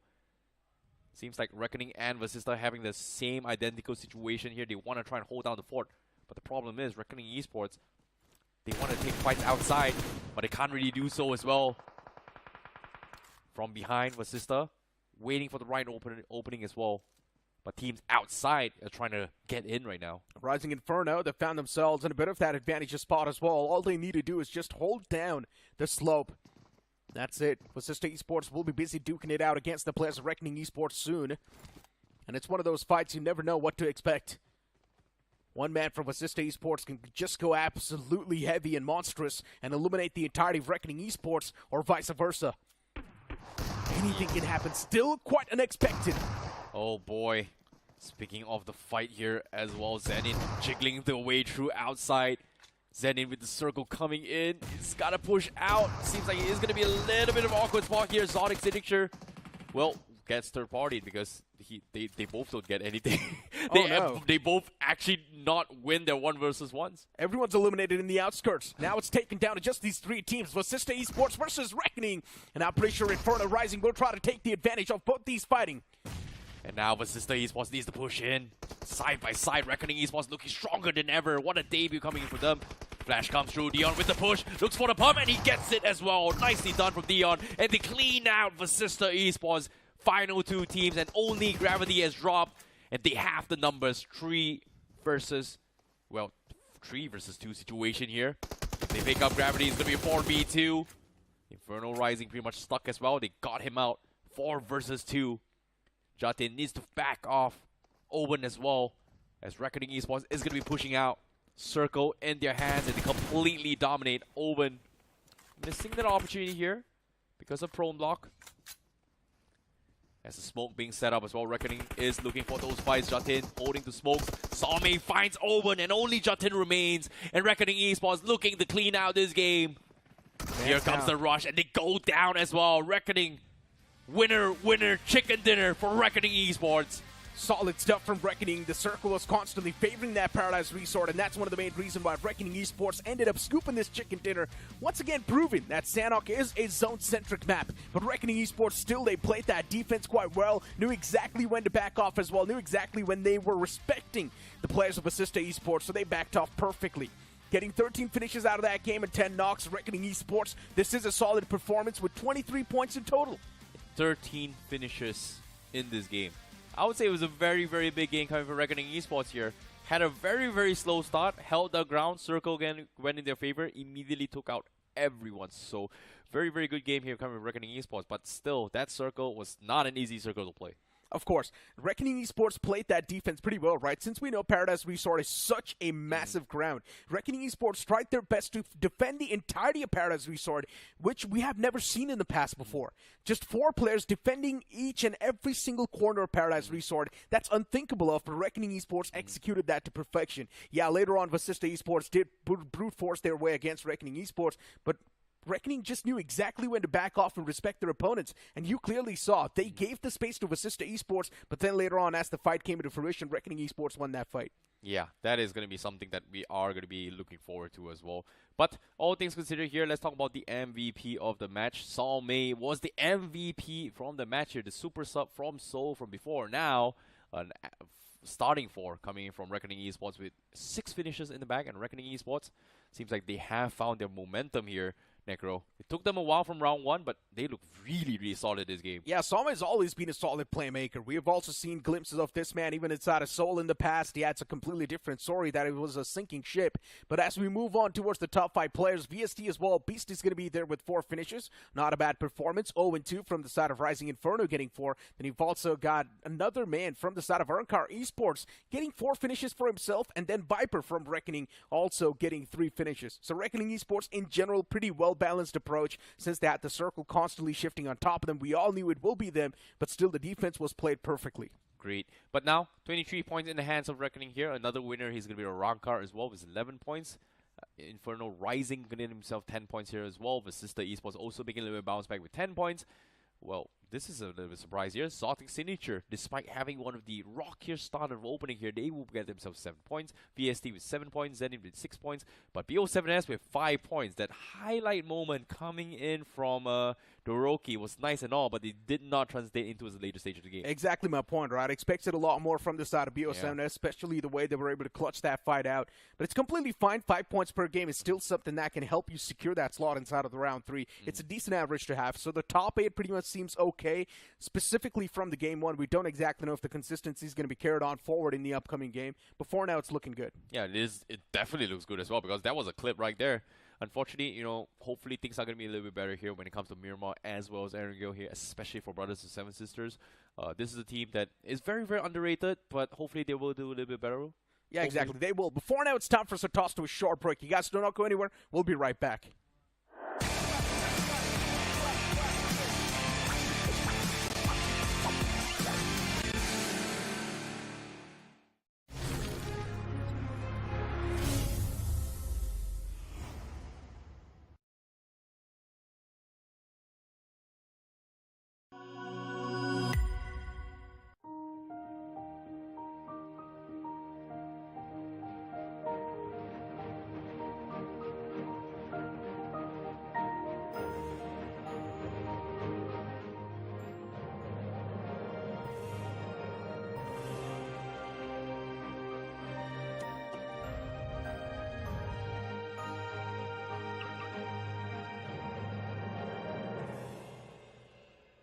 Kia. Movement that inspires.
Welcome back after that short break, and now it's Johnny with me on the panel once again. Johnny, looking at that previous game of Sanhok, of course, quite a calculated game since we know inside of this lobby there's so many familiar faces. Yeah. It's also a good thing for the teams, and it's also a bad thing for the teams since now the game's just getting even more competitive. That is very true, and again, I think for this lobby at least, right off the bat, we had a few expected results. Yeah. Reckoning Esports doing quite well for themselves, and in fact, exceptionally well, sitting at the top of the leaderboard. Yeah, Then 23 VASISTA points. as well, off to a decent start, and if they can be consistent, I think it's going to be a job well done at the end of the day. But there were also surprises with Moneymakers getting taken out that early, man. Yeah, it's quite unfortunate. Yeah. Expected a lot from the side of Moneymakers, but once again, Johnny, it's the map of Sanhok, and it's known for unexpected stuff, and once again, Moneymakers getting eliminated like that. I'm pretty sure it's not the best way to test a team like Moneymakers. Yeah. Now, the upcoming map of Myanmar will be the best possible way to test Moneymakers and see what they've got in store for the round 2. But something that is going to be important for you guys and also in store, it's going to be the Realme GT7 itself. The sales are now live on Amazon, so move on towards Amazon and search for the Realme GT7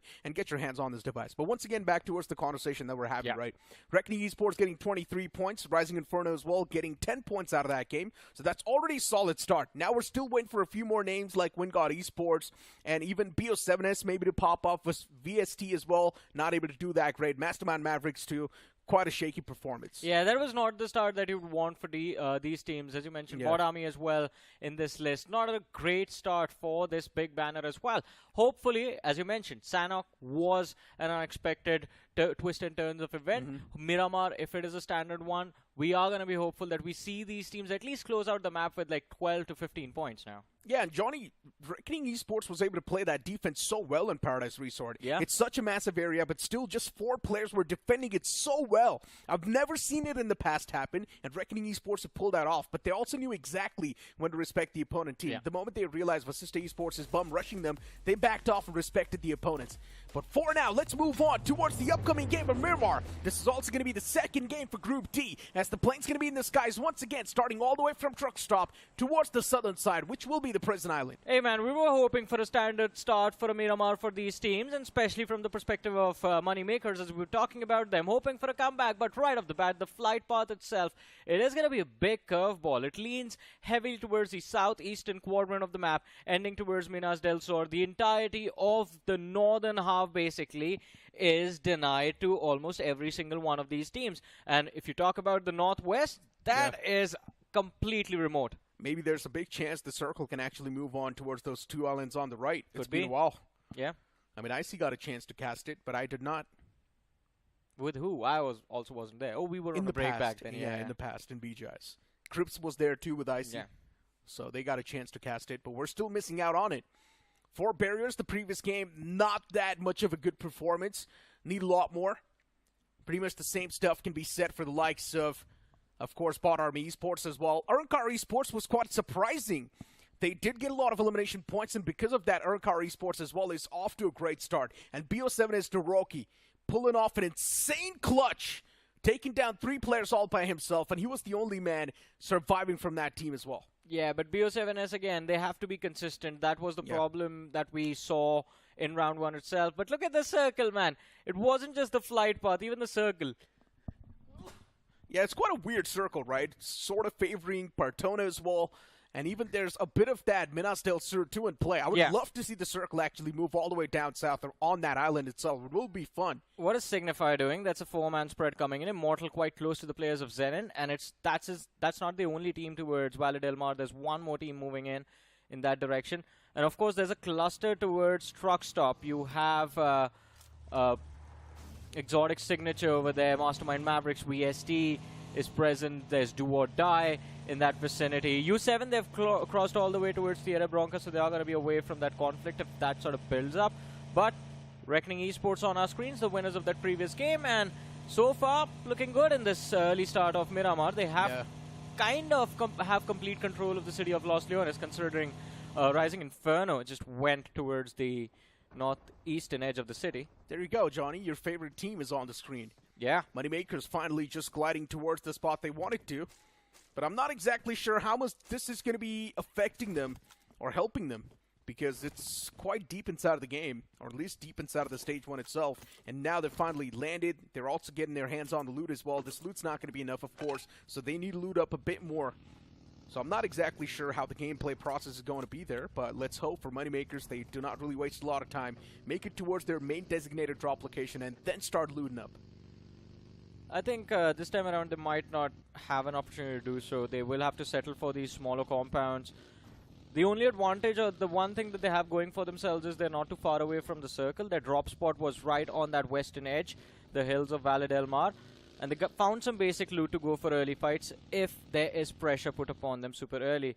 But other than that, moving along those western lines, it's going to be a questionable decision if they move too far up away from the circle. Because then the next shift, if it's not a western one, if it's a central, eastern, or a northern shift, Moneymakers, their game plan is going to be ruined. Yeah, pretty much. Even if they do try to move all the way down south towards Valle del Mar, there's one of those teams sitting in there. So they definitely can be surprised by the likes of ZENIN. Yeah, but at least you can get into the compounds and hold until the circle moves away. Yeah, I guess, but we know where ZENIN is, right? Exactly. They don't. So for them, they would still need to get that information first and then maybe figure out a gameplay. Isn't that how you're supposed to play the game, though? Yeah, I guess, but, I mean, still, it's going to be requiring a lot of time for them to loot up too, right? So stage 1 is extremely important. They need to be extremely quick as well. And maybe that's one of the main reasons why Moneymakers is once again backing away all the way towards El Pozo, I guess. Oh, but do or die. Now, this is something that they did not predict. Balu getting taken out right off the bat. And this is the cluster that we were talking about. It's just north of Truck Stop. You have VST, do or die, moving towards El Azhar. They just lost one man, but there are two more teams present in this vicinity, by the way. XOTIC Signature, they moved down south towards Minas Generalis. Oh. And BotArmy Esports moving towards El Azhar, where they share the city with the players of do or die. But hey, something extremely important for you guys is also going to be the Realme GT7. The sale's now live on Amazon. So move on towards Amazon, search for the Realme GT7, and get your hands on this device. That 120 FPS, up till 6 hours, stable, tested by the Realme and the crafting guys themselves. So one thing is for sure, you will be having a great experience on this device. So check it out. Once again, back towards the conversation that we're having. The circle has formed in quite the awkward manner. A lot of teams have been caught off guard, and especially by the plane flat path as well. Even Moneymakers have wasted a lot of time initially getting their hands on the basic loot and even the vehicles. So it's going to be taking a while for teams like Moneymakers to actually make it all the way inside of the circle. And yeah, even for VST, it's going to be taking a while now. Yeah, that was absolutely hilarious, man. Man wanted to look cool, but I think the universe had other plans. The vehicle just getting So look at unlucky, that, dude. That is absolute cinema. And kudos to the production for showing such a lovely shot of the art piece that was created by VST. But oh no, BotArmy Esports in a big world of trouble. Shots were taken against the boys. He's also going to be patching himself up, but does he know there's a man up close and personal? Maybe no, it's going to be the answer, since the man anyways gets picked off and even confirmed. Hey man, that's an interesting way for do or die to find that execution for themselves. Yeah. Pretty interesting angle, and they did put a lot of pressure on that isolated player, Roger from BotArmy Esports. But the remainder of BotArmy Esports, now we see them on the radar. They kind of have the individuals of do or die surrounded, but playing with, from their perspective, they would like to believe they are at a man disadvantage because they do not know BotArmy is down to 3 players. Although no. Reaper spotted out. This could be the opener. Nade goes out, misses its mark, but they still have the numbers advantage, at least for now. It's a 1v2 that Reaper has to fight his way out of. Oh, the Cipher's got to be it. Once again, tossed on the opposite side. The Cipher blows up, but not exactly on the mark. Next piece of utility tossed as well. Vacates that entire shack, backs away as well. Reaper's safe for now. There's a lot of shots taken against this man as well. And his teammates No one's looking safe, generally speaking. The backup has arrived. Omega there to relieve some pressure from his teammate. And Reaper, actually a brilliant execution in terms of just delaying this push from the players of BotArmy Esports. And the result is here. The opening knock in this 2v2. Lion knocked out. Monty is still there, but now Monty realizes that they might have made a mistake of not committing for that 1v2 against Reaper a few moments ago. The wraparound comes through. BotArmy Esports, nowhere left to go. Another man hits the floor, and that's going to be a knock and finish conversion. 4 finishes in the bag, early stages of this Miramar for do or die. Yeah, that's got to blow up for BotArmy Esports. Not the way they wanted to kick things off with. And I'm pretty sure they did not even see this coming themselves. There's still Mastermind Mavericks right around that vicinity, so there's a massive chance Mastermind Mavericks can actually go for the third party as well. No. This fight happened in El Azhar. Oh. Yeah. Excuse my weak eyesight. But anyways, outside in the blue, there's Mastermind Mavericks, and there's one more team next to him. VST. This is going to be interesting. If VST and Mastermind Mavericks do end up locking horns, this will definitely be interesting. But for now on screen, we see SIGNIFY taking a fight against the players of BO7S. Now, this is going to be interesting because while you have SIGNIFY and BO7S fighting each other, you look at the map. The southern shoreline is where this fight is happening. You have ZENIN moving in from the west and 4 barriers moving in from the east, but the circle... Oh, now this will make the game extremely interesting because the circle takes a hard shift. Back to Los Leones we go. I never expected this. Neither did any of these teams, man. Majority of the teams right now are stuck on that western edge, the southern edge of the circle. You have 2, 3, 4, 5, 6 teams outside of the play zone in the blue. This is going to be interesting now, Johnny. This is what you call a real curveballic shift. Doing something completely outside of the box. There's still VASISTA Esports in a decent spot. You've also got a team like ZENIN looking pretty okay, at least as of now. Universe 7-2 on the move all the way back in the blue. It's going to take a while for U7 to rotate. And yeah, fight did just conclude a while ago around this vicinity, so U7 needs to be careful too. DOD is on a manhunt. DOD is on a manhunt, but I think it's just going to be the hills between the two sides that will eventually push the two teams away from each other. But if you guys do not want to be pushed away from moving in style, ladies and gentlemen, check out the Kia Ceros. Bold and modern design. Streamlined door handles, Kia signature digital tiger face, the star map LED DRL, and of course the star map LED tail lamps. As I said, it allows you to move in a lot of style. Movement that inspires. Yeah. Definitely check it out. Once again, Reckoning Esports somehow finding themselves in the prime spot. I'm not even sure how they do it. They've been here since the start of the game. I know, right? It feels like now they've got a special deal with the gods themselves. The game of Sanok as well. Circle shifting right on top of Paradise Resort. It's one of the rarest circles, and now this one as well. It's quite a rare circle. Reckoning Esports finding themselves on the lucky side of the bed. See, you mentioned a deal with the BGMI gods, and I think Demon has just knocked himself out to try and make a deal with the devil. Oh. That was self-knock, man. I think he just ejected at the wrong time. Yeah, sacrifice so that U7 does well. Let's hope. I mean, they definitely do need those sacrifices at this point. The way things have been going for U7 inside of the round 1 as well. At least they did not eliminate themselves in the round 1, so that's a brighter side of the spectrum to see. Let's see how far in this tournament they're going to go, though. But Reckoning Esports, Exotic Signature has actually managed to close in quite a lot of distance. Now these two teams are neighbors. But Wiper from Reckoning, he's distracted by the players of VASISTA moving in from the south. Or actually the northwestern part of the circle. Few shots found contact, but not enough damage for the knock. Yeah, that pixel. The man could see it moving around that ridge.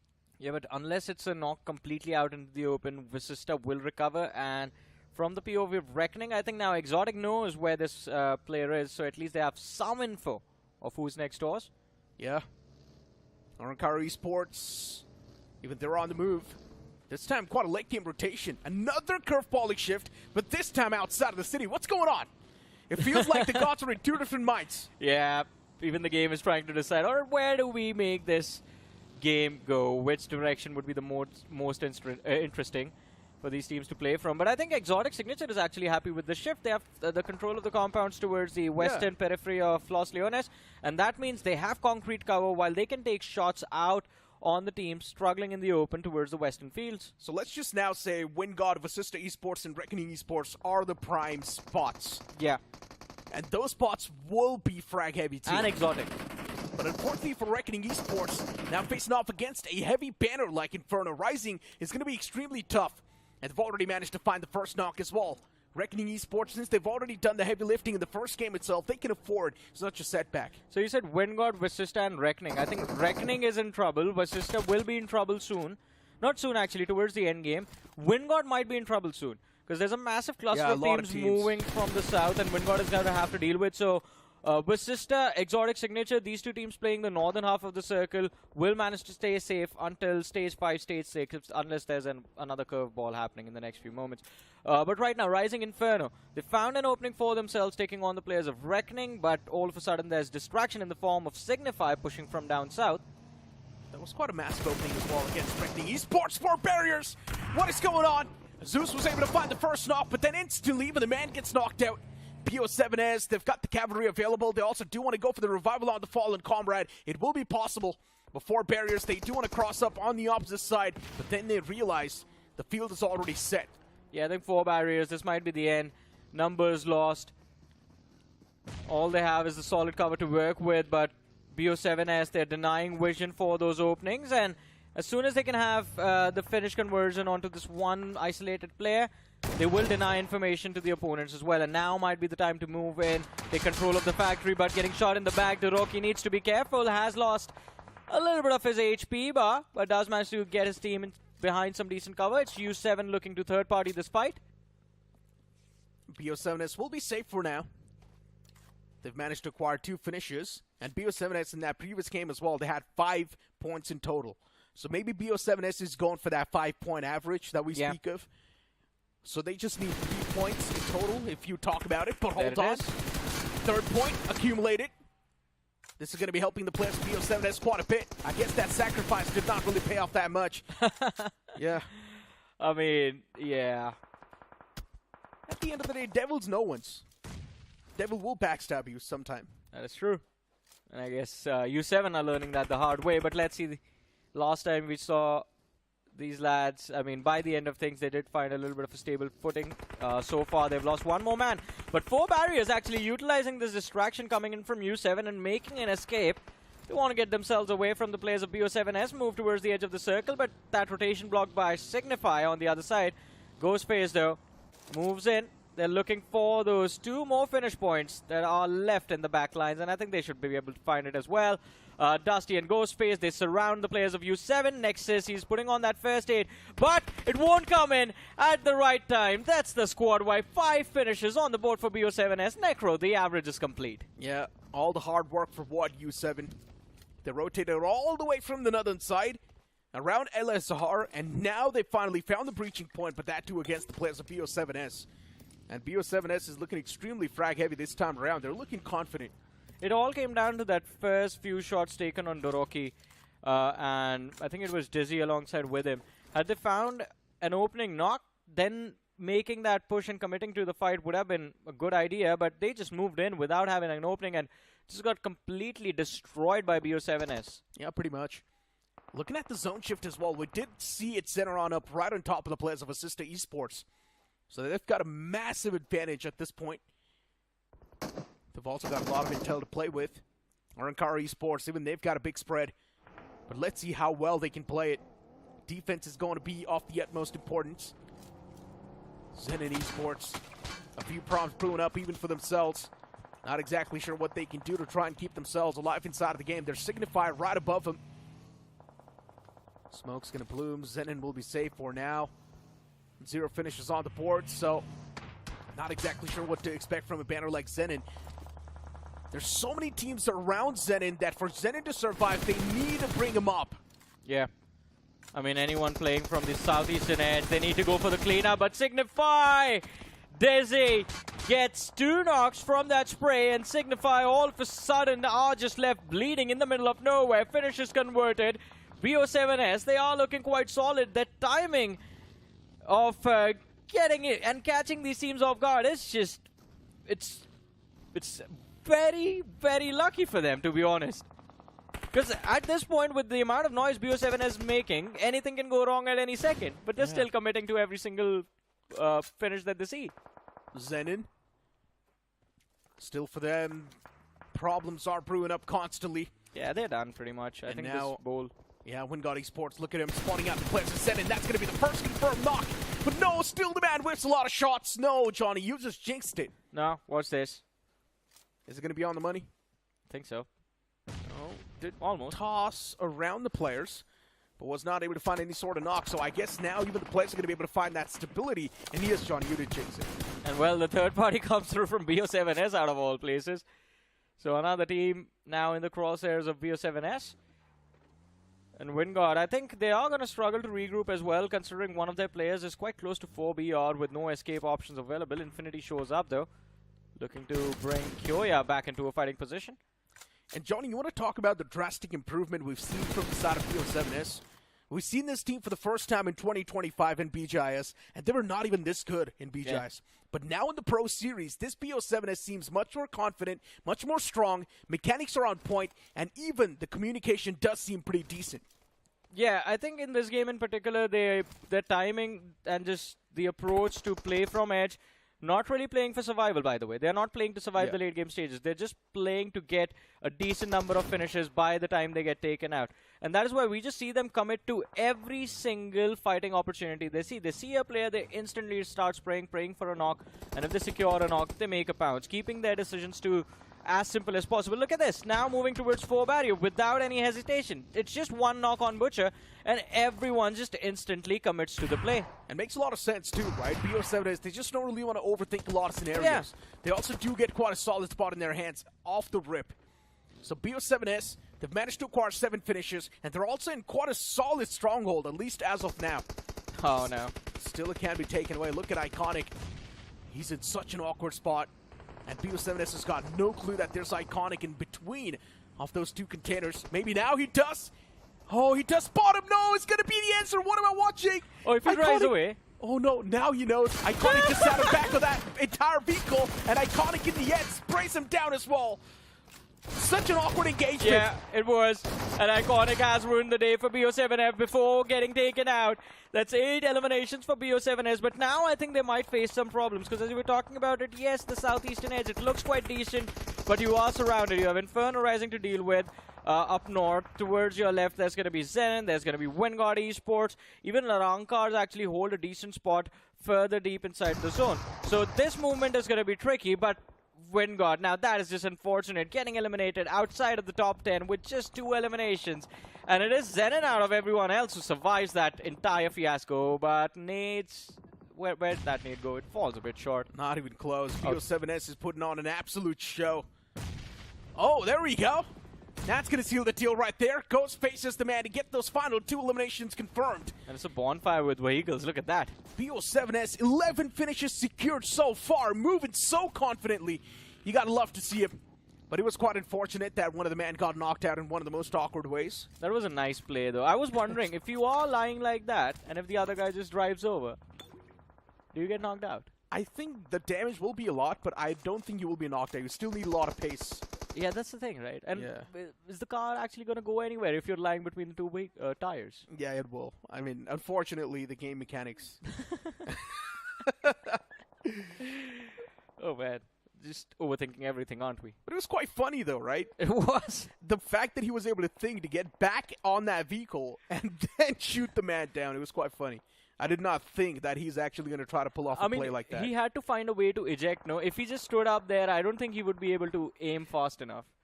Imagine he got on the driver's seat and the opponent got on the back seat and he just started driving. Out in the open, both of them get eliminated. That could have happened. That actually could have happened. Anything can go wrong at any time. Murphy's Law. But let's see what's going to go wrong all right for the Mastermind Mavericks. It seems like they have managed to catch Moneymakers off guard. Yeah. Because Glasgow is all the way towards the northwest of the blue zone. Mastermind Mavericks. Oh, spotting out the man in the far fray. Still no intel. Mastermind Mavericks is looking to find at least some sort of an opener. Previous game of Sandhawk wasn't too good. Now this game of Miramar has to be on the money. And Mastermind Mavericks, the team they're facing is actually Moneymakers as well.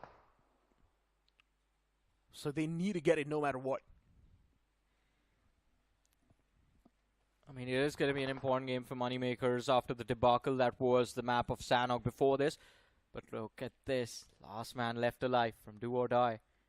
It seems like with how he's just proning and moving towards every single noise that he hears, every single pixel that he sees moving. It seems like the intention is to actually do something to secure one more point before he gets taken out. He's got placement point technically, so 5 points done from this game. Yeah, pretty much done. Hey, but bonuses. Want an extra boost. That counts too. We don't want to be Revenant X Bar. But hey, Rising Inferno, Jatin. This man wakes up and chooses violence.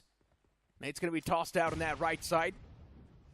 Connection won't be found just yet. Jatin, though, he's being a constant threat and quite an annoying piece on the board as well for the players of VASISTA Esports.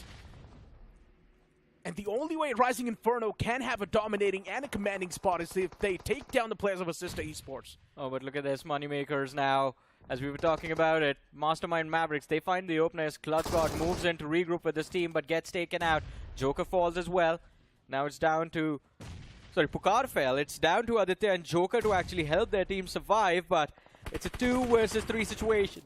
And the nades that are being lobbed by the moneymakers seem to be pretty precise. Joker has been chipped away from a big chunk of his HP. Aditya, the only healthy man left to take this fight. Yeah. Mastermind Mavericks. Oh, no. Way to kick things off once again. Moneymakers now down to just that one last man. It feels like Moneymakers are the walls, and they're getting robbed by Mastermind Mavericks. And Moneymakers can't even stop this robbery. And they go on a domination, by the way. 8 eliminations secured by Mastermind Mavericks this time. A decent match for them, but VASISTA Esports, they've been controlling the northern edge of the circle this entire game. Only 3 finishes to show for it.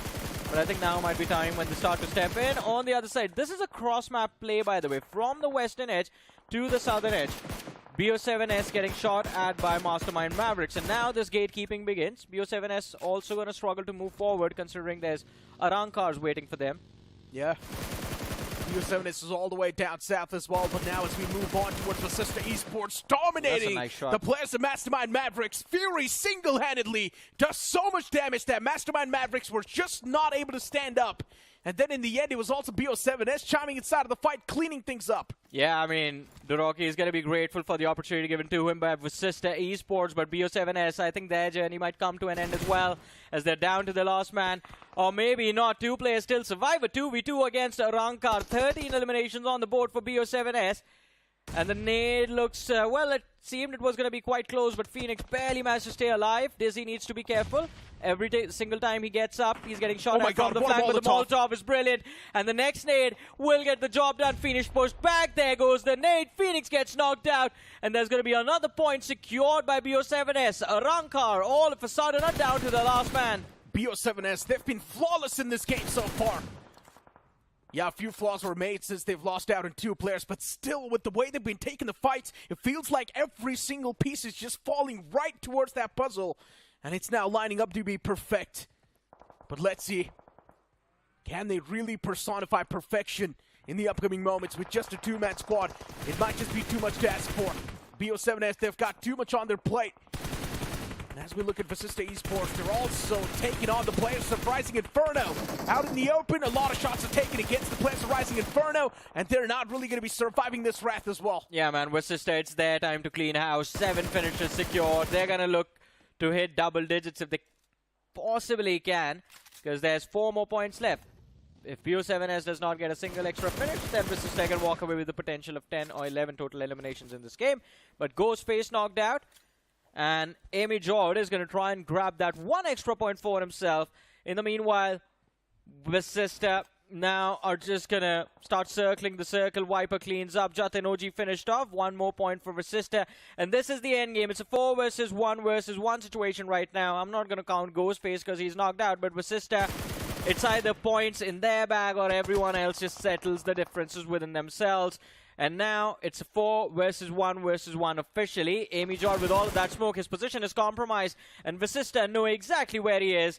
9 eliminations on the board so far. Looking to hit double digits. Shot connection found. They have the hit marker as well. But we all know how the story ends. You get close. You're going to nade him out, and you're going to finish him off, or maybe Hector has different intentions, just runs in for the pan, but he misses it. It was the play zone that does the last tick of damage. Man, they got greedy to flex, and they lost out on a point. I mean, it's fine. It's VASISTA Esports at the end of the day. They got a lot of points out of that game, and they've already secured the qualification as well for the round 3 with some sort of performance. VASISTA Esports were able to secure top 3 in Sanhok, and now they got a chicken dinner over here. With this sort of performance, they have pretty much qualified towards the round 3. I guess so. I mean, they're going to have, what, like 27, 28 points in total at the overall leaderboard. But, yeah, would have been better, man. 20 points would have just meant guaranteed qualification, because I think from Sanok they had like 7 to 8 points, right? Yeah, Sanok was a pretty solid game for them too, and this was, of course, a chicken dinner, so no matter what you say, it's less. But once again, for VASISTA Esports, I would say it's okay to have a bit of a fun, right? It's fine. That elimination point gifted to the gods themselves. It's a sacrifice made for the upcoming game. Could be. I mean, hopefully they end up securing that last angle. But BO7S, now that was an incredible run. Of course. From BO7S, a lot of aggression, and they played to the best of their abilities, just picking those fights one after the other, and running into multiple fights multiple times inside of this game and still surviving. The only thing was they were constantly losing numbers, because of which by the end of things they were down to their last 2 players. Yeah. And yet the confidence, I think it was just the simple ideology of you see someone, you try and take them out, all 4 players sticking together, why they succeeded. Had they gone one after the other, then we all know what happens. That's what happens when you've got a lot of confidence in your own mechanics and firepower and your teammates. And BO7S, it felt like they just pretty much knew that they're superior to the entire lobby. Yeah. That's why they were getting that knock, making that push, winning those fights as well constantly. And BO7S, pretty much as I mentioned, right, the communication was on point. They knew exactly what needed to be done inside of the fight as well. Knew exactly where the opponents were placed too. Those utilities were on point, and that just gave them so much edge over no matter whoever they were fighting against. As we've got the MVP of that previous game, and of course it's going to be a man from the side of BO7S with 5 finishes. 5 finishes for Dizzy, and of course his teammates also did quite well for themselves. 821 damage dished out, and I think as we move to the top 5 players of that last game, we are going to see a few more individuals from BO7S. Yeah. And yeah, Dizzy is going to be followed by his teammate. Doroki Ghostface makes it to the top 3 as well. It was an incredible performance from this team. VASISTA Esports Fury is going to be there with 4, and Inferno Rising OMEN with 4 eliminations. Solid stuff. Yeah, solid stuff. But you know what? It is surprising that a few teams kind of were a letdown. First of all, XOTIC Signature. They also held a pretty decent spot, but I don't know how they got a little too eager and were getting taken out from the teams playing the southeastern edge of the circle. Generally speaking, there were just a lot of teams around that vicinity, right? And a lot of the teams... XOTIC's position was quite empty. There's just one team, Reckoning, and even they were down to last 2 players. Well, it's quite rough then if they got taken out that way, right? Then it's quite unfortunate. But looking at the match rankings, right? It's VASISTA Esports with a lot of points on their name, 19 points in total. And then BO7S, even though they did not really secure the chicken dinner, still they're at the top with 20 points. And Arrancar are going to be grateful that they finished top 2 in this game, because 8 points, all because of those 6 placement points that they have. Mastermind Mavericks did quite well, were taken out competitively early, but still 8 eliminations, 11 points. Inferno Rising finishing with 10, Do or Die with 5. With the Do or Die, actually, I think this was a decent run. 5 points, nothing too shabby. Do or Die is pretty much just trying to achieve that consistency. Game of Sanok wasn't extremely good, but it is still something that Do or Die can look back to and be like, okay, it's fine. We can still get the recovery in the upcoming games. And if Do or Die does get 6 or 7 points in the upcoming game of Wrangle as well, that will be slow and steady recovery for them, and they can easily qualify, right? At the end of the day, I still think the cutoff's going to be extremely low. It's all because of that previous group and rival Apecity just dominating the first two games. It created such a massive vacuum just on that team. It definitely did. But it's going to be interesting to see how these teams now play the last match of the day, ladies and gentlemen. Because we're going to take a very short break right now, but coming right after will be the map of Wrangle. Don't go anywhere.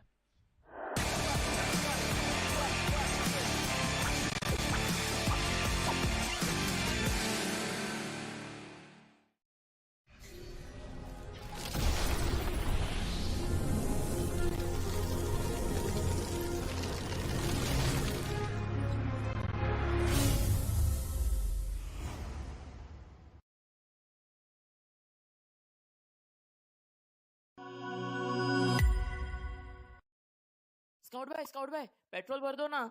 क्या भाई लोग रोंडो जाना है क्या? तो जानता नहीं मैं कौन हूँ? अबे तू बाहर में भर के तो बता। अबे रोंडो में रोंडो किसको बोला रे? रोंडो बोलता है तू।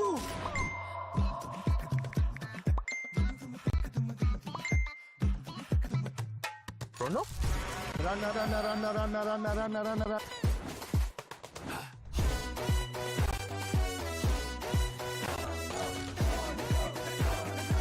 Nation wants to know, कहाँ है ये रोंडो? रोंडो? अभी बताओ मुझे, रोंडो? अरे ओ कालिया, कितने आदमी थे? रोंडो सरकार। रोंडो?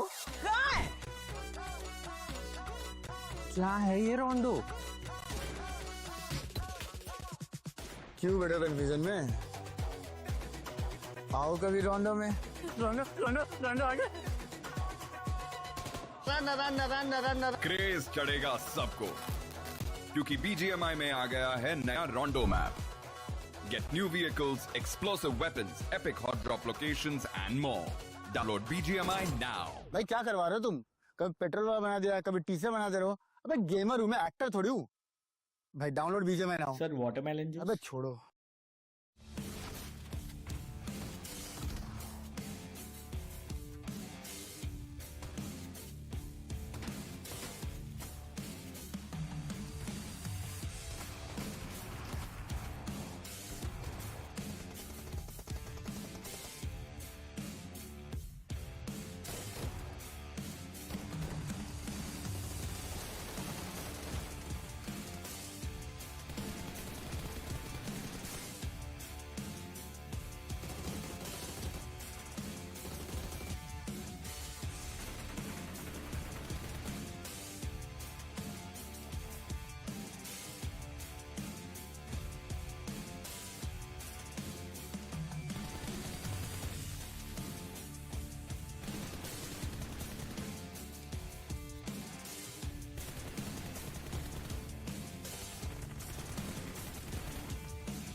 Welcome back after that break, ladies and gentlemen, to the realme BMPS 2025. It's just the last match of the day remaining, and it is going to be Group D taking on the map of Erangel. This is Super John. He's joined by IC Baby alongside with me, and IC, right off the bat, we have to talk about it, right? The amazing bounce back by BO7S. Yeah, BO7S looks stronger than ever right now.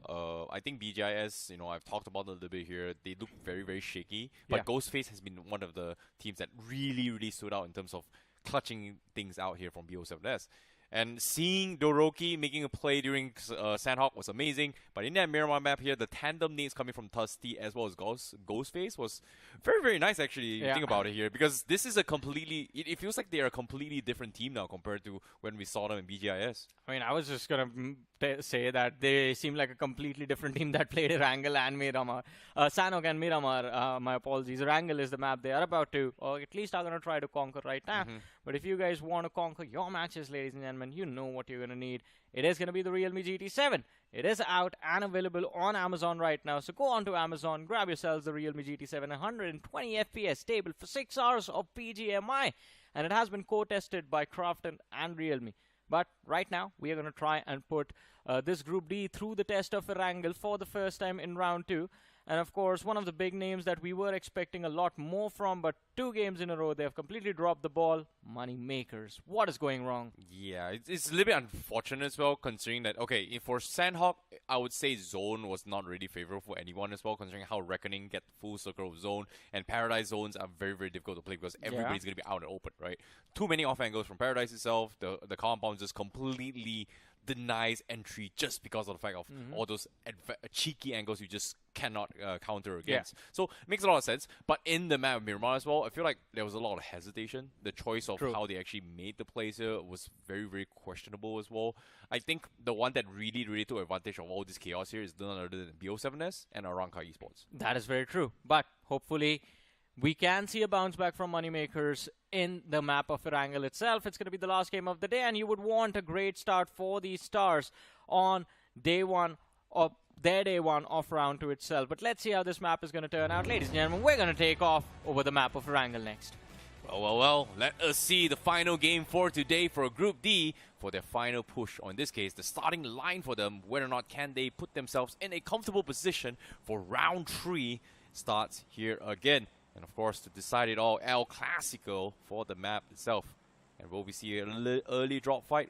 We shall see, because the flank path is actually going to be coming in from the southwest corner and then ending towards Stauber.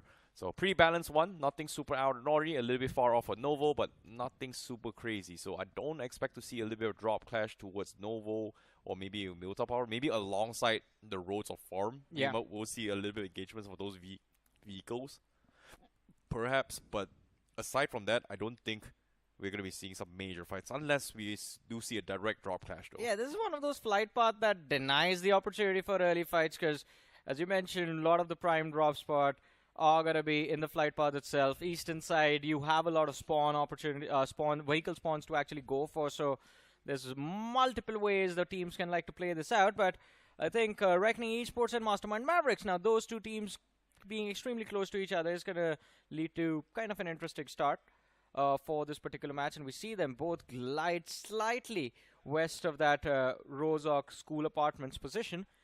But other than that, Exotic Signature. Now it seems like them, along with BO7S, both drop on the village next to the military bridge. And right off the bat, this is going to be the biggest drop clash 4v4 between the two sides. But there's one more happening. 4 barriers against the players of U7. We'll talk about that in a bit. But Exotic Signature Cinco now, no ammunition in that Uzi. Finds 30 rounds though. His teammate has an AKM to work with. And seems like after a phenomenal run on map of Miramar, BO7S might be looking at an early exit on Erangel. Yeah, BO7S, they've lost Ghostface right from the get-go, but they do have a decent amount of ammunition here. Dusty looking for an off-angle flank, but little they know, Skylar's already outside. He's got the UMP. And looks like he's not going to be taking those shots as well. Dusty does have a bow and arrow to actually work with. Ghostface lost his life. They are going to be in a stalemate, as Exotic Signature is going to be looking to wait on Skylar's first move before they make this engagement. BO7S hoping to punish the aggression. Seems like there's nothing much they can really do as well. The Roki looking for the reposition. Off-angle flank. Uh-oh, he's going to be pulled down. Here he comes. The shot comes through. That's the opening that Exotic Signature is looking for. Skylar picks him off, and that is going to be a 4v2. And the wraparound comes through. They get the confirmation. BO7S. Great start. 2 games. This game, a complete flop here. Direct challenge, and Signal sees a small little pixel. Here he comes. He is going to find DZ as well. BO7S standing no chance in this assault. Yeah, but what is this kind of commitment, man? Bait the guy with the lowest HP. It's as simple as that. But no! You want to run into this fight against the shotgun 1v1. 2 players out. Both of them getting finished off. Dusty! Can he get the third? The answer is no. But hey, damage is done already. Exotic, they lose a player for no reason at all. Oh my goodness. BO7S, a great 2 games, completely drops the ball with this drop clash. Wasn't expecting this as well. Yeah, so this is going to be an educational lesson right now. There's something called as the Bogdan's Law. Do you know the Bogdan's Law? No, please enlighten me. Whoever has the lowest HP, I mean, ideally you would drop them something like a bolt action, in which if they hit, they are going to make amazing impact, but if they whiff, they already have low HP, so you do not lose a lot. That is why you always send the man with the lowest HP into a duel first and not someone who actually can take a fight head on if given the edge. Okay, that's a very, very interesting thought. I get the idea, but I've never heard that term. So, what is it called? Bogdan's Law? Bogdan's Law, man. Okay, I'll actually Google it. But speaking of which here, let's talk about the rest of the teams. But a great win here coming from Exotic Signature gives them 4 points. So 15 teams remaining for the rest of the packet trying to scoop up some points. But this circle seems to be split between the main island and military island itself. So it's going to be a huge divide. It does give us a little bit of reminiscence of where the circle may or may not be. I have a feeling it's going to be the south side of Farm, near towards the cliffs here. We've seen it multiple times in BGIS. But here in BMPS, it has kind of strayed away from it, to be honest. It's been leaning on towards Shelter, to be honest. But the only problem is, I think, Reckoning Esports right now, they have too much control of that central area, but as you were talking about it, that's an open position as well. So when the teams start to move in, it becomes very difficult to regroup. Yeah, it does. It does make it very, very difficult as well. It's been a while since we've seen people setting up roadblocks for bridges here. It's just too much time of a setup. But it does make life miserable as well for a lot of teams. If the circle moves away, then you are also getting screwed along with the team that you were trying to mess with. Yeah. There were instances though where this was a very long time ago, but what they did was they set up like 6 or 7 vehicles, lined it up on towards the bridge itself, and then blocked the entire bridge by blowing up all the vehicles. So this pretty much gives a hard lock that no vehicles is able to pass through. But after they added those stairs where you can walk around the bridges on the sides as well, people just stopped doing that. That is, I mean, that has to be, I would love to see that happen again. But one more thing I would love to see, ladies and gentlemen, is a Realme GT7 in your hands. Go on to Amazon, grab yourself the Realme GT7. It is out and available right now. And if you guys need reasons to get a Realme GT7, we've been giving you multiple reasons every single day. 120 FPS, stable BGMI, 4 up to 6 hours, co-tested by Crafton and Realme. And along with that, when you are playing that 6-hour grind, when you're marathon running BGMI, it's going to stay 6 degrees cooler compared to the rest of the devices that you have played on. Yep. But now, seeing how the circle is, obviously there's only going to be one team into his military island. That's going to be XOTIC Signature. PO7S getting contested. A little bit unfortunate. They were the first team to take out. I can only assume their spawn idea was into his military base. But looks like military base completely empty. If the circle shifts into military base, well, I would say it's a open season for anyone heading there because all loot's untouched in that vicinity. So that means even if you get taken out of a fight here, ammunition is always there, meds as well, scopes, yada yada. You can always find it in a military base if the circle shifts down south. That is true. I mean, at this point, considering no one's there towards the military base, I'm praying for a southern shift. Exotic Signature, they have a little bit of an insurance policy to work with, but I think Skylar actually might get taken out. Or maybe not. I forgot. Reckoning has gone for a 4-man widespread. So yeah, even Reckoning won't be able to recover if a 1v1 breaks out here. Yeah, it's going to be a little bit tough spot as well. Reckoning Esports has been looting for the longest time. And I don't think Viper realizes that is a company as well. He's just been looting very, very efficiently. But he is keeping tabs on being a little bit safe in case there's someone hiding a potential sneaky little player. I don't know. With how he was moving around, it seems like Reckoning just assumed there's no one's there. Absolutely not a single body present in Milta City apart from them. Because you would expect Viper to run between the houses, try to avoid the line of sight to the compounds on the other side of the road, but he's just taking the shortest route. Well, seems to me SIGNIFY Esports now, they've done a little bit of homework as well. Shelter seems to be the hotspot in this trend itself. Circle might be heading to the shelter, and they are having first dibs of which part of the entrance that they are going to be holding here to try and hog the fight. Reckoning Esports also going to be heading to his direction. Salme in that vicinity. Viper also been leaving Miltal as well, so everyone is anticipating this to be in the northern side. No one is in the south side. But you know what? You see that straight line, VST SIGNIFY, Reckoning, Exotic Signature, and then Inferno rising to the other side east of them. And then there's a different line, Arrancar, Mastermind, Mavericks, VASISTA, WINDGOD. Duo and I was smack center of both those 2 points, but the circle, man, this game is absolute cinema. It's beautiful. What a zone. Half towards the military base, and then about 20% 30% towards the main island. Oh no, that's gotta be the saddest scam ever. But aside from that, you know, the biggest winner has gotta be XOTIC Signature. They will be heading down south, but the rest of the team, they have to be panicking right now. Shelter, not exactly a great spot to be in. We are seeing that history repeats itself a little bit here, but guess what? We've got 3 teams outside the zone. They don't know what's happening inside right now. Yeah, I mean, everyone's just panic rushing towards that military base. But XOTIC Signature, we saw Skylar where he was a few moments ago. I was just about to say that now would be the time that Skylar uses that position to get a few extra eliminations for his team, staying back, waiting for the teams that rotate late and fight towards the Nova Repnoy Bridge, and then just third-partying them, getting a few extra points. But no, he also moves in. XOTIC Signature lost a player early in this game, and that is why the 3-man roster is going to be required to regroup. But there we have it, the dash in towards the military base, coming in from Reckoning Esports. Well, both bridges, one of the hot spots for every single team. Nobody's actually stopping to actually take these fights here. They don't really want to get held out. Everyone is expecting teams to really be gatekeeping, but it seems like there's no gatekeeping.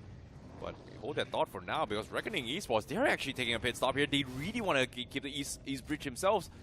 They are going to be hunkering down, hoping to punish a couple of teams and send them down south into military base.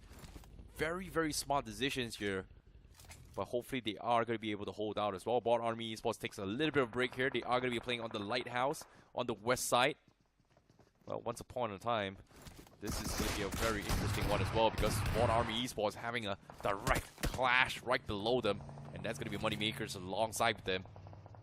Monty on top of the roof, Moneymakers underneath. They're getting completely surrounded. As Joker, Aditya needs to find the pick. He gets taken out. The Pokar goes down. Aditya forced to go back in, needs some sort of backup, and he also goes down. And Moneymakers will lose 2 in the back. Just like that, BotArmy Esports cleans them out. ClutchGod comes to save the day, but he gets tagged up really low. As BotArmy Esports holds on the defense, they flush them all out. The drop shot from ClutchGod is not going to do him good, but Moneymakers, they lose absolutely everyone. Yeah, Moneymakers losing out on all of the money in one fight. And BotArmy Esports, they will be very grateful getting those 4 elimination points for themselves, but that was a very scrappy fight. It seemed like the decision to take the fight was taken before they figured out exactly how to put it into execution. But do or die on our screens now. We switched perspectives a few moments ago. Prime spot in the zone was for do or die. But all of a sudden, now that we see them, they're on the verge of getting taken out. Yeah, and now with another nade comes through. Balu also getting taken out. Team Mastermind Mavericks seems to be able to find the opening. It seems like they're not going to be playing. Look at the zone, man. Oh my goodness, what is this zone? What a scam. This has got to be the biggest scam ever. Oh my goodness, the frustration. And of course, Team Mastermind Mavericks, they're hoping to play the FS play. And fortunately for them, it's still inside the zone, but it is going to be a little bit of a struggle here. They're a little bit late to rotate to the bridge, making the call to actually fight against the team in the north. Is, I would say, the lower risk option, but eventually it's not going to be the best option to actually take the chicken. So here's the fun stuff, right?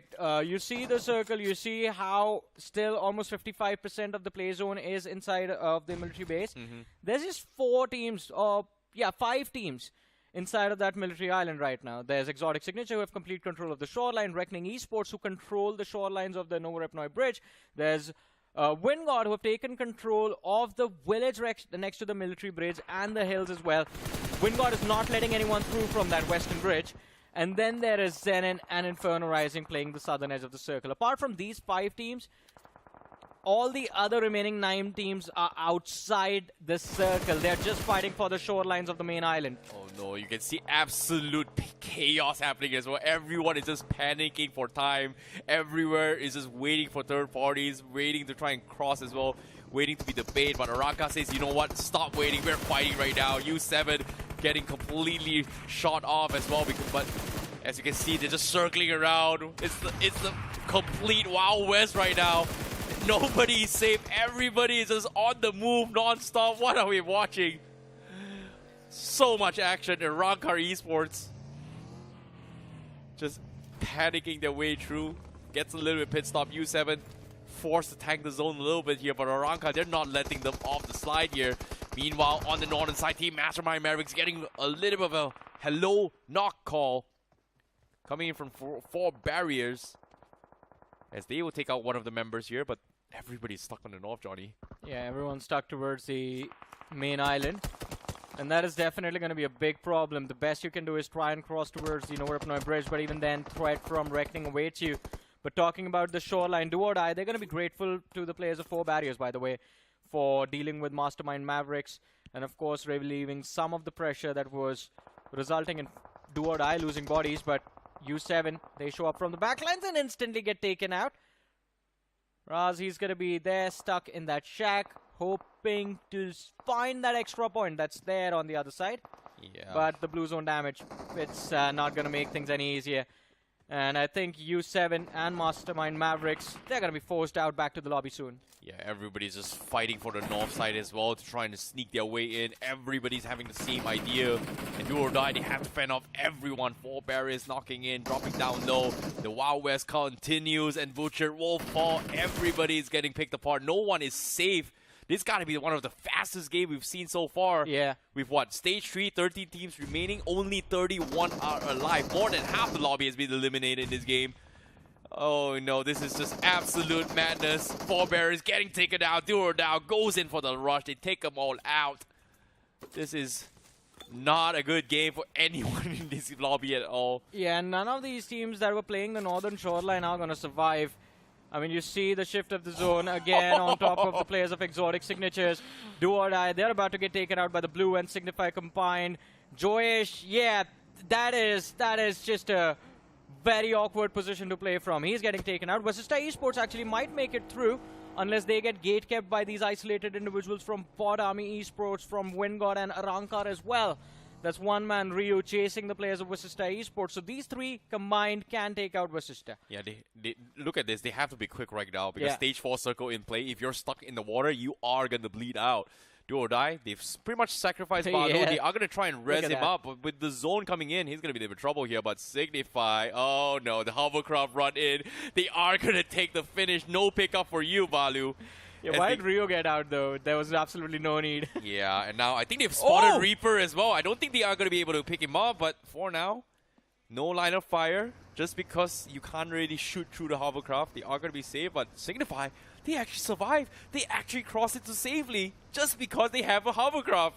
Yeah, I thought that, I mean, this is a brilliant play, man. Just a vehicle changing everything, changes the number of options they had available. And SIGNIFY doing a brilliant job, taking the safer one. Now they have control of the western edge of the play zone. VASISTA in the backlines. If they can deal with VASISTA, SIGNIFY might actually do well in this game. And of course, for these guys watching at home as well, Discovery Island is out as well. The more you play means the more you'll be contributing to the prize pool of BMPS 2025. So be sure to check it out and also unlock all those amazing rewards. On screen here, finally SIGNIFY shows his back. The hovercraft getting shot here from VASISTA Esports Fury. They understand that having that around in this circle is not exactly a good thing. So chipping it away is going to make things a little bit easier here. VASISTA Esports getting the first knock, and now here comes the rush, and SIGNIFY, they're getting completely shut down. The run through comes in, Viper finds one, but will lose his life. Fury has to go in for the save, but SIGNIFY, last man standing. Rio, pretty much stuck in a very, very awkward corner here. The nade comes through, does clip him down to his last HP, sees him and takes him out. Fury cleans him out, and SIGNIFY actually still has one more player apparently. Yeah, one last man surviving. It's going to be Immortal. In fact, 2, as they do bring the revive through. But VASISTA coming with the cleanup. Absolutely brilliant. Fury is looking for one more knock. Another point for himself. And actually has dropped the play extremely low. Almost ran into the nade over there. An awkward interaction. But now VASISTA with the hovercraft want to make the pounce. The distraction is going to be there. Immortal knocked out. There's one more man now up the hill. And Bandit is going to be dropped extremely low. This is VASISTA now finally getting the eliminations during the mid-game. Oh, just do it. Okay. Right in his face. There you go, buddy. Bye-bye. Oh, that was so clean. That was very, very clean coming from Hector's here. But at the same time here, despite winning the fight, they've lost 2. Scary Jot and Viper were picked off. Unfortunately, we did awkward engagement here. Using the enemy's hovercraft was brilliant. But unfortunately, still keeps them alive, which is a good thing. They are down towards the top 9 team. They do get themselves a decent amount of finishes. But look at this, Johnny. 9 teams remaining, stage 5. Look at every single DOA. The only teams that has 4 men alive is Reckoning Esports and also ZENIN. Yeah, and also, by the way, mad props to Reckoning Esports. That mad dash, as soon as they saw the second zone shift towards military base, they just ran like bats out of hell, man, towards the military island. Because of that, they got decent control of that Novorepnoy gas station area, and they were able to deny that Novorepnoy rotation opportunity to everyone else moving in from the northern side. So they pretty much were alone towards the eastern edge of the circle for a long, long time. But they're lacking finishes. That is what Reckoning is going to work on now. Yeah, same can be said for XOTIC signature as well. But here's the little bit plus side here. The hovercraft is still in play. Even though it's badly damaged by VASISTA, they had the tools to actually repair it, and then they are going to try and make a mad dash trying to finish any random stragglers out in the open. So that's going to be a little bit of plus sign here, but Reckoning Esports, look at this. Viper, he's actually checking for fishes as well. Maybe a couple freebies. I think he spotted out Joyesh as well. And he's going to try and make an attempt. The moment Joyesh picks out for oxygen, he is going to get shot. With the backlines, man, I mean, Gravity and Some being too far away from the team. Oh, he sees can it. be a troublesome situation. Joyesh, last man from Mastermind Mavericks. Either he goes down to the blue or gives away his point. Let's see what's happened. I mean, there's no way Mastermind Mavericks survive another position in this game. Spotted out yet again. Few more shots of damage. And now I think the next time he pops up, it's going to be over. There it is. Oh, 1 HP. Okay, they got it. Viper, nicely done. Reckoning Esports finds a freebie. The fishes are all out. Nobody is in the waters anymore. Everybody left inside the zone is still alive on land. With 8 teams remaining, but 18 peoples are alive. So position points are going to be very, very important in this situation, because in the DOA status, look at how the finish feed, or in this case, the finish points actually has been spread out to do or die, BotArmy Esports and VASISTA and the rest of the world, to be honest.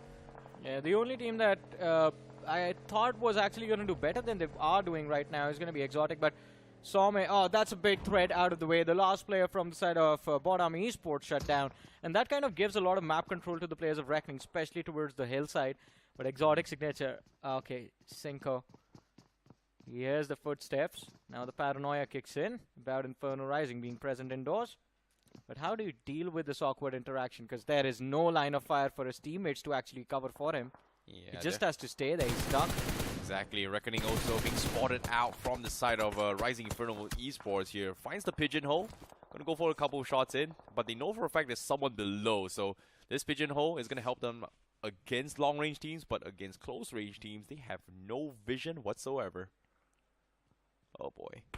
Signal not making a single move. Like you said, the paranoia is starting to kick in as well, and Circle is going to be heading in towards those compounds. But guess what? On screen, Viper goes in for the rush from the sides, picks up P.E.K.K.A. This is Reckoning Esports just cleaning out all the shorelines right now. I think after Sanok, they needed a little bit of break. They took that on Miramar, and now on Wrangle again, showcasing a wonderful performance. And now they know XOTIC as well. As we spoke about them, one of the players, Cinco, stuck because of the players of Rising Inferno just occupying the same compound.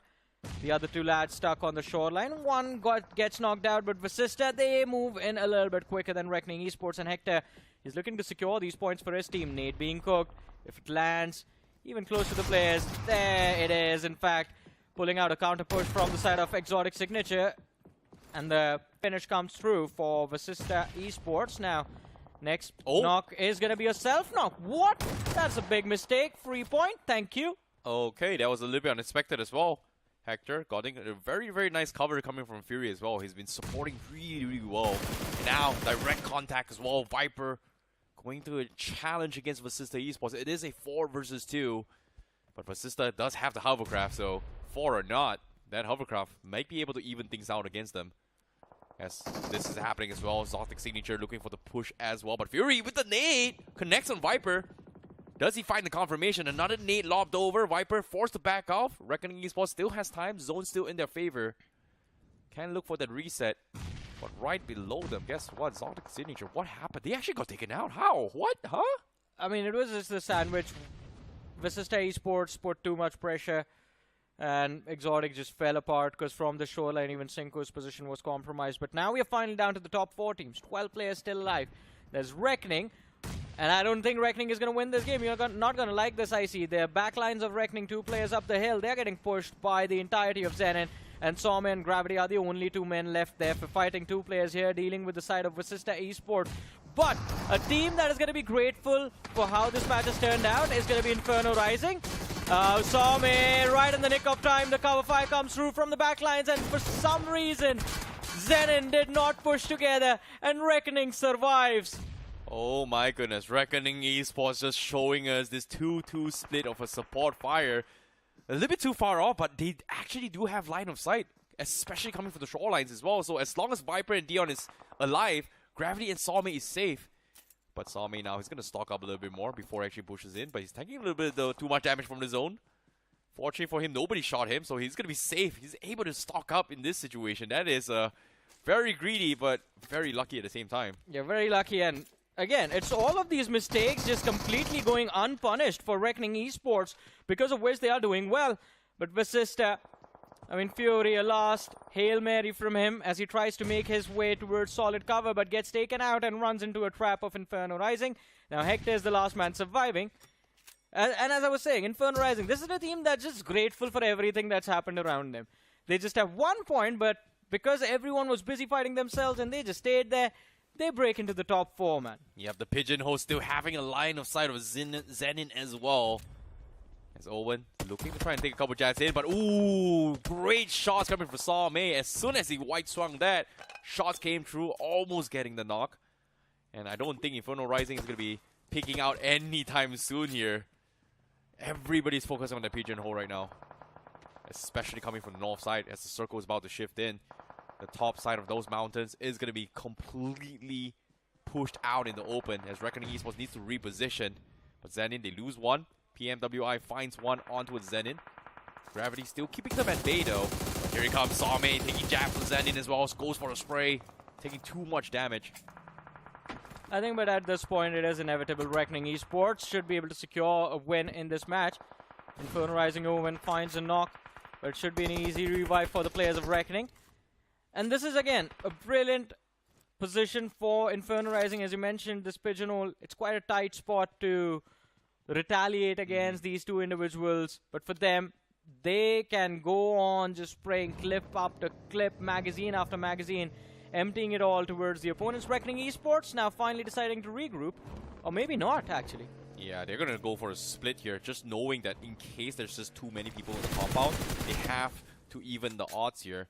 But what they don't realize is that if they all commit to the compound, gives ZENIN a freebie to actually third-party them. So they're just playing a little bit cautious here. ZENIN is going to be the biggest threat right now. The Pigeonhole, they have to take advantage of that situation because there's only so much you can actually zone control here. And Reckoning making a play coming from the north side is so smart because that Pigeonhole cannot shoot anything here. Yeah. So they are going to clean out the north side first before pushing in. So Reckoning Esports definitely choosing the smarter choice this time. But right now, Hector might be the ones to actually mess them up. He knows that there's going to be people as well. They are going to shoot in towards the hovercraft in case there's someone there. Explodes, no connection. Hector hooking up the nade. Somme doesn't see this, but because of this, Hector is going to get a free pass. He's going to rotate away. As he's going to play for position points now coming from Hector. I mean, but Reckoning, the shoreline's in their control, but from the front of Hector, ZENIN, they wanted to make a pounce. Unfortunately, have lost one, and this finish point is going to be secured for VASISTA Esports. They get themselves to double digits. Yeah, but because his position is exposed, Reckoning Esports know there is a guy here, and here he comes. The nade comes through. They are going to be nading on Hector. He's going to try and survive out in the open. Smoking up a little bit here. He's hoping for Inferno Rising to help him out. Hector's smoking as much as he can. He's going to try and make space, and somehow he actually escapes out in the open. ZENIN still alive though on top, driving around here as Hector tries to reposition here. Nobody to find him. So many smokes. They don't know how many people is out and open here, Johnny. Yeah, plus I think there was a moment of pure luck for Hector a few moments ago. Just a few seconds ago. 2 Molotovs, both to his either sides, and there was just gap big enough for him to prone down. Luckily, he did not take any takeoff damage, but we're down to stage 8. Next one is going to be the blue zone collapse. And Reckoning either clean house right now, or they're going to have to deal with all of these individuals amidst the chaos of the blue pushing their backs.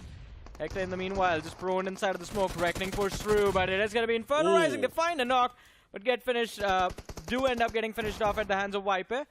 9 finishes on the board for Reckoning. Hector, he realizes there's a little bit of distraction indoors, and now he's just pushing for the man up front. Will he find the knock? Yes, he does. One more point taken away. And one man picked off from the side of Reckoning Esports. It's the 3 versus 1 situation. VASISTA Hector, he's putting on that last first aid of his. But what about the man from the side of ZENIN? Even he can ruin the day for Reckoning Esports right now. Well, he might, but he needs to work together as well, because Reckoning, they have control of the compound this side, and they've got the numbers. 3 players left. You can see the sprays here, hoping to find the snake. But here comes the drive-by, comes through Salme. He's going to try and risk his life for this play to get those information. Still, doesn't really find Hector as well, but Bunty, ooh, he sees gravity. This is a very, very crucial knock from him. If he gets the knock on gravity, Hector stands a chance now. Salme still baiting for those reactions here. Hector still playing for his dear life. Gravity hammering away, looking for the finish, but Salme eventually runs him down. And that's the pick. It is 3 versus 1, and Reckoning Esports will take the chicken as they clean out the final player of this game. What a tactical game for Reckoning Esports to take the chicken dinner. I mean, extremely tactical, and of course, a big frag-heavy performance as well. The early move towards the military island giving them a lot of benefit this time around. Of course, well played, but props to VASISTA Esports as well. VASISTA, I did not think we're going to do well, to be honest, because stage 4 transition was when they kind of crossed that military bridge and found their way towards the military island. And their entry inside of the zone was blocked the whole time. There were like 3-4 different teams waiting for them over there. I think yet they survived everything. I think it comes down to just their decision making, right? You have to give props towards his teammate here, Funty, where he was able to get a lot of provide cover fire towards Hector in particular, especially when the moment they realized they won the fight against another team and stole away the hovercraft, that gave them so much more advantage and room to work with. SIGNIFY was the team that was beaten for that hovercraft, and that was a big play. It gave them a lot of movement opportunity, but then again they lost that hovercraft for no reason at all. Wanted to push the players for Inferno Rising. I think you would have a much better chance if you just took control of the open positions, because you are basically going to be roaming around in a tank. No one can take you out. Exactly. Sorry, I'd like to rephrase the name. It was Fury that actually provided a lot of good cover here for Hector to make the play. But of course, Fury is going to be part of the top 5 as well. The MVP for this game is going to be Viper himself, the youngest BGMI player this year, playing on the pro scene from Reckoning Esports. Viper. Is he? Yeah, 17 years old. Oh, then he was the youngest last year as well, pretty much. Well, kinda. But at the same time, he is currently part of the MVP as well. Fury going to be with the 5 finishes. We've got also Avery coming in from BotArmy Esports, part of the top 5. We've got Salme from Reckoning Esports, and also Hector's coming from VASISTA Esports. So, did he get a top 2? No, unfortunately. He was in the top 3 here, but VASISTA still had a very, very big game today itself. So, this is a great recovery from them. It is, I mean, especially out of all 3 games. Exactly. As the day started, I mean, VASISTA was kind of in the middle pack, but these 16 points helped them out. And as we saw Viper over there, I have to mention this. This young man, the start of this year, a lot of pressure fell on his shoulders because Hunters left Reckoning Esports, and then Viper was supposed to be the main carry for the team. Took him 2 events, but now I feel all of that confidence that we saw from Viper last year has come back, and he's doing a brilliant job just being that frontliner for Reckoning Esports. These 21 points, it's an amazing performance, and especially they started off with a chicken dinner as well. Zen, we have them on the 3rd with 9 points. XOTIC. I'm a little bit disappointed by XOTIC, to be honest. They were the first ones on that shoreline. They had control of the circle the whole time, but just 5 finishes converted off of that play, and the early zone control as well. You have to do better. Yep, you have to definitely do better in these situations as well. But let's take a look at the overall standings after this game itself. Coming in from Group D, did anyone make it in towards the top 16? Yes, there is, and that is going to be Reckoning Esports on the 10th position with 45 points. Yeah, a wonderful day for Reckoning, but we have again VASISTA as well. VASISTA, I mean, this was a big win for VASISTA as well, and they were kind of consistent. I think they got a decent number of eliminations on Miramar and Sanok as well. Sanok was the slowest game for them.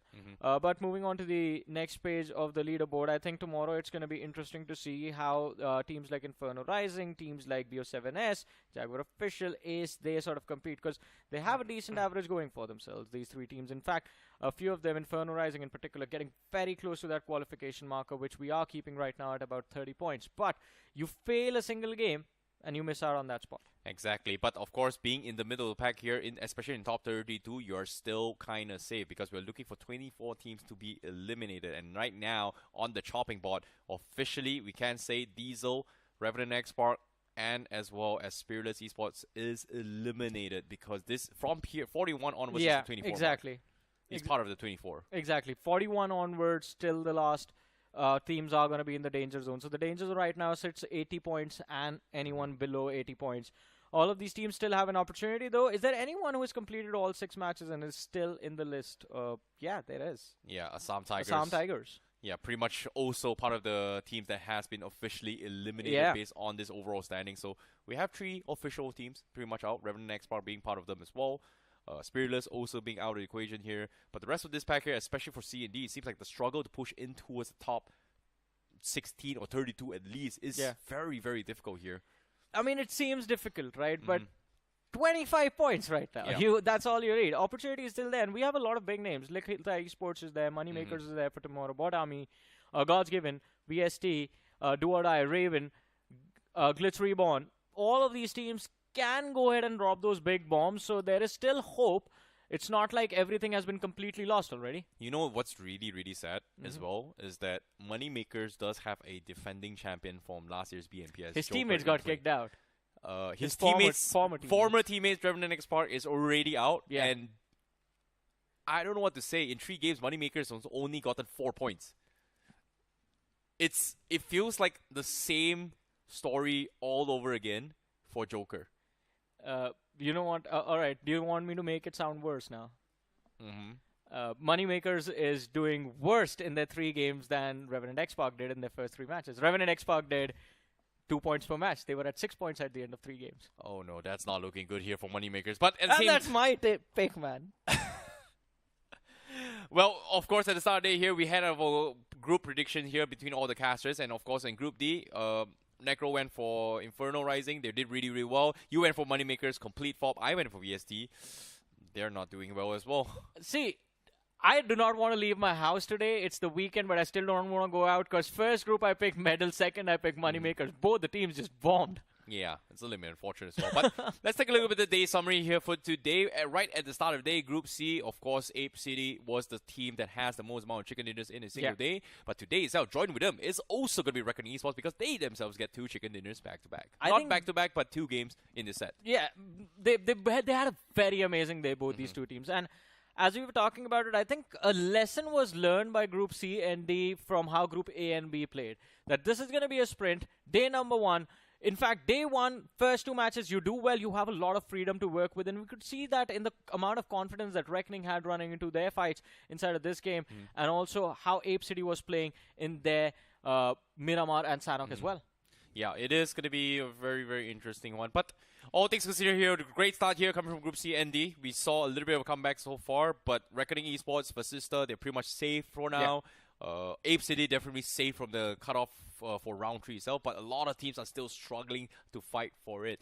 And of course, round 3 pretty much will be concluded tomorrow as well. Ooh, that's going to be a tough one. Who's going to get kicked out? Who bounces back? We're hoping for comebacks in this round 2, ladies and gentlemen, before we eventually end or move towards round 3 of this tournament. It is going to be intense. A lot of big names still in the fight, while a few have been kicked out already. And of course, everyone wants to see their favorite team move through. Yeah, everybody wants to see them as well. But if you guys want to watch it, remember to come back tomorrow, same time, same place. Watch the English. My name's ICBaby12. He is iSuperJohnny. We'll be closing our show on the realme BMPS 2025. See you guys tomorrow. Bye-bye.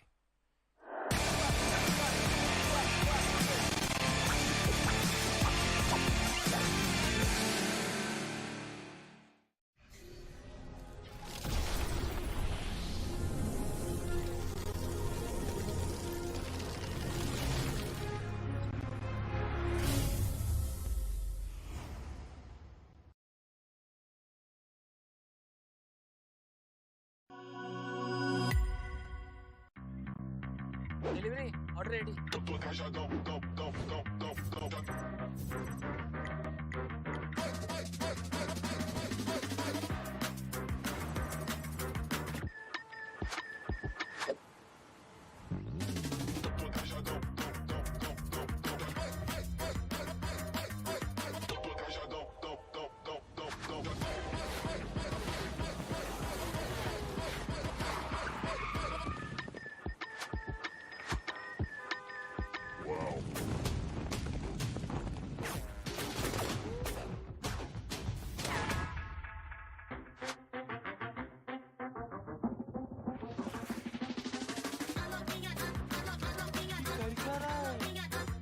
ठीक है भाई, अपना भाई वाव mode में है।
Wow.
Head underwater, but you say it'll be fine in the end. So I'm holding my breath, skipping rocks on my skin until then. Lost at sea, you were the one to push me in. But the water's warm, now I'm bathing in karma and sin. You can see the pain in my eyes, and I can see you standing by. Get ready to pounce, but it's over. Now you've had your fun, but mine's just begun. Going insane, so I drink my pain. Now the smoke is clear, I have no fear. You gave me a war, but now you'll get yours. But now you'll get yours. But now you'll get yours.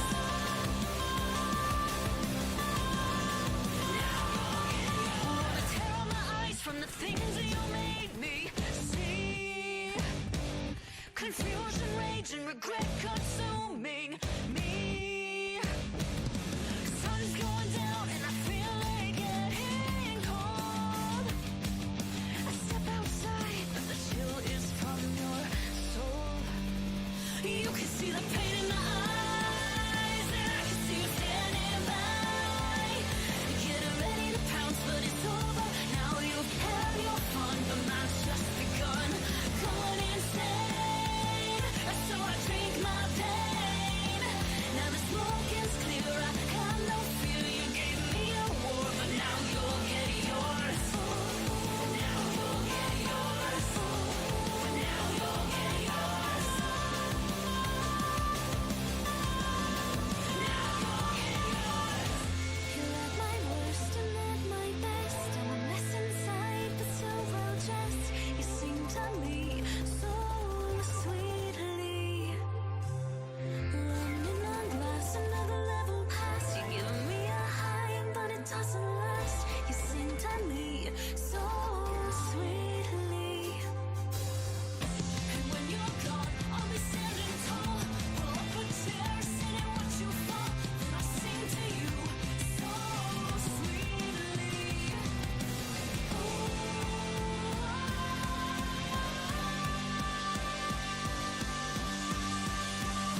but you're saying it'll be fine in the end. So I'm holding my breath, skipping rocks on my skin until then. Lost to see you were the one to push me in, but the water's warm now. I'm bathing in karma and sin. You can see the pain in my eyes, and I can see you standing by, getting ready to pounce, but it's over now. You've had your fun, but mine's just begun. Going insane, so I drink my pain. Now the smoke is clear, I have no fear. You gave me a war, but now you'll get yours. Now you'll get yours. Now you'll get yours.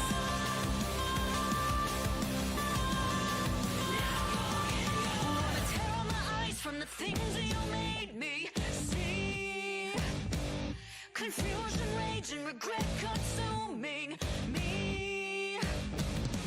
Sun's going down and I feel it getting cold. I step outside, but the chill is from your soul. You can see the pain